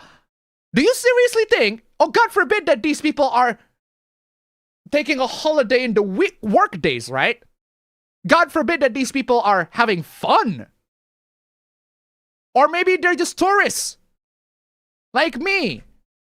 Maybe they're just tourists like me. Look at me. Look at me being a tourist. You want to see me being a tourist in Japan? This is me being a tourist in Japan. Look at that. Look at the Pablos just sitting there chilling. This is me. Look at that. That's just me being a tourist. God forbid, right? God forbid that I'm a tourist in Japan. God forbid that there are Indonesian tourists in Japan. That's my sister filming that, so that's why I have the footage. But seriously. And with 2 kids, no less. Family outing? Did you have them after that getting that childbirth lump sum grant in Japan? The fuck are you on about? And this is the countryside too, the sense of despair. I don't understand why this person all of a sudden decided, you know what? We're going to take a picture of this random Indonesian Muslim family and make fun of them on social media. I'm like, the OP is actually Japanese, by the way. Not that the OP is pretending to be Japanese, because this is translated from Japanese, so they actually type Japanese. But even so, like, what the fuck is going on with me? What is wrong with you? And the thing is, right, I want to tell you all a bit of a context, right? Because the thing is, what you all need to know is that we Indonesians, we actually got it easier to enter Japan. We are given permission to enter Japan way easier, way more loose than before, because Japan has a labor shortage. They actually do. And you can look this up. This absolutely is true. They have a labor shortage. And because of that, right, just to explain, just to provide some context, they have a demographic challenge. Aging population, low birth rate, historical low birth rate, and they need labor. And where they're going to get labor? They get labor from us. Not just us, actually. They get labor from Vietnam. They get labor from China. For the most part, they get labor from China. But the new one is that we give labor to them. That's why you see a lot of Indonesian coming into Japan. And also, the visa restrictions to come into Japan and Indonesia is a lot more loose. We don't have a huge restriction to go to Japan anymore. Because guess what? We also contribute to the tourism. I hate the fact that it's Indonesians that are the ones contributing into other countries' tourism instead of the other country contributing to us in our tourism. It's crazy. Indonesia is no longer viewed as global policymakers. Yeah, they spend on tourists. They travel frequently. Like me, I travel frequently. Look at me. Look at me traveling on the subway. Crazy, right? And contributes significantly to Japan, boosting the tourism economy. And they have geopolitical partnership with Southeast Asia. That's why you see Indonesians. That's why you see people from Vietnam and Myanmar and all that sort of stuff. Cambodia. I say Cambodia, never mind Indonesia. But yeah, regardless, you see lots of people from Southeast Asia coming to Japan to help them because they need labor. That's just how it is. So that you guys understand the context of what's going on here. Right? Oh, they also introduce what is called a Tokutei Gino visa framework to allow blue-collar and skilled foreign workers to live and work in Japan. They actually provide a platform, a visa that allows us and many other people in Southeast Asia to go to Japan to work. God forbid, right? Oh, how dare we find work in this grueling economy? You all already see how Indonesian economy is absolutely screwed. And you wonder why there is literally in Indonesia, right, a movement from many people telling others, quit, get out of here. We should just quit Indonesia. We just get out of Indonesia, find work in Japan, find work abroad. I was actually kind of considering that at one point, but that's just the reality, the harsh reality of the situation is that lots of people are going out, they're trying to find work abroad, and lots and lots of companies in Indonesia, they provide work abroad. Making short-term entry easy via East Passport waiver, Japan makes it seamless for Indonesian professionals, not just workers, but also tourists and families of tourists and families of workers to visit Japan because Japan needs us. They do. They are in shortage of labor. Do you want to know why you see Indonesian family in Japan? Because you are not reproducing enough labor. You're not producing enough labor. One, you're not producing enough labor. And two, our labor market sucks. It's like they don't need us. And also the childbirth lump sum grant thing, right? It's the most malicious part of the tweet. Japan offers a standard childbirth and childcare lump sum grant bumped to about 500,000 yen per child recently. That's about $5,000 to anyone enrolled in Japan's national health insurance system. So yeah, we are provided insurance, we're provided grants, we provided benefits when we go abroad to Japan. When we do it in Indonesia, we don't. We don't get no benefits. We don't get retirement. We don't get pension. We don't get any of these childbirth benefits. We don't get that here in Indonesia. We don't get all of that. And you wonder why we decided to get out of here, get out of this country, and go to Japan to find work where the government actually welcomes us and actually pays for us. It's welfare tourism, straight up. Again, I don't usually talk about this, but the fact that this person, the Japanese coming here and attacking Indonesia, attacking Indonesians for daring to find work, right? You go complain to your government. You tell them, all right, encourage your own people to reproduce. Lessen the work load that you are giving to the Japanese people and allow them time to reproduce, to marry and reproduce and be able to gain enough labor force for the future, which is not what you're doing. There is a conspiracy-laden narrative among right-wing netizens in Japan. Yeah, there are racists in Japan. Who would have thought? That foreigners come into the country just to give birth, collect government grant subsidies, and drain public funds. Gee, where have I ever heard those kinds of arguments before? Where have I ever heard those kinds of arguments before? Wow. Gee, these arguments feel very, very familiar, doesn't it? Very, very familiar. Unbelievable. Except, I don't know what's going on in America and in Mexico. I have no idea what's happening in those. That's entirely for y'all to argue and discuss. I do know what's happening here. The poster is implying that this family only had their 2 children to cash in on Japanese tax money, which is both mathematically absurd. It doesn't even cover the lifetime cost of a fraction of a child, and deeply offensive, because it is. And yeah, you should not take photos of strangers online. You should not do that.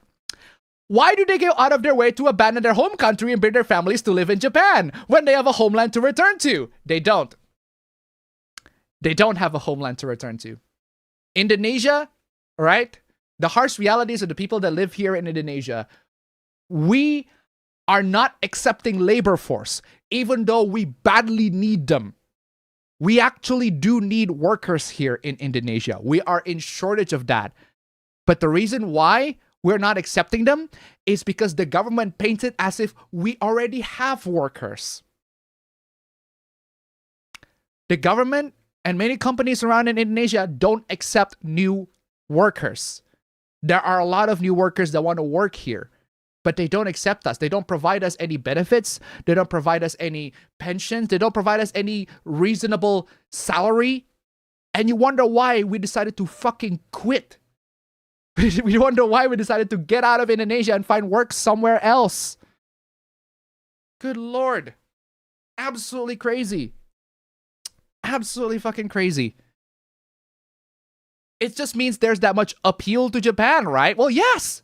The government makes it very appealing for people from outside of Japan to come into there and work. 1, they need labor. And 2, they provide pensions. They provide benefits. They provide reasonable income. Oh, you wonder why people from around the world are coming into Japan to work there, right? Especially when Japan needs work. God forbid. They get consideration for their religion, support, protection, and all that. Without that appeal, they wouldn't bother leaving their homeland to come away at all. No, hold on a second. Even if Japan doesn't have all those appeal, we're still going to leave our homeland anyway because they don't accept our labor. They don't accept us as workers. Again, imagine if you're living in a country, right, where you don't even have to imagine, right? I don't know about you people live in the United States, Canada, or UK, whatever, right? You know the feeling when the country or the corporations that are in the country, they're not providing a platform for people like us, people like you, the laborers, to work. That's what's happening here in Indonesia, except in Indonesia, it's like 10 times worse. Way, way worse. At least in the UK or the US, the pay is decent enough. Not in here. Not in here. Seriously. Exactly. Japan has the demand and Indonesia has the supply. Plain and simple. That's just how it is. That's why you're seeing Indonesians roaming around Japan and working in Japan.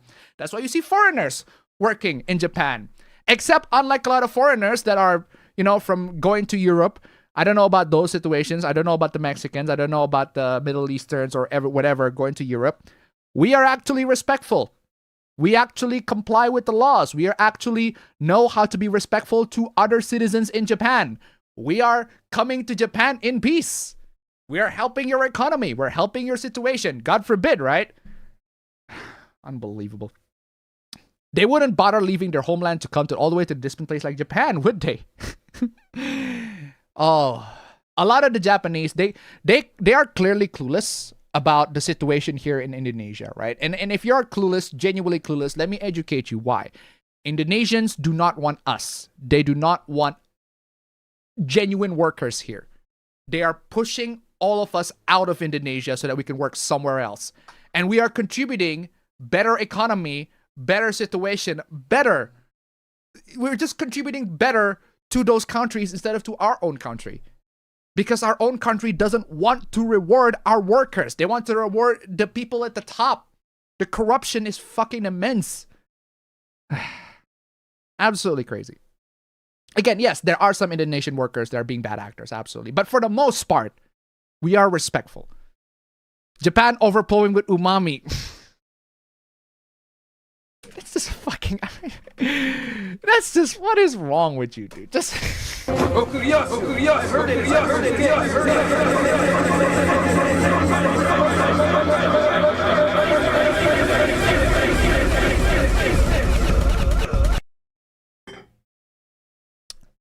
It's not our fault that we go to Japan.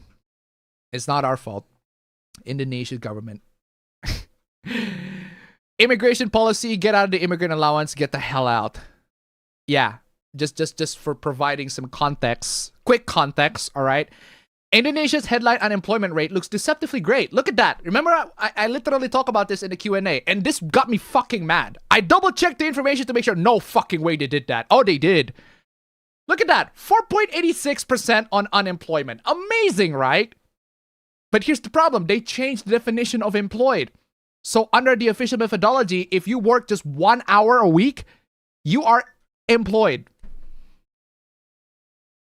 And you wonder why there's no job market. And you wonder why the job market is shrinking. You wonder why the job market is shrinking. Crazy, right? 4.68%. Yeah, I can't believe you pay attention to that. But regardless, slip. The former section shrinkage. The actual number of formal stable corporate jobs with BPJS, that's our healthcare, benefits, and career progression is actively shrinking. Yeah, because you counted people that work 1 hour a week as employed. You changed the definition. When you change the definition of somebody that's being unemployed, you're going to lose the jobs. The job market is going to shrink. It just... Major industries have faced waves of layoffs. Fucking believable. Imagine, we are living in a country where there are both layoffs and a crisis in jobs at the same time. How the fuck is that work? Close to 58 to 60% of Indonesian workforce is trapped in the informal sector. They aren't unemployed, but they are severely underemployed. No job security, stagnant income. Fucking crazy. It's just... They are shrinking our jobs. This is the situation. You want to know why there are people in Indonesia, in Japan? This is why. I want to emphasize this to you. Our government is screwing us.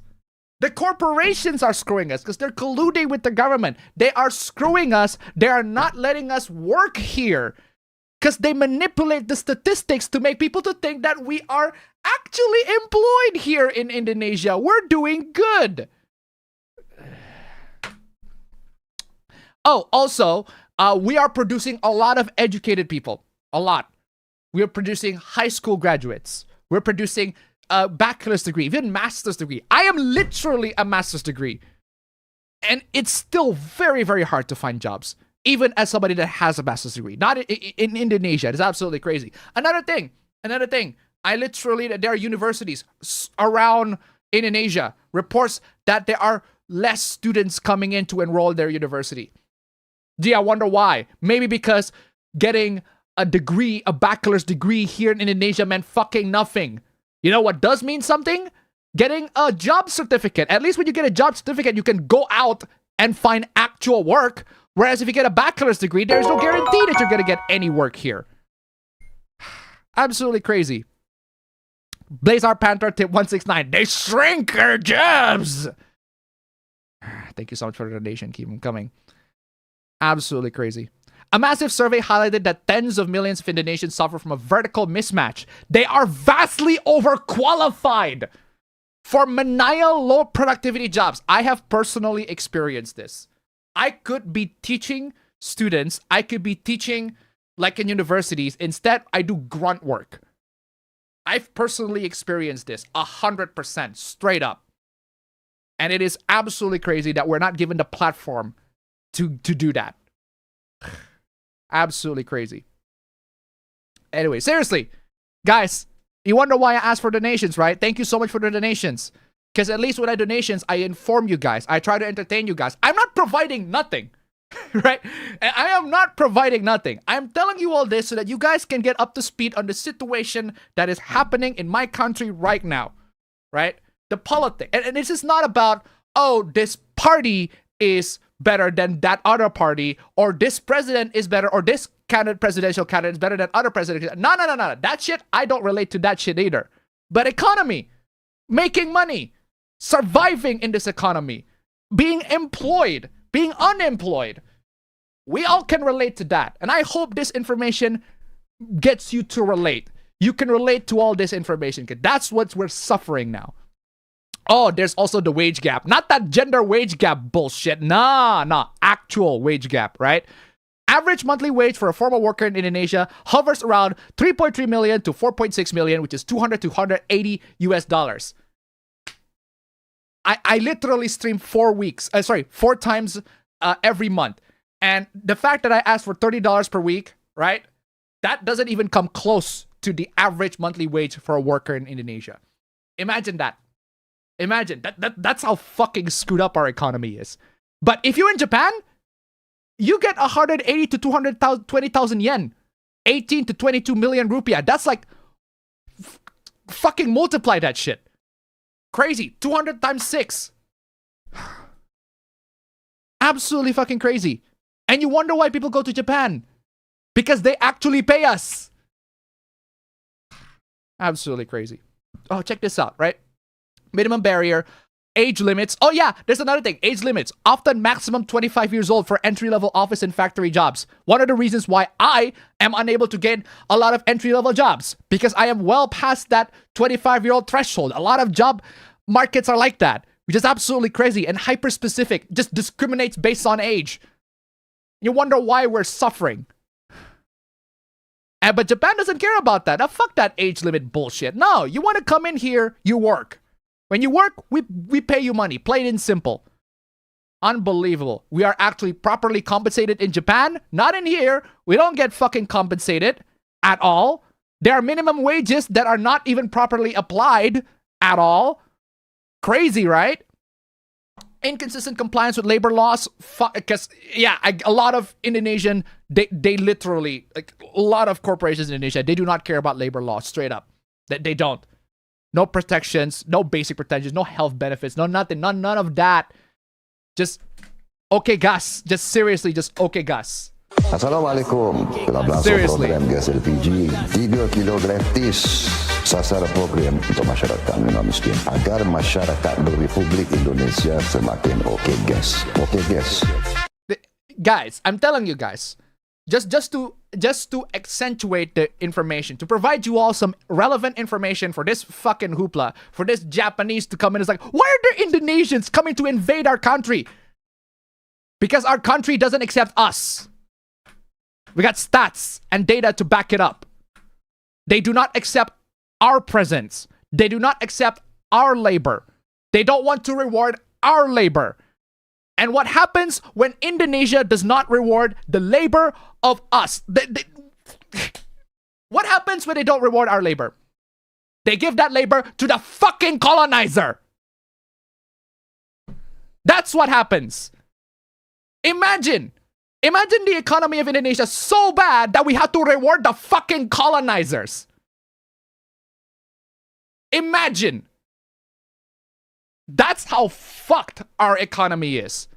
That we had to go to the colonizers and help them for us to be even rewarded. Tons of assholes like this everywhere. Ugh, they're everywhere indeed. God forbid, right? My local train line is starting to be full of black people.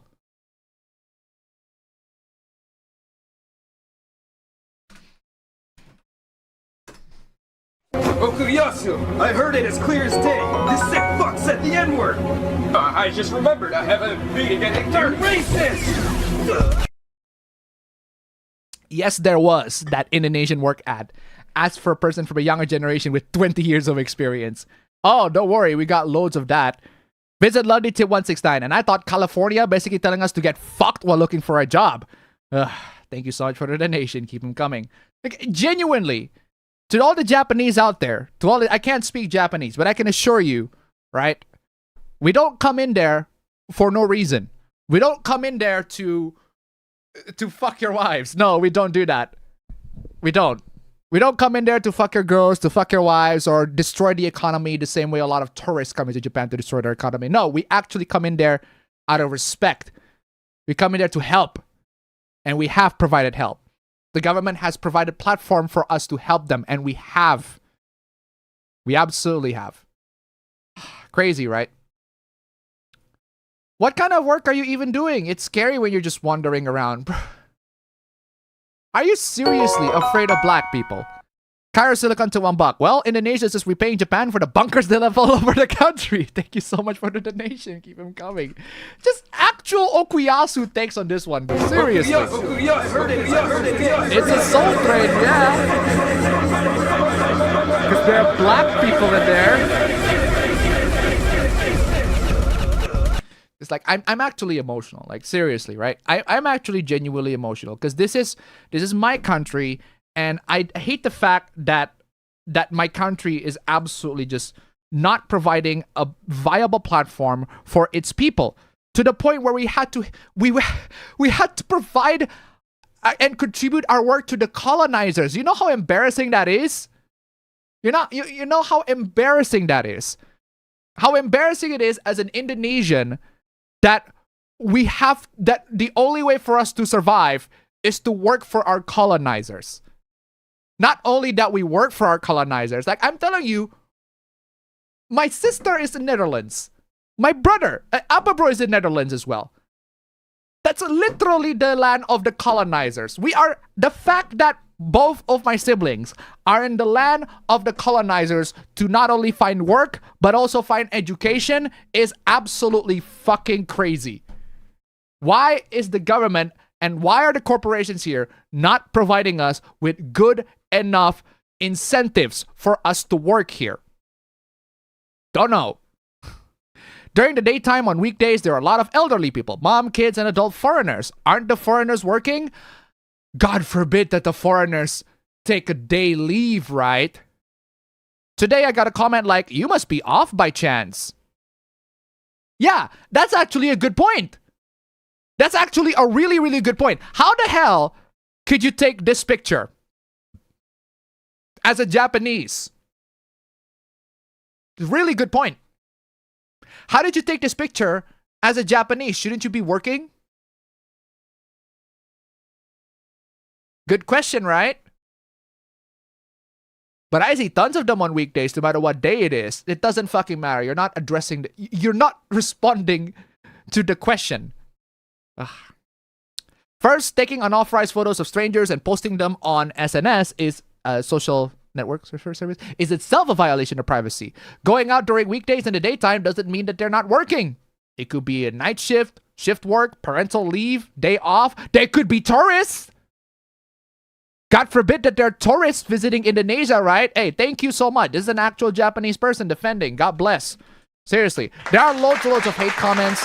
They're agreeing with this absolute dumbass, but there are also loads of Japanese people actually defending us. And to those people, I absolutely respect you. Thank you so much for that.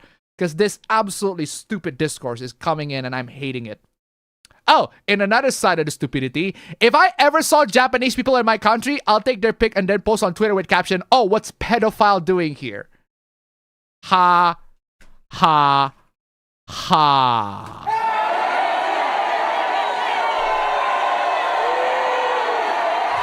Get it? Because their age of consent is like under 18. Guys, get it? Because their age of consent is under 18. That's why we call them pedophiles. I welcome you to try to go to a high schooler and ask them to marry you. I welcome you because you're going to get fucking arrested for you doing that. Because there are local laws and those local laws are not under 18. They are actually 18 plus. You do not get to harass high schoolers just because the national age is only under 18 years old. You don't get to do that. That's not a free pass to harass high schoolers or people under the age of 18. You're still gonna get arrested for doing that in Japan. Because people in Japan have fucking common sense. Unbelievable. And yeah, they did increase it. But the fact that the sentiment still persists to this day is absolutely stupid. Their argument be like, that's because of the immigrant problem in Japan. No. Well, there's a Japanese who targeted young local girls problem in my country. Yeah, actually, that one is true. This part is true. There is a Japanese person that traffic a lot of Indonesian girls in this country. Yes, that is true. That actually happened. I can vouch for that. I can verify that. That did actually happen. Here's the thing. That still not a good enough argument against this. Just because of one Japanese person trafficking a lot of Indonesian girls, that's fucking horrible. Doesn't mean every single Japanese person is that horrible. Got both extremes on this end. Just absolutely crazy, right? Absolutely crazy. Add rapist, racist, war criminal, and misogynist to the description too. Japan is none of those things, but whatever. All right, whatever. If I ever saw Japanese people in my country, I'll take their pic and post to Twitter with the caption, "Oh, what's colonizer doing here?"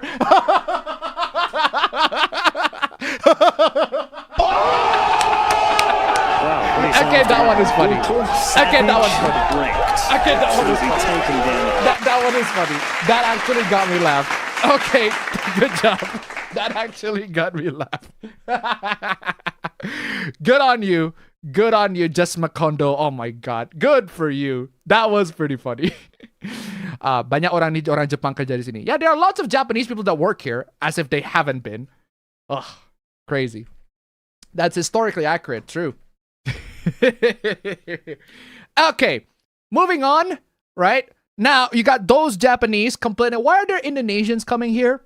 Why are there Indonesians coming to Japan finding work? You want to know why this? This is the reason why. Oh, it's in Indonesia, so let me translate it real quick. This guy, this absolute doofus, decided to call this woman, decided to call this person for a video call, for a job interview, without scheduling them. Just call in for a video interview. No schedules, no nothing, no preparation, no schedules, no nothing. Just call them for a job interview without any prior appointments.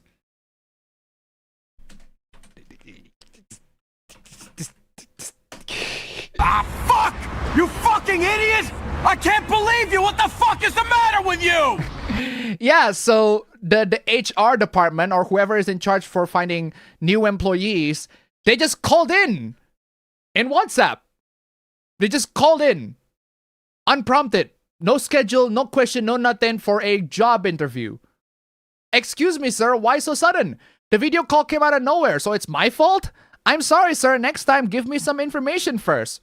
Who's blaming you? Sorry, I don't like your response. Fucking deal with the response, dude. How about you give an actual proper schedule for an interview instead of calling this person out of nowhere? And yes, that's exactly what's happened. This person called the candidate out of nowhere with no prior scheduling, with no nothing. I just call it. And sorry, I don't like your process either. You came out of the blue and immediately claimed this wasn't your destiny. Oh, they actually said that. Please be more detailed, sir, and make it more gradual. Because in my experience as an HR person, it does have to be gradual. There are procedures. There are processes to hire somebody. Make an appointment. Reward their time. What kind of company? This absolute fucking doofus of a company expect professionalism of their candidates when there aren't even professionals themselves. Absolutely stupid. And that's one thing, right? It is one thing to call your work candidate out of nowhere, unprompted, completely all of a sudden, without scheduling a proper interview schedule. It's one thing. But the reason why this hoopla is here is because the person who did this is huffing some of the craziest copium that I have ever seen a person huffed in their entire life. I have never seen an actual HR, or at least they claim not to be HR, but this person is fucking HR. I have never seen a fucking interviewer cope this hard. Unbelievable. Oh my god, these Zoomers. I called for an interview, but no one answered. And I arrived, an annoyed WhatsApp reply. I'm not HR, but a user. In the morning, my director arrived. I need information quickly. One junior. That does not give you excuse. Apologies for the machine translation. I did not verify it. But what this person is trying to say is that the director just came in. It's like, yo, I need one junior right now. So your director has no discipline. No work ethic, no discipline, no consideration, no nothing. I don't want to work for somebody who isn't disciplined. I don't want to work for someone who just tells me all of a sudden that I need to do this, I need to do this, I need to do that. That's not professional. You want to work with bosses that are professional.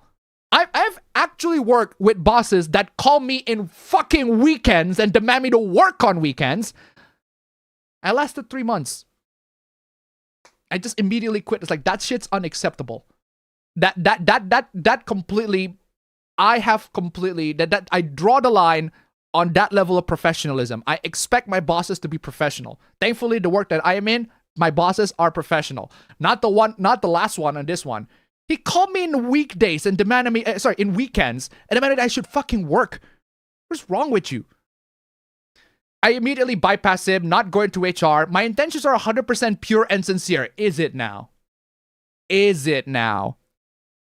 But Appa, you wanted Appa bro to work on weekends. He consented to that. One, he consented to that. And two, he cannot show up. I'd interview if it was a good fit. They were given to HR for the recruitment process, etc. At first, I felt sorry for this one candidate complaining on LinkedIn about desperately needing a job, blah, blah, blah. Oh, wow. Wow. You are now exploiting people on LinkedIn. You're now exploiting. Just openly saying, there are people desperate for work, and here I am talking about how desperate they are. Fuck you, dude. Just absolutely fuck you. Just absolutely fuck you. Kill yourself. This person should be very thankful to me. Cope. You are coping and seething. You just can't accept what you're seeing. Yes, you're coping and seething. This person should be very thankful to me because they didn't have to go through the long 7-step recruitment process via HR, because doing so would have standards. Doing so would introduce actual standards for the company, right? I video called him, but he didn't answer. Oh, never mind. Maybe he's busy. It wasn't his luck. Just called another candidate. That's not how the recruiting process works. Oh my god. Oh my god. Ah, fuck! You fucking idiot! I can't believe you! What the fuck is the matter with you? Because the candidate didn't answer when he was called, that means it's not his luck. He doesn't get the job. Because he doesn't respond to the call in a completely unprompted, all of a sudden out of nowhere WhatsApp call that's supposed to be a video meeting. You just... Ah, fuck! You fucking idiot! I can't believe you! What the fuck is the matter with you? Crazy. Oh, never mind. Maybe he's busy. It wasn't his luck. Just call another candidate. Arrive an hour later, an annoyed WhatsApp reply like this. Gee, I wonder why that person is annoyed. Lessons for job seekers. You don't get to share lessons. You do not. You are a horrible piece of absolute garbage worker. You are a terrible recruiter that does not have any forms of standards on yourself, let alone, and you demand standards for these workers. Do not accept jobs by these people because you will be abused. If you accept jobs from these people, you're basically telling them, hey, I am a punching bag. Please punch me because I have no standards on myself. Lessons for job seekers. I often receive sudden calls or video calls from HR for interviews. That usually happens, all right, to schedule an interview, not for an actual interview.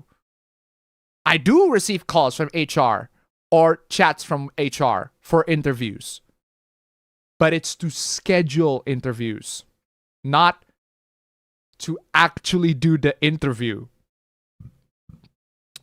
Without any WhatsApp or email notification or prior notification at all, I still pick up and answer politely. That's not the fucking point, you doofus.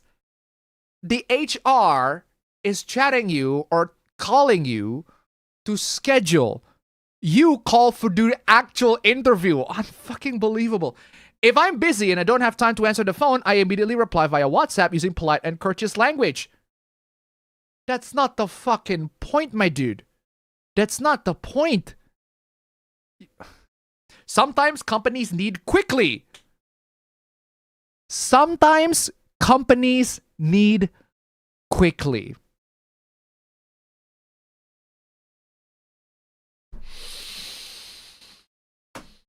All right, everybody, keep your cool. All right, everybody, keep your cool.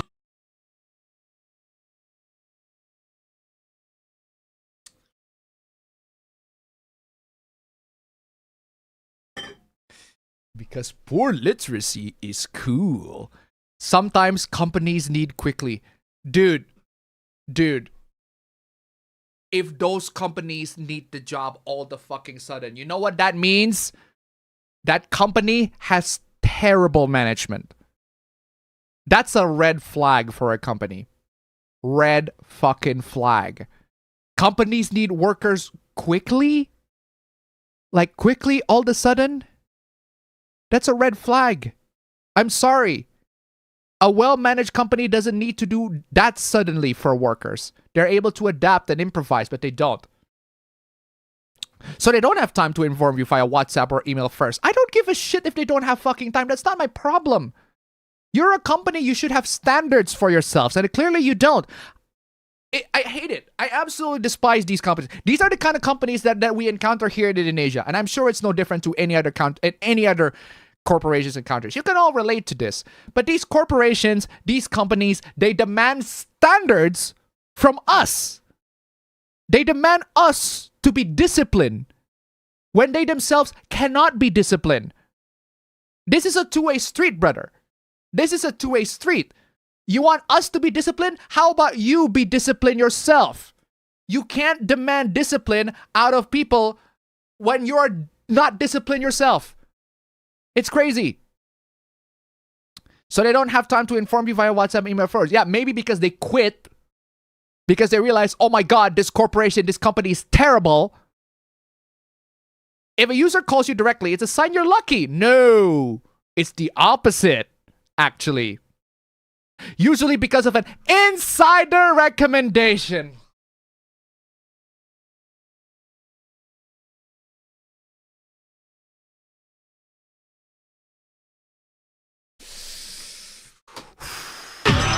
All right, everybody, keep your cool. Insider recommendation. Just nepotism all the way. Fucking nepotism. Right there. Nepotism. You want to know why our job market is screwed? Because we don't get accepted for talent. We get accepted because nepotism. Now, don't get me wrong. I have enjoyed the benefits of that. But I also provide actual talent. The problem is when the nepotism, the insider recommendation is untalented. And unfortunately, a lot of cases are like that. If you definitely consistently reply to WhatsApp calls politely, there's definitely a chance that HR will call you back. Stop making these excuses, dude. Unbelievable. Oh my God. Assalamualaikum. Oh, here's another reply. He's coping so much, this dude.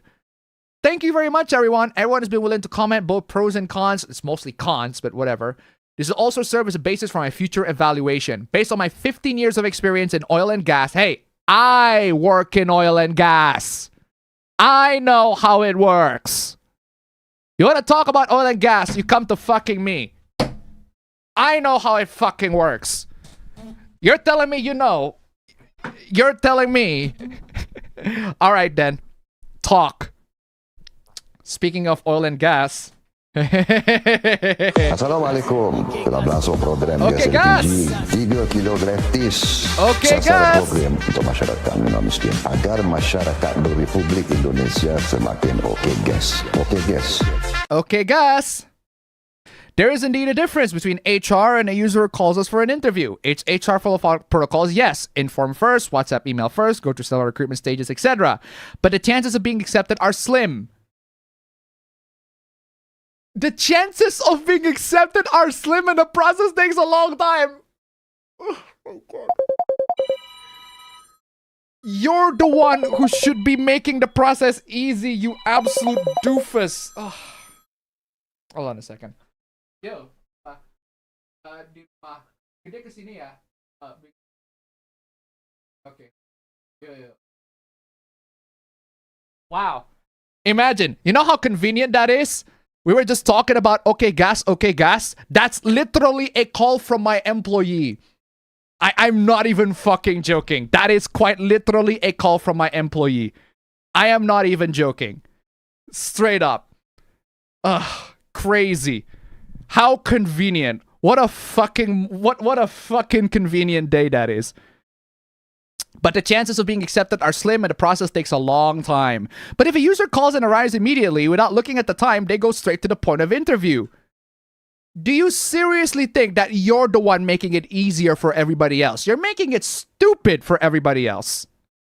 Ready to be available anytime, anywhere. That's the big problem. If a corporation does that, if a corporation demands that out of you, that is a red flag. Unbelievable. There's my employee. There's my employee in the back. So, in the meantime, enjoy Cloud ogling at Tifa. I'll be right back.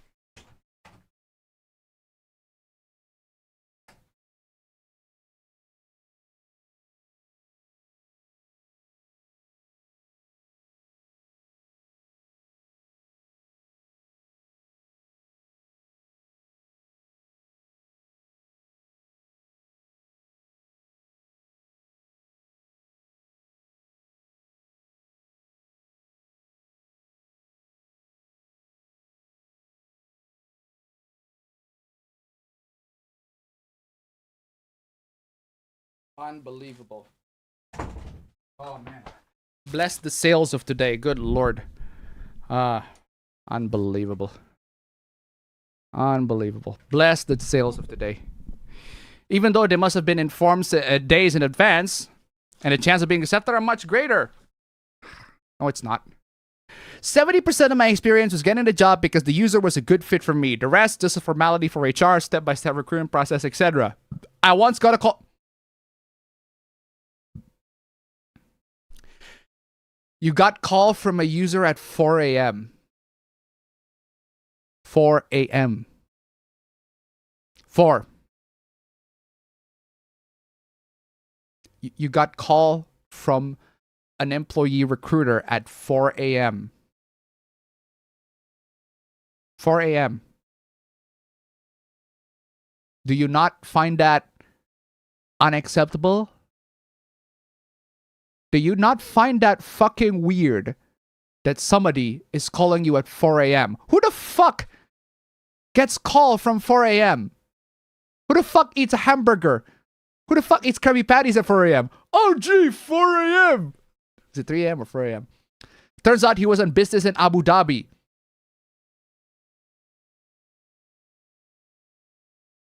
And? And? What, you don't have time zone converters in Abu Dhabi? I also got a call from a user at 3 p.m. and was told to come to his office right away for an offline interview before 5 p.m. I immediately took a shower and then speed off on my motorcycle. Thank God I got the job. Yeah, it's called, that's completely disorganized. As for me, I am extremely grateful. No. You got abused. And here you are just parading just absolute Stockholm syndrome. Ugh.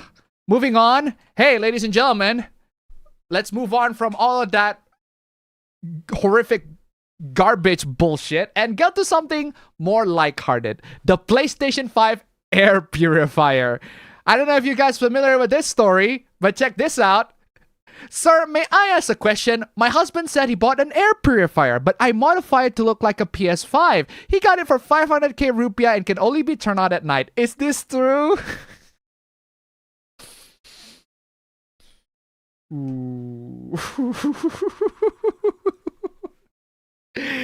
Gee.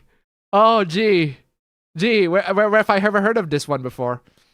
Where have I ever heard of this one before, right?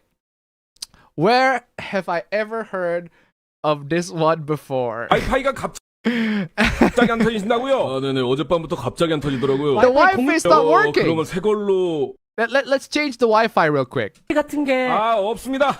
이거는 Let's 서비스 change 차원이기 the 때문에. Wi-Fi. 예, 그럼 저는 들어가 보겠습니다. 네, 감사해요. Let's change the Wi-Fi real quick. Check this out. Check out what the Wi-Fi routers turned out. 야, 예, 뭐 궁금하신 점이라도. 이거 공유기가 원래 이렇게 커요? Is the router useless?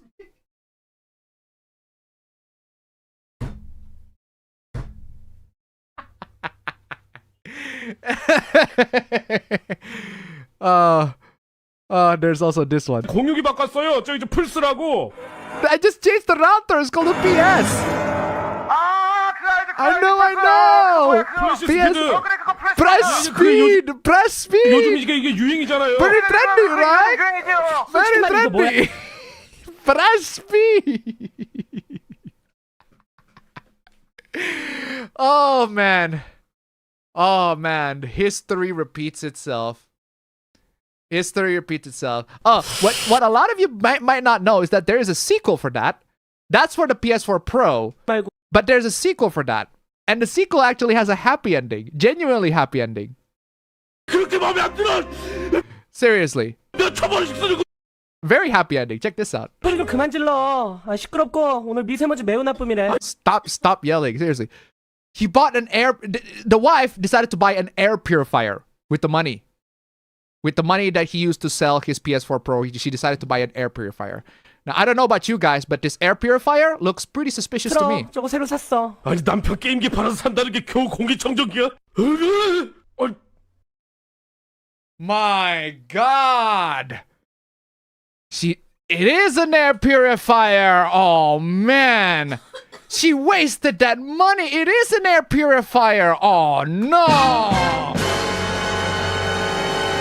She wasted all that money selling the PS4 to buy an air purifier. No way. No, she bought an air purifier. And no games, too. She bought an air purifier with no game. Oh, never mind. One game. I don't know why. One game. I don't know why. Seriously. No, for real though. That's a pretty happy ending. But yeah, she bought an air purifier. I wonder if it looked like a PS5. Is this true? This brand is good. The logo on the top left reads PS, which stands for purifier system.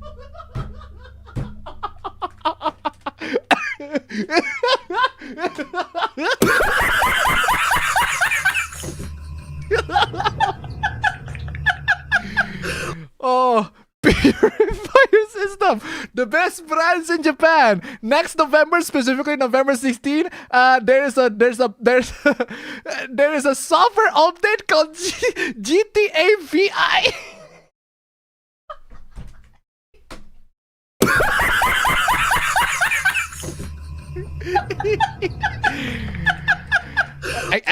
I don't know, guys. It seems legit to me. Seems legit to me. Seems legit. Seems legit to me. Seems legit to me.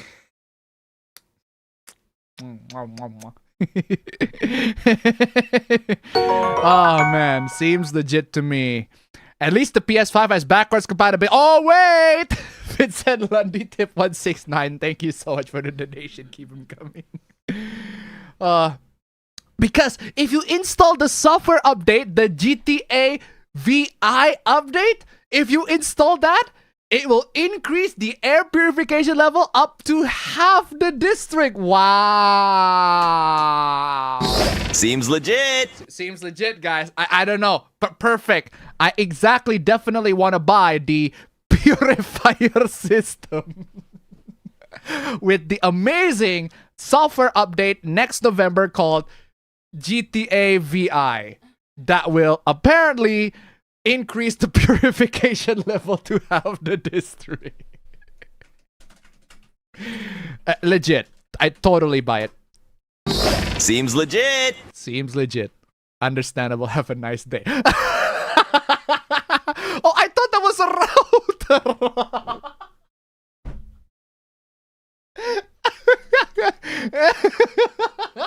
The flash feed file.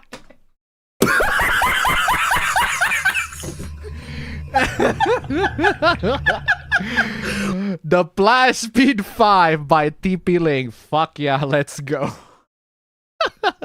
And there's a free Wi-Fi adjuster, guys. I have the Wi-Fi adjuster right here. Look at that. I am manipulating the Wi-Fi as we speak. Look at this Wi-Fi adjuster.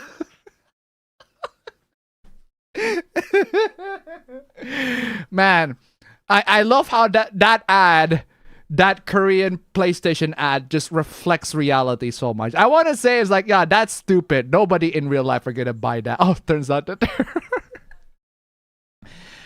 oh wow, it's been a while since we go about hours on the stream and we are still in Indonesian hooplas.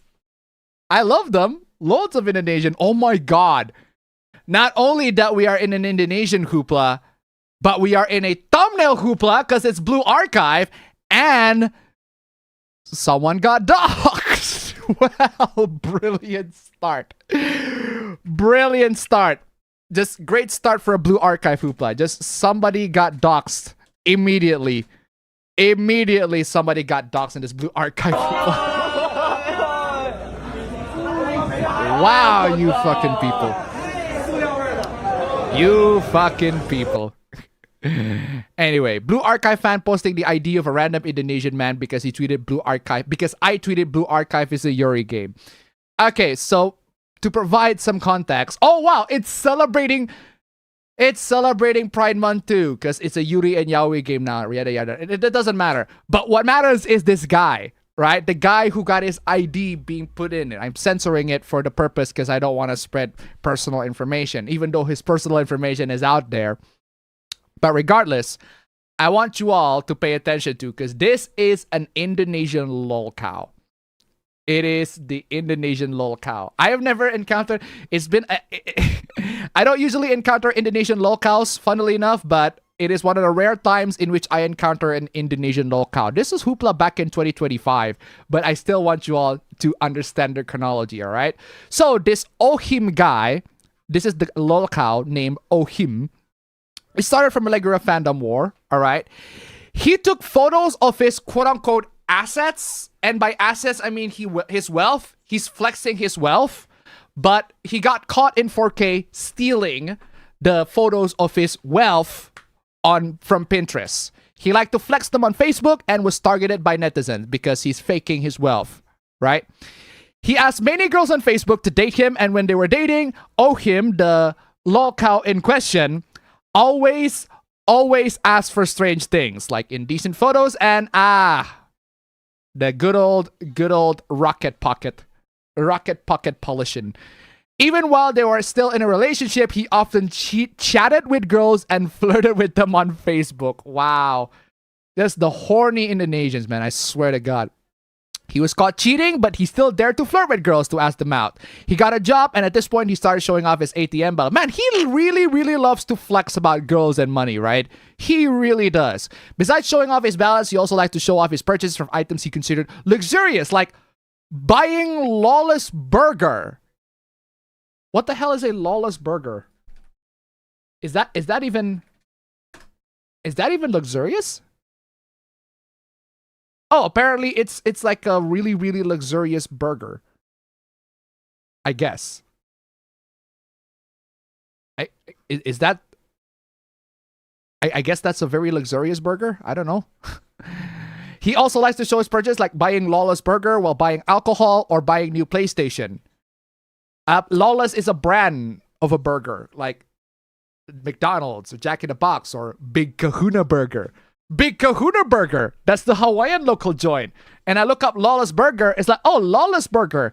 That's the Menteng Burger joint because it's literally in Jakarta. I don't know. I'm not familiar with that. But apparently that's luxury burger. Anyway, or buying a new PlayStation. Unfortunately, he made a fatal blunder by insulting Islam. Oh, you do not do that. Don't do that. Don't do that. And because of that, Ohim was confronted by Adrian from Peaky Blinders, who went viral asking for an agreement on a stamp. Wow, that's crazy. His ID card was photographed in case he continued acting strangely. Things started to calm down. There was no more drama for a while, but his ID card suddenly got leaked online. Ohim became furious and started labeling anyone who disagreed with him as normies. typical Indonesian weeboo behavior. Ohim began his redemption arc going to the gym regularly and calling people who didn't go to the gym weak. That's not a redemption arc. That's he just continues flexing. He just continues flexing. That's not a redemption arc. Astaghfirullah. That's not a redemption arc. If he continues flexing to everybody and bragging about how much he goes to the gym, that's not a redemption arc. He's still a dumbass flexer. How is that redemption? Wait, hold on. I need to check the... Oh, that is actually... He said it's a redemption arc. Or seemingly a redemption arc. Whatever. Some kids went to the gym, including me, and some others laughed at his... Oh, he has NPD, narcissistic personality disorder, and mocked him for only going to the gym a short time ago but being so cocky. I got blocked because, of course, Ohim began mass blocking Facebook accounts he disliked. Apparently, blocking wasn't enough. Together with Ohim's white knight, he has white knights. He has people defending. You have people defending this loser, really? They mass reported Facebook accounts, rendering them inactive. How the fuck is this guy having white knights? He's just flexing. One of the victims, a gym student, was affected by the mass report, and he ultimately sought revenge by questioning his friend, a female victim. Ooh, okay, what happened? Oh my god, this is the dude? Eesh. The victim, female friend, was invited to watch videos of minors.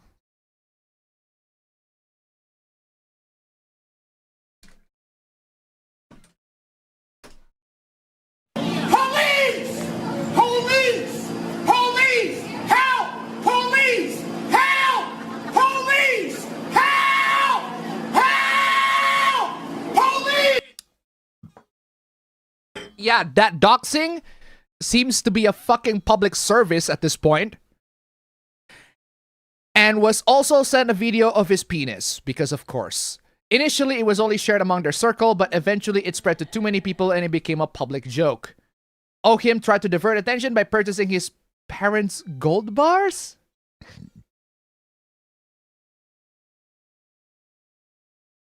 So, you divert attention from you spreading videos of children by buying your parents' gold bar. How the fuck does that work? I literally did that. I literally bought gold bars as well. How the fuck does that work? That's not special. It turned out he stole the photo of...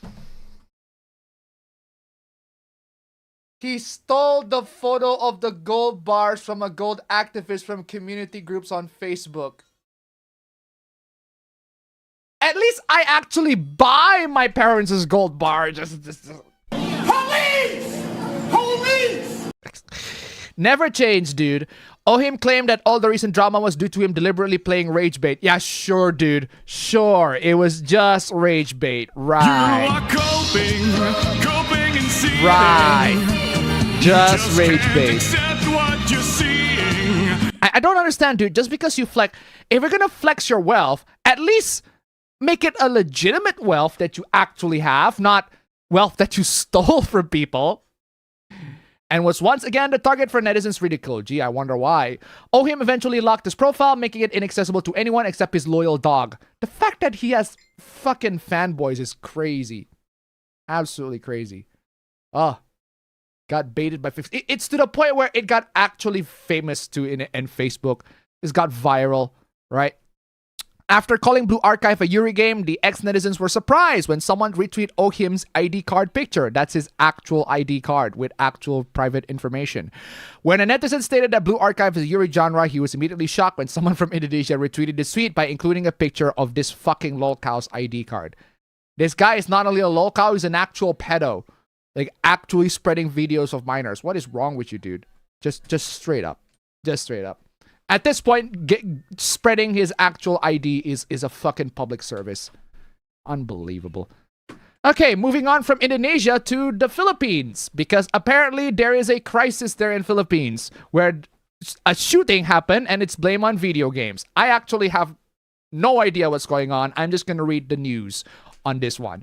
Philippines temporarily blocked gaming app used by suspect in a deadly school shooting. Okay, what's going on here? So there are 3 students that were killed and 20 others were wounded when the 2 suspects, 14 and 15 and armed with a handgun each, opened fire June 22 at the San Jose National High School in central Tacloban City. I don't know how to pronounce that. Apologies for the Filipino watchers, for the Philippine viewers. Philippine authorities that Tuesday, they will temporarily block an online gaming app that one of the 2 students blamed for a deadly school shooting has avidly used. Why would you want to block the game? It has nothing to do with anything. How about you talk to those students and assess whether those students are mentally ill? To assess whether they played a role in fostering such violence. It does not. It does not. It's a lot easier, I guess, for the government to blame it on the video games, because blaming it on something else like, you know, mental issues would require some responsibility. 3 students were killed and 20 others were wounded, with the 2 suspects aged 14 and 15 armed with a handgun each opened fire on Monday. The Cybercrime Investigation and Coordinating Center said its decision to block Gorebox was prompted by an ongoing police investigation. What the hell is Gorebox? Is that the game that they were talking about? Gore Action Sandbox Community. Really? This is the game? This is the game that got people that is... Dude. Oh my god, dude. This is the game. It's on Steam. 1, it's on Steam. And 2, guys, this is the game that got the Philippines government like up in arms. This is it. Look at this game. Like, is this really the kind of game? Look at this. It's gore. Oh no. Look at that cartoony gore. That's horrible. That's awful. That's awful. That's crazy. It's absolutely gory and awful and look terrible and it looks so real, and it contributed to this is the game that got the Philippines government so scared. It actually does look pretty cool. Just Minecraft level graphics. Actual Minecraft graphics, and this is the game that got the Filipino government up in arms. It's just an open world sandbox where you get to shoot people. God forbid, right? Oh, look at that. You can drive. It's an actual open world sandbox where you get to drive and you shoot. It's like BM. It actually does look pretty interesting. Sandbox, destructible worlds. You can create the worlds, and they're destructible, varying. There's actual day and night cycle, actual physics on the world. You can build the world. Like, I don't see anything wrong with this. I can see why this game got popular. I can see why this game got popular. I can see why people play this game. I can see why people have fun with this game. But apparently, that's too much, right? Crazy.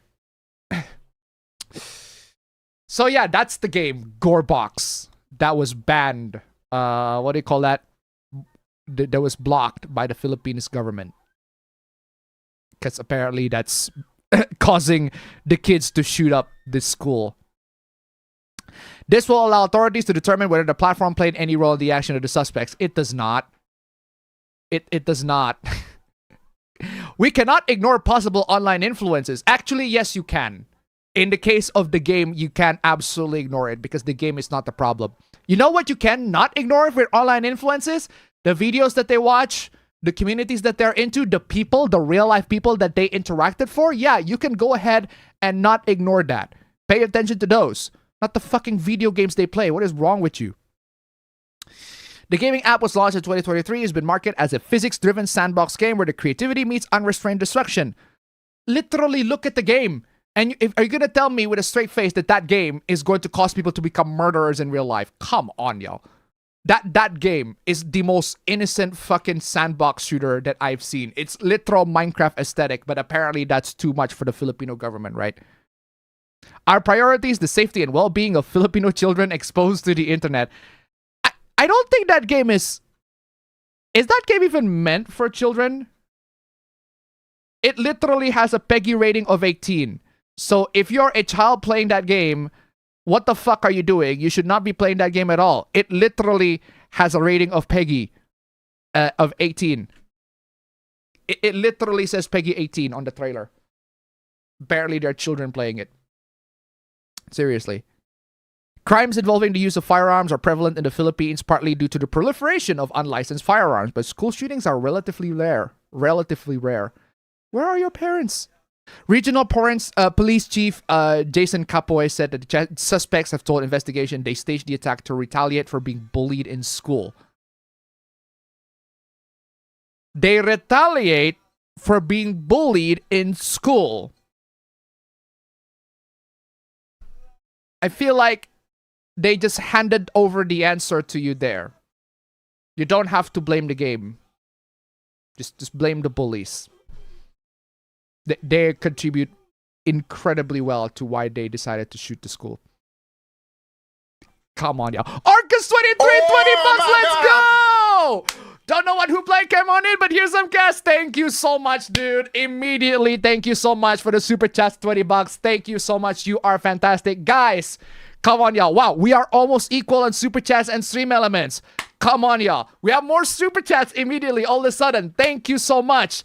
Come on, y'all. $6 on super chats and $8 more on stream elements. That'd be amazing. We still have loads of Hooplas. We're gonna be in here for a while. Thank you so much, guys. Absolutely fantastic. Seriously. One suspect got the 9mm pistol from an aunt, a police officer who was being investigated. The other suspect had a .38 caliber revolver obtained from an employee of a security agency. How the hell can these minors get even very, very easy access to guns? Crazy, right? In one video of the attack posted online, students hiding under desks in a shut classroom can be heard screaming and weeping as gunshots are heard outside. Some called their mothers. The dead and wounded were all students, police said, adding that investigators recovered at least 40 shell casings. God damn. The suspects were to be turned over to government welfare officers and the investigations become their age. The 14-year-old would be exempt from criminal prosecution under a 2006 Philippine law that says the minimum age of 15 for a minor to be criminally liable, and only if authorities determine that the suspect was clearly aware of the crime that was committed and its repercussions. Absolutely crazy. So yeah, video games are to blame for a school shooting, once again, in the Philippines. Another installment of the government being dumb. What else is new? Ugh. Moving on, ladies and gentlemen, it is time to discuss video games being expensive. Now it's time for the hoopla that is not just Indonesian hoopla, but one hoopla that affects us all. Gaming being incredibly expensive. I'm playing this. I hate all these damn rich people. These damn rich people. Damn these rich people. Oh, at least it's not the usual Western people on Twitter. Oh man, what a bad timing did you come in here. Wow, horrible timing, but let's talk about them anyway. So, remember how a couple of days ago, I taken a screenshot of how it's been 1 day since the last gaming layoffs, and the latest studio is EA. EA lays off unknown numbers of people ahead of expected 55 billion sale to Saudi Arabia. Dude, I can't believe, I'm just amazed at the fact that EA is being bought by Saudi Arabia. And not only that they got bought by Saudi Arabia, not only that they are bought by Saudi Arabia, they're also, right, bought by the investment firm that is founded by Donald Trump's son-in-law, Jared Kushner. Crazy, right? These are the investors of your gaming hobby right now. Saudi Arabia and Trump's son-in-law, or at least for EA. You wonder why I don't go for EA, right? And speaking of EA, where's my EA Sports? There you go.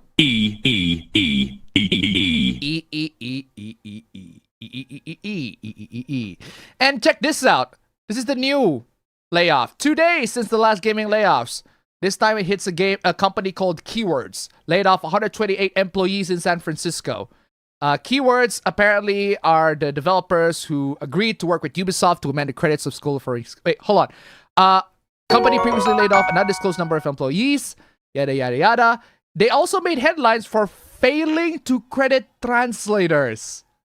Wow. And you wonder why these corporations, these companies decided to lay off their workers. Cairo Silicon $1, 35,000 jobs and gone in one fell swoop. Gone. Mass redundancy. Mass redundancy. Mass redundancy. 35,000 jobs in one fell swoop. Gone. 35,000? Yes. Peter, there's only 25,000 people at the plant. That's right, Chris. Mass redundancy on an unprecedented scale. Unprecedented. 35,000. Gone. Even though there are only 25,000 workers. Crazy, right? Unbelievable. And of course, we got, at the same time as these developers are getting laid off, we have game companies asking more money from us. So these companies are laying off developers. They are firing them off. They make sure that those developers fuck off. God. You don't do this shit no more. Arcus23 tip $10. Thank you so much. Sony gutted the studio of my comfort game developers. Bungie, thank you so much for the stream super chats donation. Absolutely, guys. Keep them coming. And thank you so much, guys. We absolutely made it to the $30 mark on super chats. I'm going to update it so that we get it to $60. Thank you so much. I'll play the super victory theme later because we ain't celebrating no victory this time because everything's getting more expensive. Gaming's getting more expensive. Effectively, August 2026, we will be updating prices of Xbox worldwide. Last October, we increased Xbox prices by $20 to $70. And now they're increasing it even more. Console storage and memory prices have increased. Gee, console storage and memory prices have increased. I wonder why. Who could have caused all of that? Maybe it's those AI companies that decided to hoard all the hardware for themselves. You already have companies. These companies already have data centers that can adequately provide real AI services. You don't need to hoard these hardware for yourself. A lot of people are going to find out soon enough, hopefully getting soon enough, that these AI companies are overspending way too much. They're hoarding this hardware way too much for a demand that they'll find out it's too little and too expensive. It'll come. The time for the bubble is coming and needs to fucking pop soon enough. Crazy.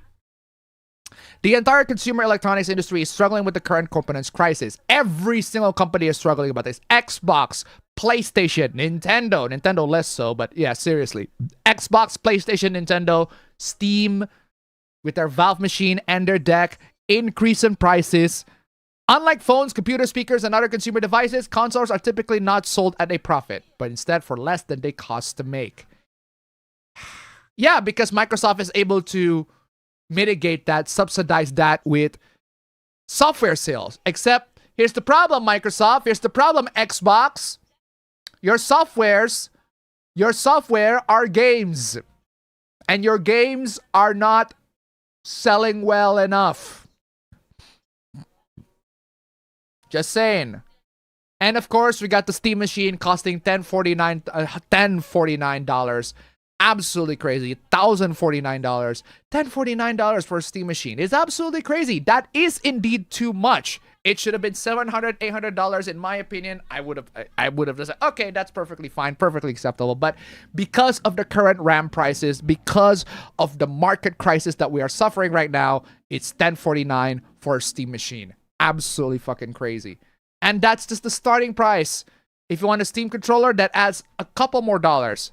$79 specifically. Oh, actually, $99 for the actual Steam controller itself. But there's a bundle for $1,128. $1,128.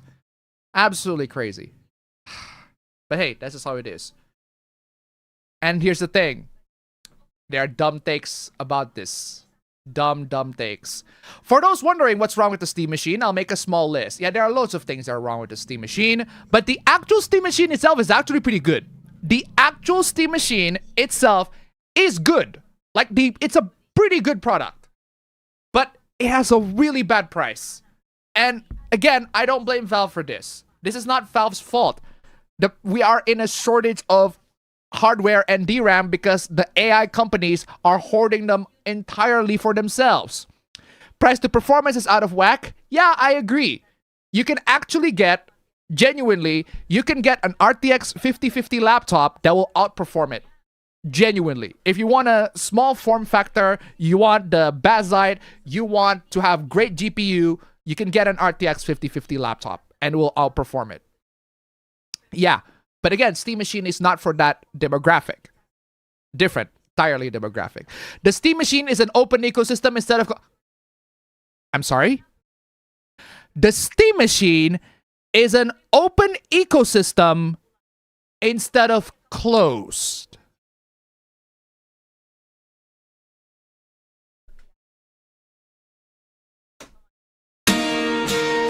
Look at this graph. I failed to recognize the correlation. How the hell is the Steam machine being an open ecosystem instead of closed a bad thing? Well, please elaborate more of my reasoning in the comments. Please let me know what that means. An open ecosystem means that people can sideload a different launcher like Epic Games or use the Xbox app or via Windows. Excuse me? Excuse me? Oh, God forbid that people are able to use Epic Games and Xbox on your Steam machine. Oh no! I missed the part where that's my problem. That's a good thing, actually. For some, this is viewed as great because it is great. But speaking on the terms of making this cheaper and available for as many people as possible so that they can experience Steam, this is very bad. Wait, hold on a second. How are you going to make it cheaper by not making it exclusive? How does that work? How does that work? Apparently, if the Steam machine isn't exclusive, that's bad. Explain, please. If Steam were to close the... Oh my fucking God. Never mind. Never mind. Hold on a second. Before I read that, dumbass. Gentlemen, this is Democracy Manifest. Before I even read that, just bask on that level of democracy, dude. Good Lord. That no one likes that thing at all. Okay. Explain to me, what is this? If Steam were to close the ecosystem, they could have made that much extra money on game sales and would have been able to subsidize the Steam machine. Here's the problem, you doofus. You can buy Steam games without getting the Steam machine. You can buy them on your PC. You can play games on your PC. It doesn't matter if your PC is a fucking potato that can barely run Windows 11. It can run Undertale. If it can run Steam, it can run Undertale. It can run all sorts of indie games. It can run all sorts of classic, good old DOS games that existed like decades ago. It can run them. If it can run Steam, it can run games. Steam machine, right, is just a PC. You can get all sorts of PC from any other hardware manufacturers. It's not like a console where the games are exclusively tied to that console. Steam machine is just a PC. You can play all sorts of PC games in any other PCs other than the Steam machine. So even if you make it restrictive to only Steam games, you're not going to get any extra money of subsidy out of that. So no, this is wrong. Straight up. They could have made that much extra money on game sales. No, you cannot. And would not be able to subsidize them on Steam machine. No. Wrong. This is straight up wrong. Wrong. It's wrong. You know why? Because there are no exclusives to the Steam machine. There are no games that are Steam machine exclusives. There are no games that are Steam exclusives. I guess there are if you count, well, they're only available on the PC. There are games that are Steam exclusive, but they're not enough to justify a subsidy. They're not enough to restrict the platform to be closed. So yeah, this is a stupid argument. Absolutely stupid argument. Not subsidize even a little bit to make it more available to gamers. Wait, what? Do you understand the market that we are suffering right now? Everything is increasing. The prices are increasing. The economy is screwed. And you're telling me that I should pay more for your games. This is reason why this is about as good as time as any to go back to the past to play the non-shitty games that don't suck ass. At least they're cheap. You can get them for free. You don't need an amazing hardware to run them. This is the best time to do that. You can buy some used games. You can buy some used consoles for way cheaper than it originally is. This is the time. This is the time to play some non-shitty games that don't suck ass. There are lots of shitty games that suck ass in the past, but there are also loads of non-shitty games that don't suck ass. Seriously. Valve would have still made a profit even if the Steam machine were to be subsidized. No, No, they won't. Valve takes almost 30% cut of almost every game. So? They could easily afford to lose $200 to $300 on every physical box sold because a single active gamer could easily generate that much revenue for Valve. Oh my fucking god.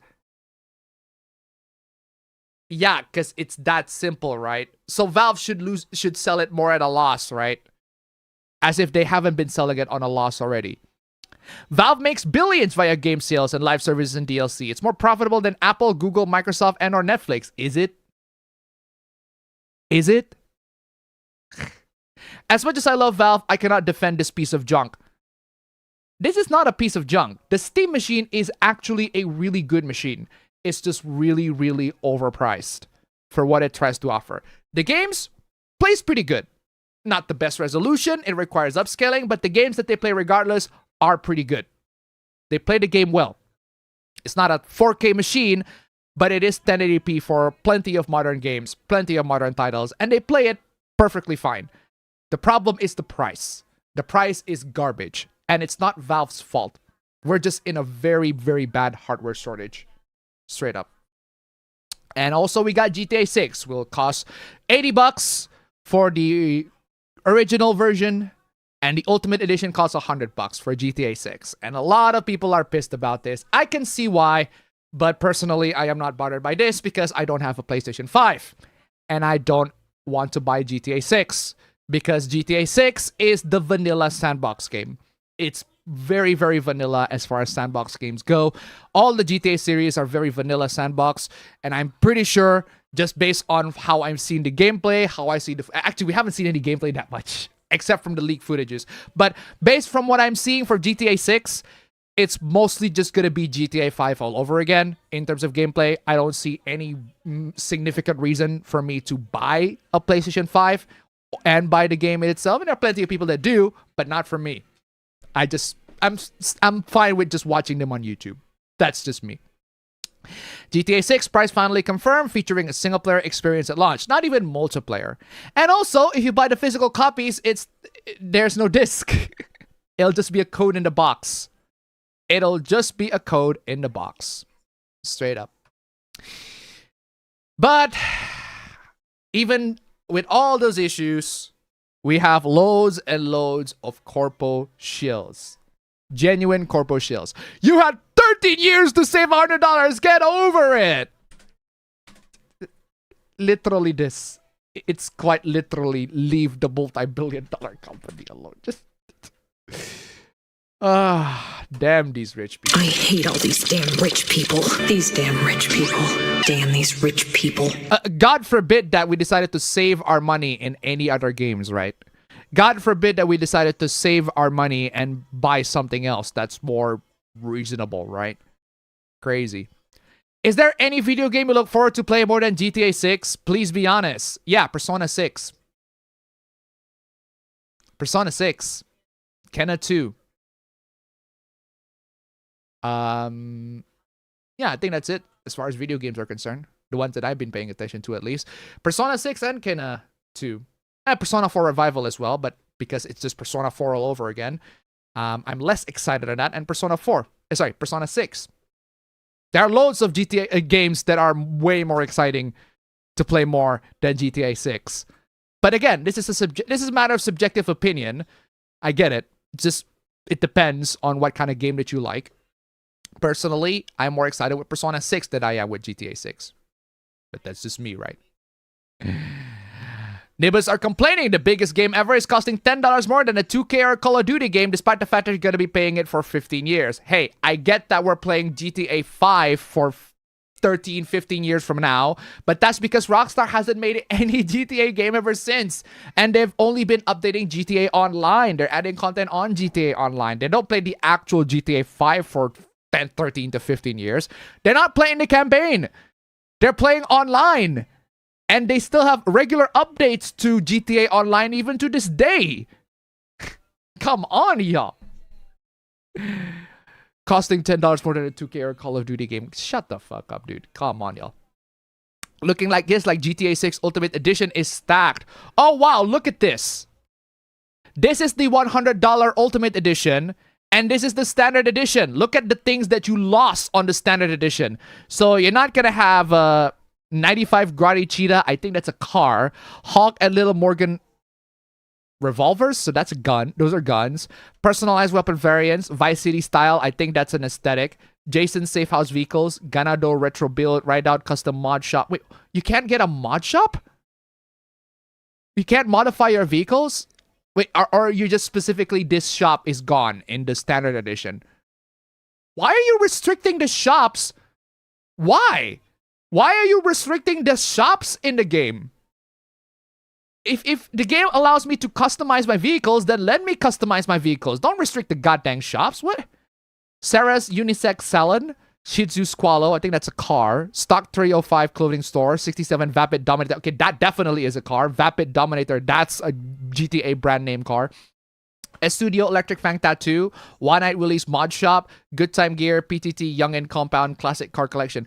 Okay, so all these are apparently the one that's being axed out of the standard edition. These are actually essential. And you're removing it off of the standard edition. So the game, fuck the standard edition. Fuck that. You might as well just go for the ultimate edition that costs $100. So the actual price of the game is $100. The $80 edition, yeah, you get the campaign. But all these stuff is actually pretty essential. You get the fucking $20 completely removed out of that.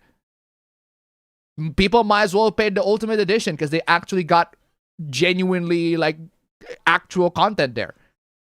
Absolutely crazy. It's actually $100. It's not even $80 for GTA. Compared to the Ultimate Edition to the Standard Edition, you might as well just get the Ultimate Edition. Remember a while back when I said that video games, the prices of video games have always been more than $60. It always have. Even back when video games were priced at $60, we have the Ultimate Editions, the Deluxe Editions, the many premium editions of those games that cost actually above $60 that include essential content that you definitely might have missed if you just buy the standard edition. Games have costed more than $60 for decades now, for years now, because they are restricting all those content in ultimate editions and deluxe editions of those games that actually cost way more than $60. And here is the ultimate proof of that. This is basically just the logical conclusion. The standard edition is a worthless $80, while the ultimate edition is just straight up $100. Absolutely fucking crazy. Absolutely crazy. You bought GTA 5 in 2013 for $60. You bought every Madden, 20K, 2K, Call of Duty, Battlefield skins then for $60 to $70 per year. I don't. Who's you? Who's you? I don't do that. Who's you? Hold on. Who is it? Who? Who? I don't do that. I certainly fucking don't. I didn't buy GTA 5 in 2013 for $60, as I didn't have a PS3 at the time. I have a PC, but I pirated GTA 5 at the PC. I played the game on PC. I pirated it. Played it just fine. I bought Madden, 2K, Call of Duty, Battlefield skins then for $60 to $70 per year. I don't do that. I pirated PES 2013 and PES 2017, but no, I don't buy them. So you won't spend $100 on GTA 6, but you'll spend $780 to $90.10 on recycled games. I don't. This is not the call out that you think it is. None of you can critically think. What's with the fucking corporate shield defense in this one? What is with this fucking corporate shield defense? Oh, gee. Fries in the bag and shut up. This absolute rich people. Absolutely. I hate all these damn rich people. These damn rich people. Damn these rich people. Yeah, apparently we spend thousands of dollars on Madden 2K, but we don't though. Half the comments just admitted they can't afford the game. Because we can't. Pirate games or only play free-to-play games. Because most of us do. Point proven. You're complaining because it's not in your budget. You shouldn't be in gaming. Wow! You shouldn't be in gaming. Wow! I hate all these damn rich people. These damn rich people. Damn these rich people. That is crazy. Wow, what an asshole. What an asshole!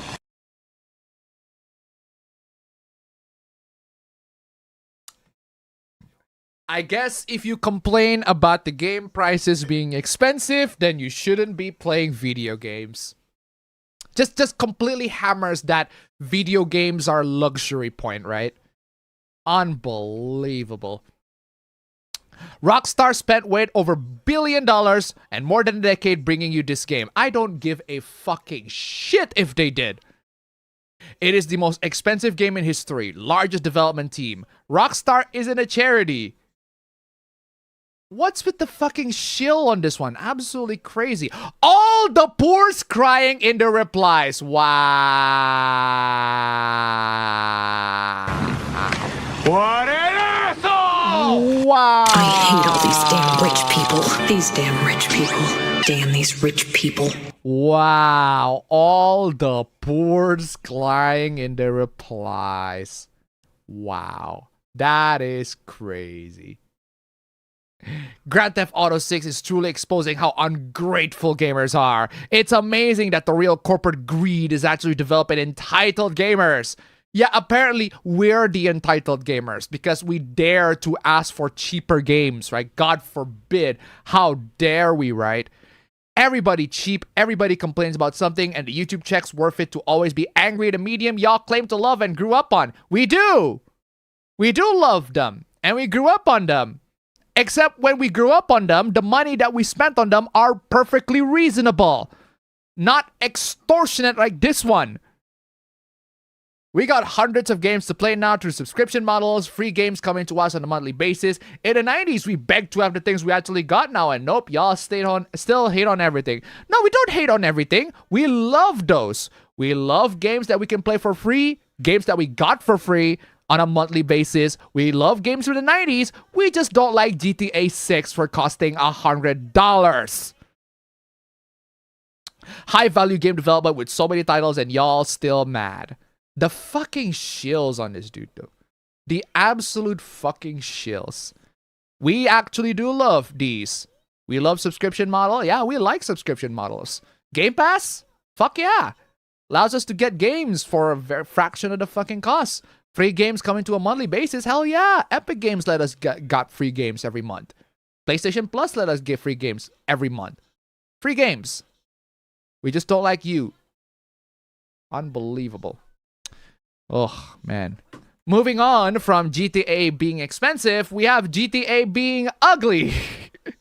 Gamers don't like to play as ugly female characters. Wow. Just wow.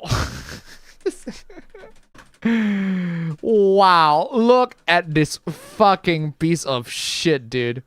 Just yeah, I also don't like to play as ugly female characters. That shits look ugly, dude.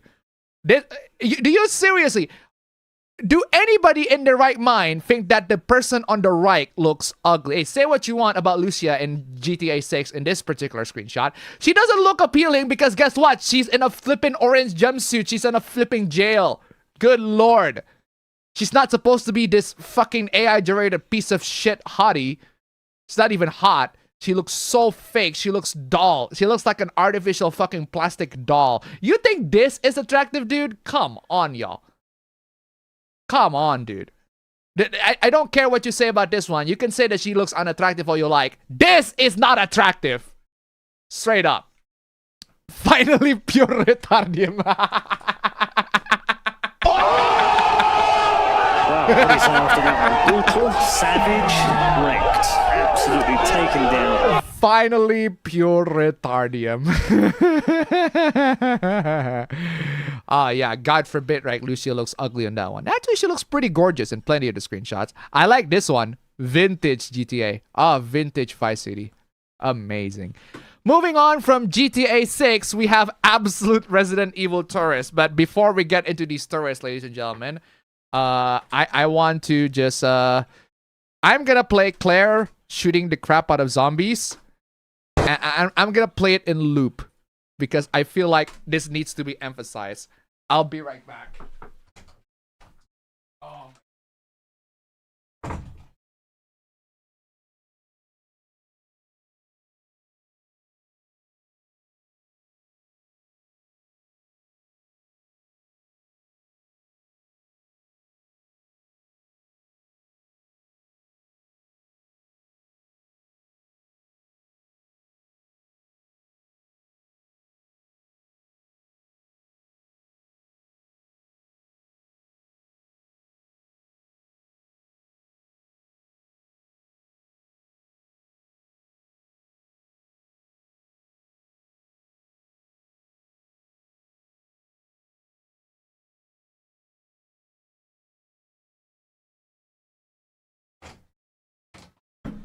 unfucking believable. Also, Capcom, don't copy strike me. Fuck.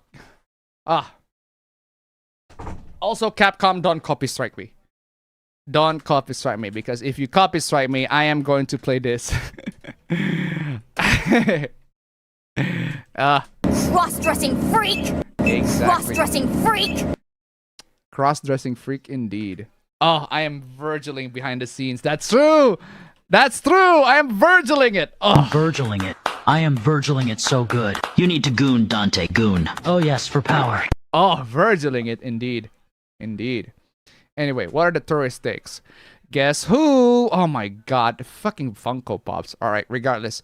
Genuinely, what did Chainsaw Guy do to be this popular for a Resident Evil character? He chainsaws. He chainsaws.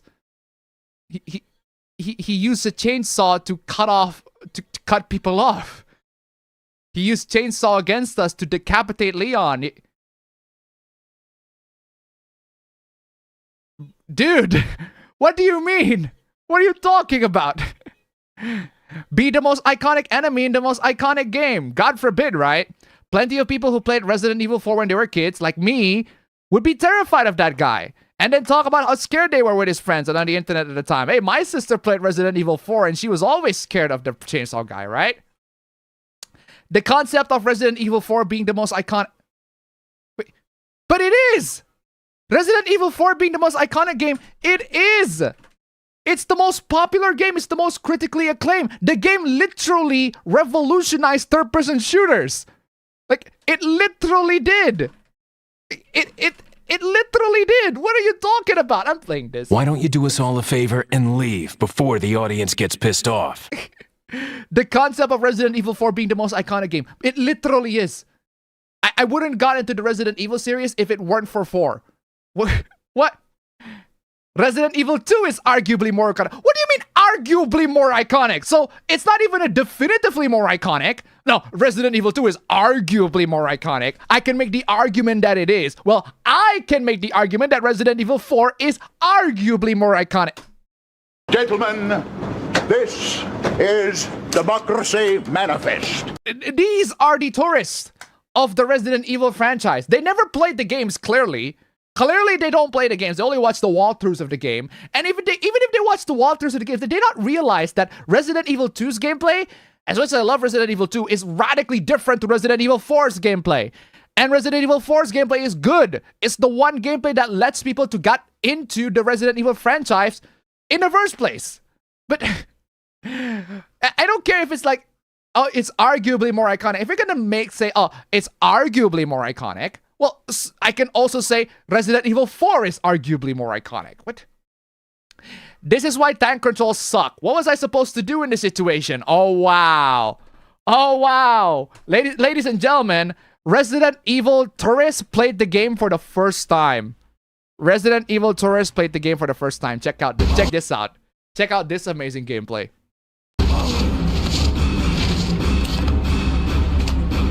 I'm gonna lower the volume a little bit so that you can get... Check out this amazing gameplay. Dude, run away. Run. You got surrounded by zombies. Run! Literally run. Literally run. Run! Why do you stay there? Run! You literally only have 2 magazines worth of your handgun. Literally just run. You are in danger. Just run. Get out of there. Get a fucking healing item. Find a healing item. Super...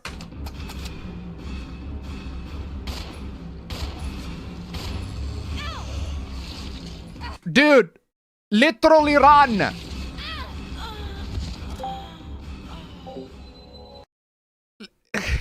Literally just run, dude. Come on. Just literally run, dude. Literally run. If you want to make the tank controls suck. Yeah, no. If you want to make the argument that the tank controls suck, at least be good at it. At least know how to utilize it properly. This is not the tank controls being suck. This is you suck. Come on. No, because I watched a playthrough of Resident Evil 0 and tank controls were genuinely hard to watch. Genuinely hard to watch? That's not even hard to watch, bro. You know what is hard to watch? I can tell you this is hard to watch. I can tell you that this is hard to watch. Look at this. What are you doing, dude? Just run. Run away, dude. Why do you walk into there? Just run, dude. Oh my god. Run. Run, there's a zombie. He's gonna...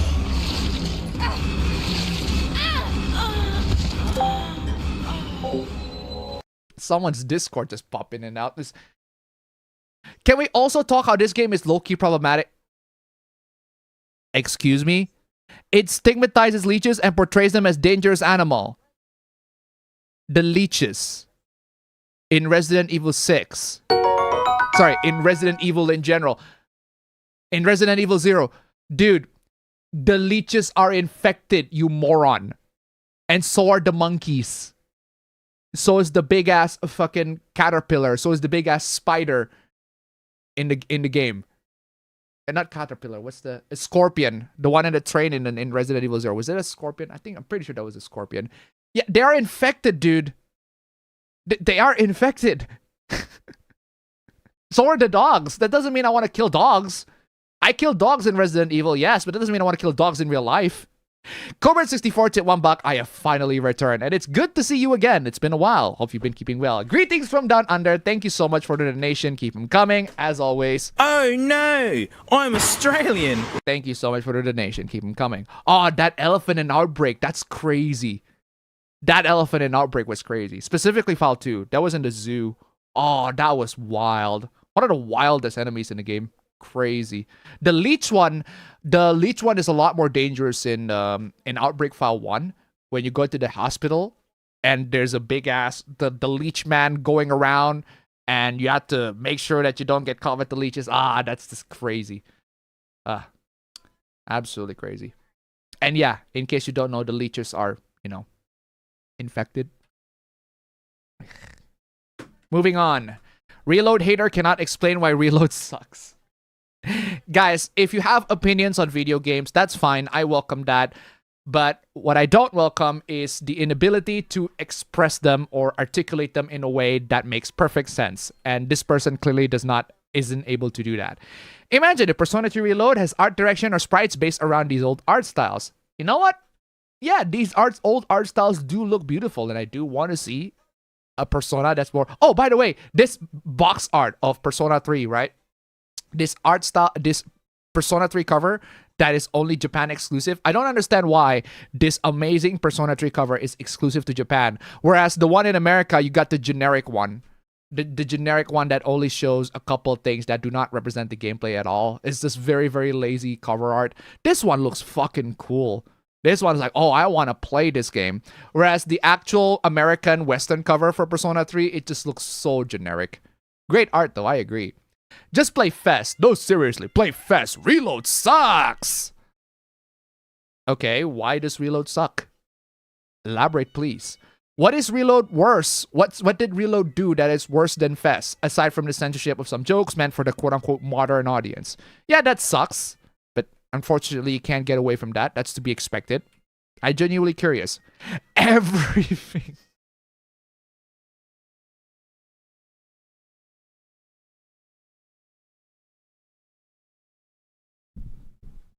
If you want to say a dumb take, back your shit up. You can't just say, oh, Reload sucks. Why does it suck? Oh, because everything sucks. Weak argument. The graphics are better. The gameplay is better. Content from Persona 3 Portable has been added that expands the male characters' backstories. Tartarus is more varied and not so tedious. It's great. What's wrong with that? You did not play Persona 3 if you did not play either version on PS2. Wait, hold on a second. Hold on. No.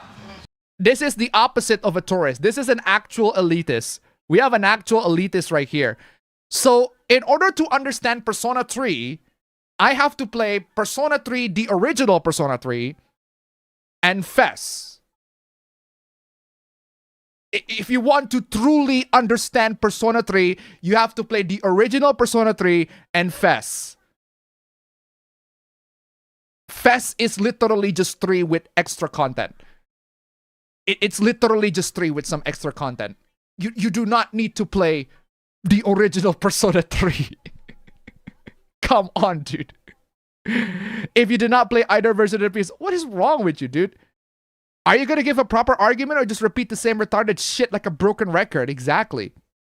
It will be obvious you played the original, but I can list the most obvious things. All right, please list the obvious things. The music sucks. That's subjective. The art direction sucks. That's subjective. Censorship, that sucks. Yeah, I agree, but it's not a deal breaker. And removing all the challenge from the original game.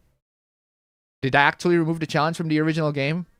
I don't know. I haven't played Reload or Persona 3, but either way, is this really the huge deal breaker? This is not everything. Did they change the characters? Did they change the story? Did they change the development in some way or another? If you guys go to, the funny thing is, if you guys go to the Persona 3 Reload wiki, the Wikipedia page, the story part is just literally linking to Persona 3. They just link it back to the Persona 3 wiki because the story is pretty much the same. Tired mechanic and adding limit breaks to Persona 3. Oh, God forbid that we add mechanics from the other Persona games to Persona 3, right? You and I had fundamentally different experiences. You did not play Persona 3. This is an elitist take. So it's not enough that I have to play Persona 3 Reload. I have to play Persona 3, the 2 Persona 3 games. I have to understand it. It's not enough that I play Fest, which I did. I play Fest. But I also need to play the original before Fest. Just crazy, dude. I don't know where you get this ridiculous confidence from. I don't know where you get this ridiculous confidence from. Well, what is after that one? Brutal, savage, wrecked. Absolutely taken down. I don't know where you get this ridiculous confidence from. Okay, that's pretty funny. And I also played this. Might as well play this, right? Might as well play this. What is that?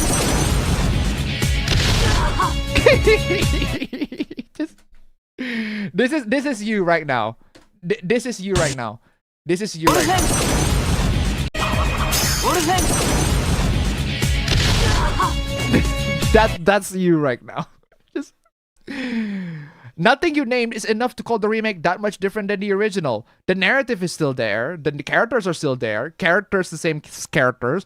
The general gameplay loop is still there, right? It's more difficult, even if it's more difficult than classic. Reload has better graphics, better animations, better voice actor work, more content, etc., etc. It's all subjective, but at least they pointed out genuinely legitimate reasons. You just have a weird obsession with the older one, either because of nostalgia, or you somehow think you're superior over people who haven't played the original. Exactly. See how did it reply to this? All of it is wrong, by the way. Really. Really. Really. Really. Really. Really? Really? Really. All of it is wrong. Really. Really? Really? Again, if you don't like a video game, if you don't like how a game does certain mechanics, I don't mind if you have different opinions, but at least be able to explain them in a way that makes perfect sense. Because otherwise, you're just hating for no reason at this point, dude. You're just hating for no reason. Oh, anyway, moving on. What is this? Return of an old foe hating up. Oh my God.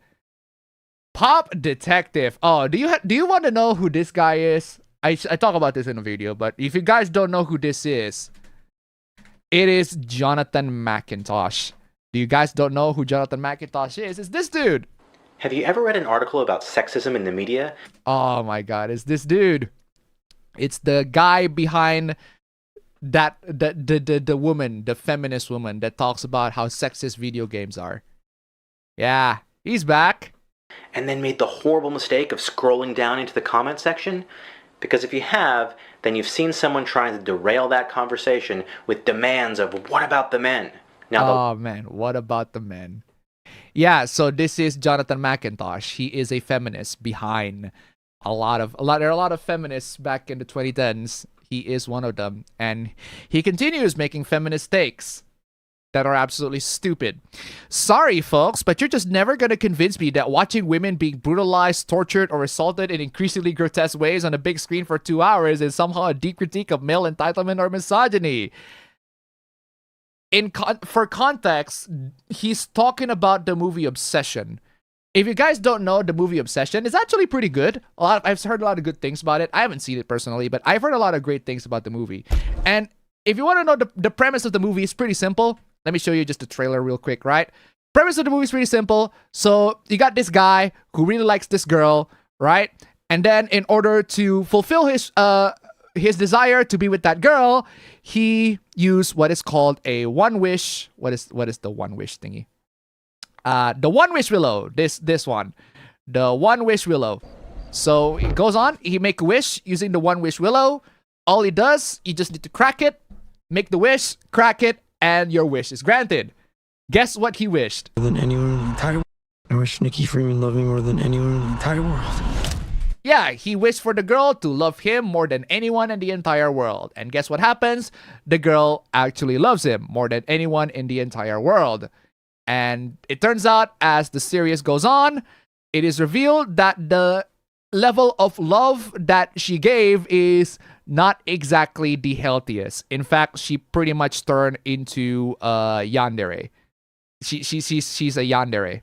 She turned into your typical bloody yandere obsessive girl. That's why the movie is called Obsession. Again, you don't need to know the plot of the movie in detail. You just need to know the premise. That's what it is. And a lot of people pointed out that this movie is a critique of male entitlement and misogyny. And I'm like, yeah, because this person, the dude, thinks that he is entitled to the woman.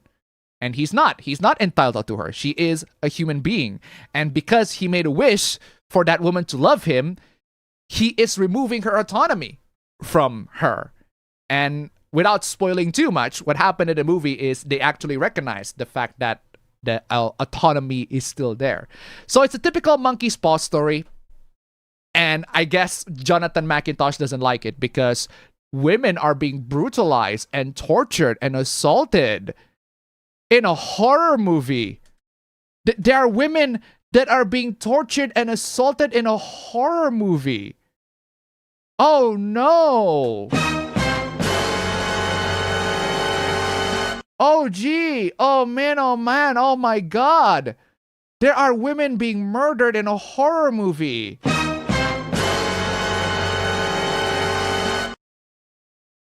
Chill out, John. Good lord.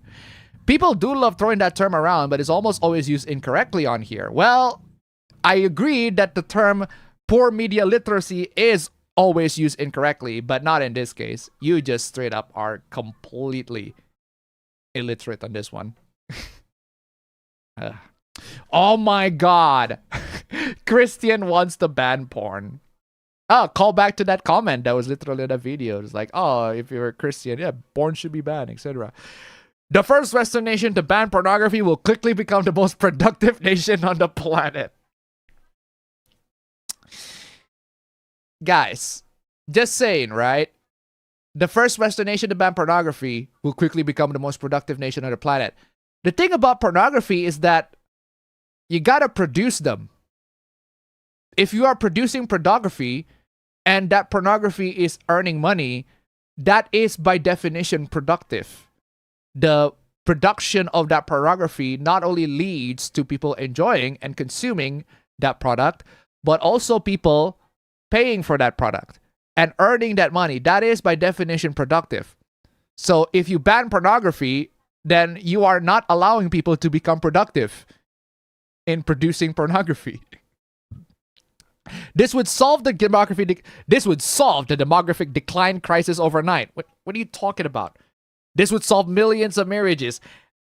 If your marriage gets completely destroyed because of pornography, then you are in need of a serious counseling. Most marriages do not end because their spouse watch porn.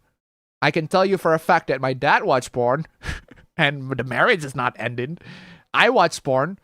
Marriage not end. Maybe it's because you need to have an honest conversation about it with your partner. God forbid, right? It's not the most reproductive nation. That's true. They'll save millions of children for having their innocence torn away. Wait, millions of children for having their innocence torn away? Children should not be browsing on the internet for adult content. They should leave. What? This would force men to get off their asses and do the work of courting a woman. Wait, hold on a second. This would force men to get off their asses and do the work of courting a woman. The women don't want to be courted. A lot of women actually say that they are perfectly fine being on themselves, they're perfectly fine and they don't need no man. Well, they say they don't need no man. They don't want men in their lives, so we're not there. We don't court them. These women don't want men, so okay, then we don't want to be in your life either. This would save millions of women from being exploited and trafficked. Women being exploited and trafficked has mostly nothing to do with porn. It doesn't. Women being exploited and trafficked, right? They are used for prostitution, not the production of porn. If anything, if there are women that are producing porn, even though those women are being trafficked to produce porn, that is a huge red flag. You're basically creating attention to yourself. A lot of the women that were trafficked, they were trafficked out of prostitution, not on the production to become porn actors or actresses. A lot of them, 99% of them are consensual, not non-consensual. There is literally no downside to banning pornography. Yeah, there is. There are plenty, actually. In a Western nation where pornography is not banned, if you ban pornography, there are loads and loads of guys and girls that produce porn. Not just the one they're producing OnlyFans, right? You guys probably don't consider the fact that there are lots of people that produce 3D not safe for work porn. There are people that animate porn. There are people that draw them and got commission for drawing 18 plus content and adult content in general. There are loads of them. Yeah, if you ban porn, those people are not going to have jobs. You have completely destroyed their productivity. They are no longer productive because they are unable to create the product that you deemed illegal. You consider those products illegal. But sure, let's prioritize morals, right, over actual productivity. I thought you want the nation to be productive. Producing pornography is productive, especially when it earns money. Even if it doesn't earn money, it's still freaking productive. Pornography is a poor civilizational poison. No, it's not. No, it's not. We can ban it, and by God, we will. No, you won't. But good luck trying. Pornography should be illegal. Anyone who watches it loses their white card? Wait, are you saying that pornography is an exclusively male thing? Sorry, exclusively white thing? Because I can assure you that it's not. You seriously think that that white people don't watch pornography? I guess according to this person, white people don't watch pornography somehow. Okuyasu, I heard it as clear as day. I just remembered I have a meeting and turned racist! Yeah, apparently white people don't watch pornography. So if you watch pornography, you are immediately not white. You have completely lost your white card. I have no idea how that works. Oh no.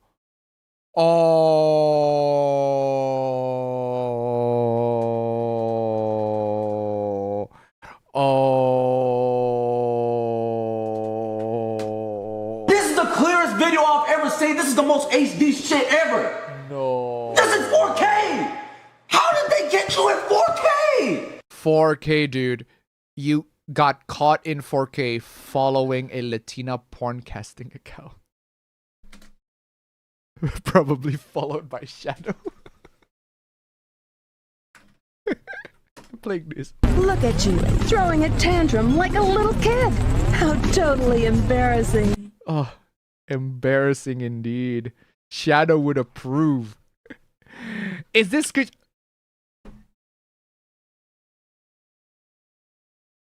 He used an AI to verify that the screenshot was fake. He asked Grok to verify if the screenshot is fake. Cope and seethe, dude. You are coping and seething. You just can't accept what you're seeing. Yes, you're coping and seething. Okay, so because this person decided to use an AI to verify whether the screenshot is fake or not, it's almost certainly edited or at least misleadingly presented to imply the account follows the account. It's an old recycled AI picture from a guy who has also made fake photos of me when everyone on here knows what I look like. Dude, if you use an AI to verify that whether that screenshot is fake or not, you know who else is going to use an AI to verify this bullshit? Me.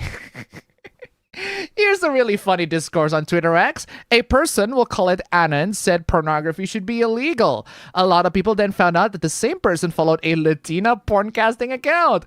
The person responded by saying that it's an old recycled AI picture from a guy who have also made fake photos of me when everyone knows what I look like. The proof is that he asked Grok if the photo is fake or not. And Grok said that it almost certainly edited, or at least misleadingly presented to imply that Anand follows the account. I personally don't believe that Grok can reasonably conclude that the photo is edited or not, and the screenshot of Anand following the porn account is accurate. But that's just me. What do you think? I think that's a pretty unbiased presentation of the whole discourse.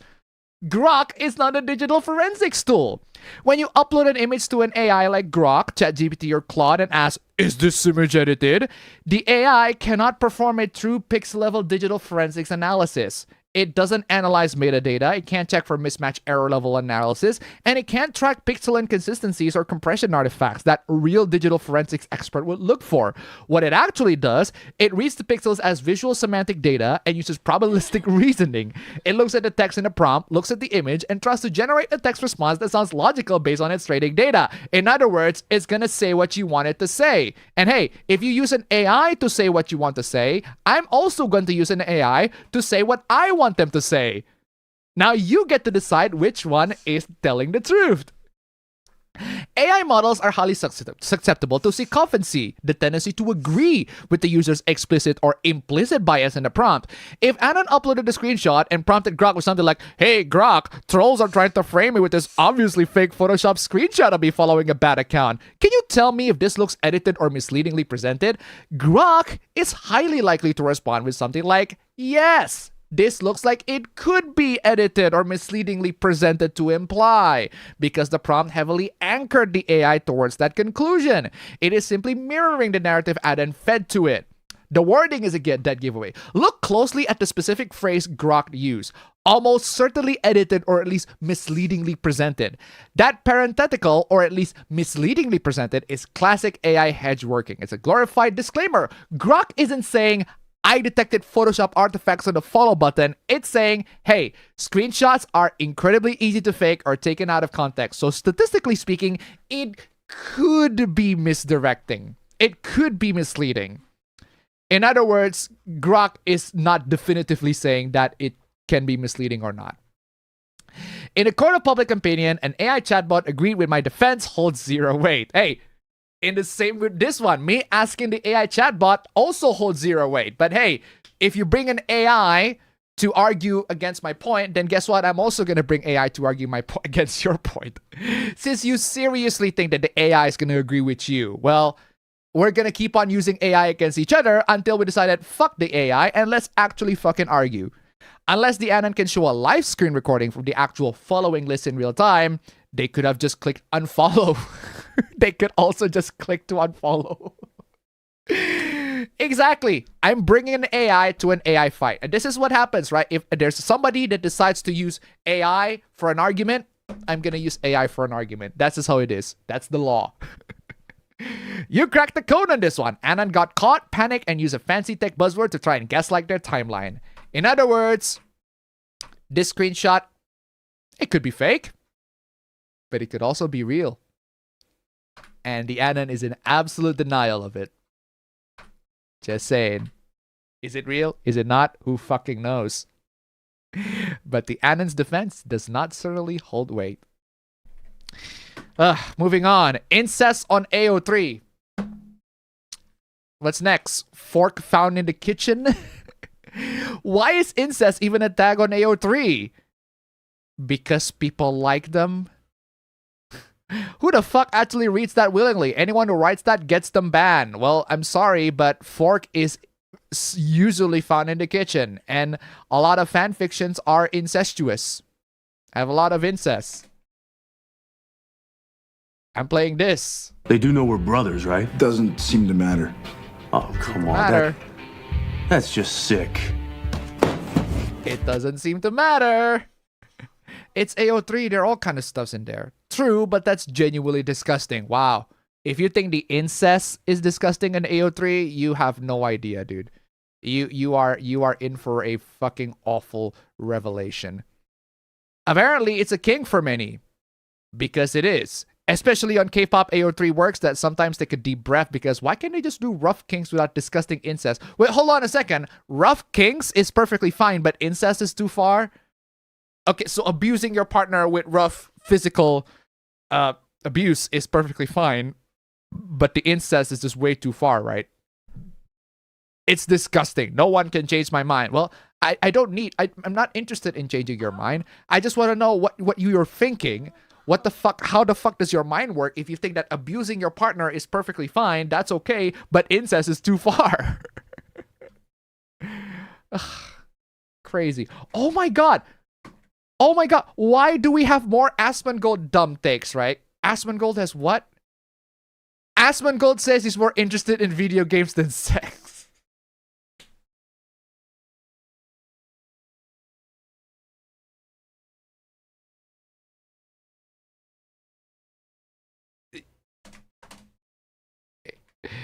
Should I play? I'm gonna play the SpongeBob.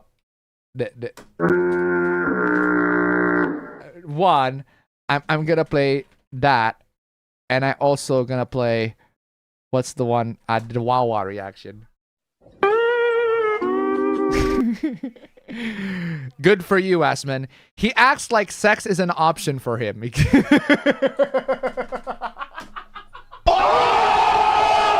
Wow, what do you say after that one? Brutal, savage, wrecked. Absolutely taken down. Well, Asman, how are you gonna reply to that? Oh my goodness, unfortunately. Asmongold is a 6'3" multi-millionaire. I somehow doubt he's as repulsive to women as you think he is. Okay. Dude, if we're gonna talk about insane cope, this is about as insane cope of a tweet as you think. Oh, man. Yeah, Asmongold does have a couple of women. He dated a couple of women, despite, you know, him being him. Hey, good for him. But, dude, you don't have to suck his dick this much, dude. You really don't have to suck his dick this much, bro. Come on, y'all. Excuse me? The fuck is this? Minors are so good? Minors are so good! I hope you meant minors, as in people that mine and not, you know, people under 18, right? Nah, he dead ass. I think there's a language barrier. I meant underage persons.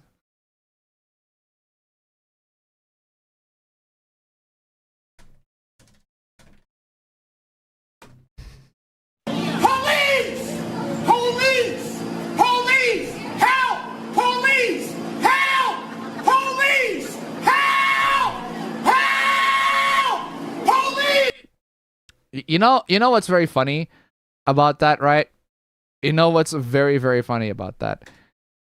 It's that it's basically, I think what this person is trying to say, but the message got completely off message. I think this person is trying to say this.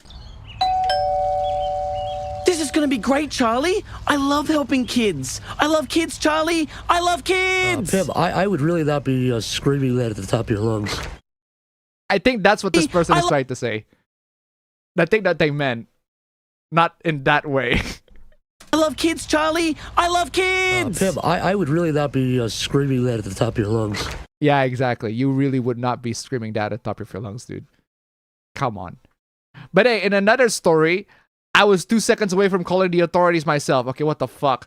Bitch, I hate it when I'm fingering a minor and a G-string breaks.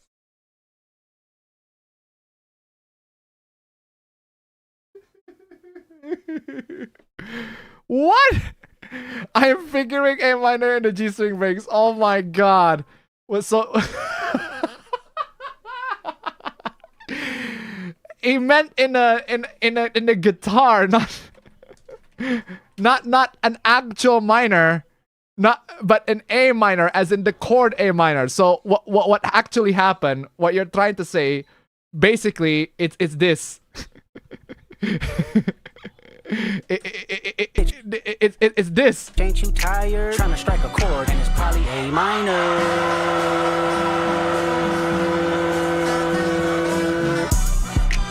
Oh, well, actually, no. That's a. Actually, in that context, that is a chord. The chord is A minor. What happened? Read your first text. I'm playing my bass guitar. And what's wrong? Oh wait.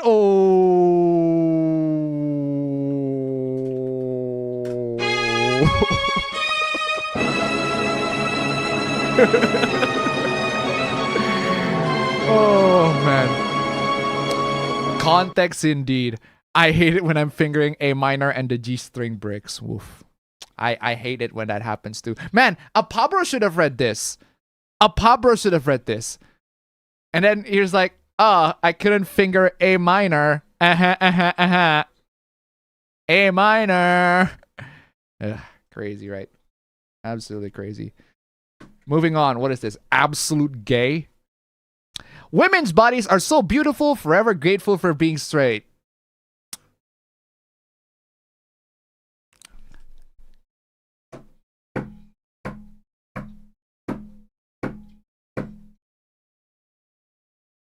That's not a woman.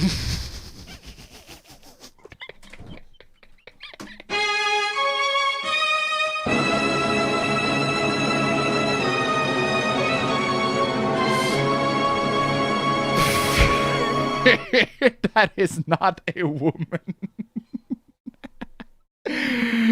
Oh, that is not a woman, dude. That's just so bad. I feel bad for that. I feel bad. He genuinely really want to appreciate the body, but that's not a woman. That's not a woman. But hey, at least he appreciate them femboy body, so good for you. Good for you. Femboys, please stop sending your ass pics in my DMs. I am not gay. Wow. You got two community notes being stacked together. What is going on? This user admitted to being a little gay.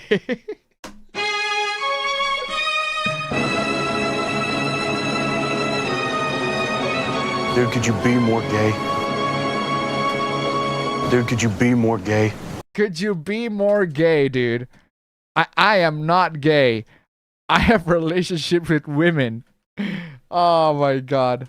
Where's that? Where's that means you're gay? There you go. And I got news for you.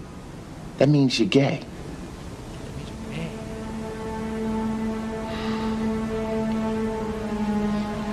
Love that he's in absolute disbelief on that. I actually had 0 femboys texting me before this post. Now it's over hundreds of them in my DM.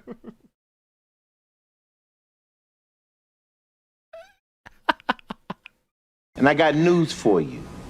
That means you're gay. You're gay, dude. Wow. What a great way to end Pride Month, right? Actual gay tweet. Actually gay tweet. What a great way to end Pride Month. Actually. The lion thinks you're gay.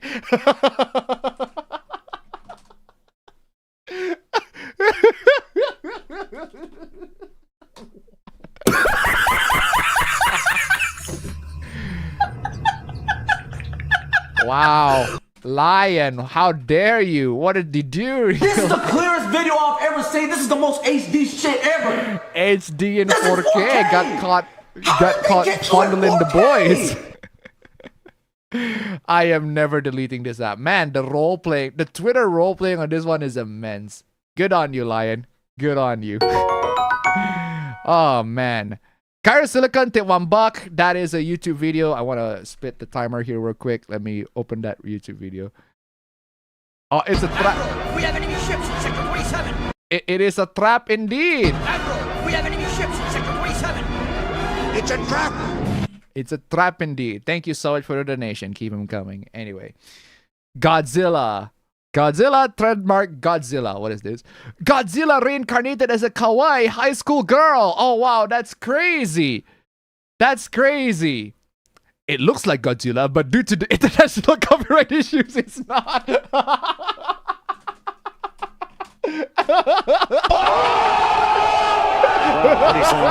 Brutal, savage, wrecked. Absolutely taken down. Oh my god. I think I should play the clip so that you guys can understand it. You guys can understand it, right? I need to play the Austin Powers clip. It's Godzilla! It looks like Godzilla, but due to international copyright laws, it's not. Still, we should run like it is Godzilla! Though it isn't. Ah! Crazy, right? But you see, that's a very funny reference. But what I have a problem with this reference, all right, is that due to international copyright laws, that is not Godzilla. It's crazy, right? I guess this isn't... I guess that's not Charmander. Well, I guess they got Nintendo's permission, right?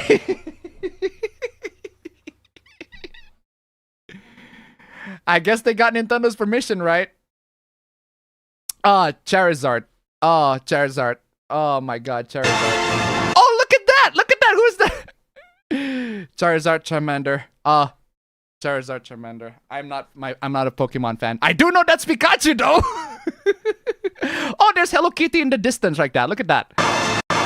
There's Hello Kitty in the distance. Look at that. I don't know my Pokemons, but I do know that's Pikachu. I do know that's Pikachu in the background, but I guess they didn't get they didn't get international law for that one, right? Unbelievable. But hey, that is very funny nonetheless. It does look like Godzilla, but due to international copyright issues, it's not. Ooh, crazy. Absolutely crazy. Anyway, ladies and gentlemen, that's a lot of hooplas.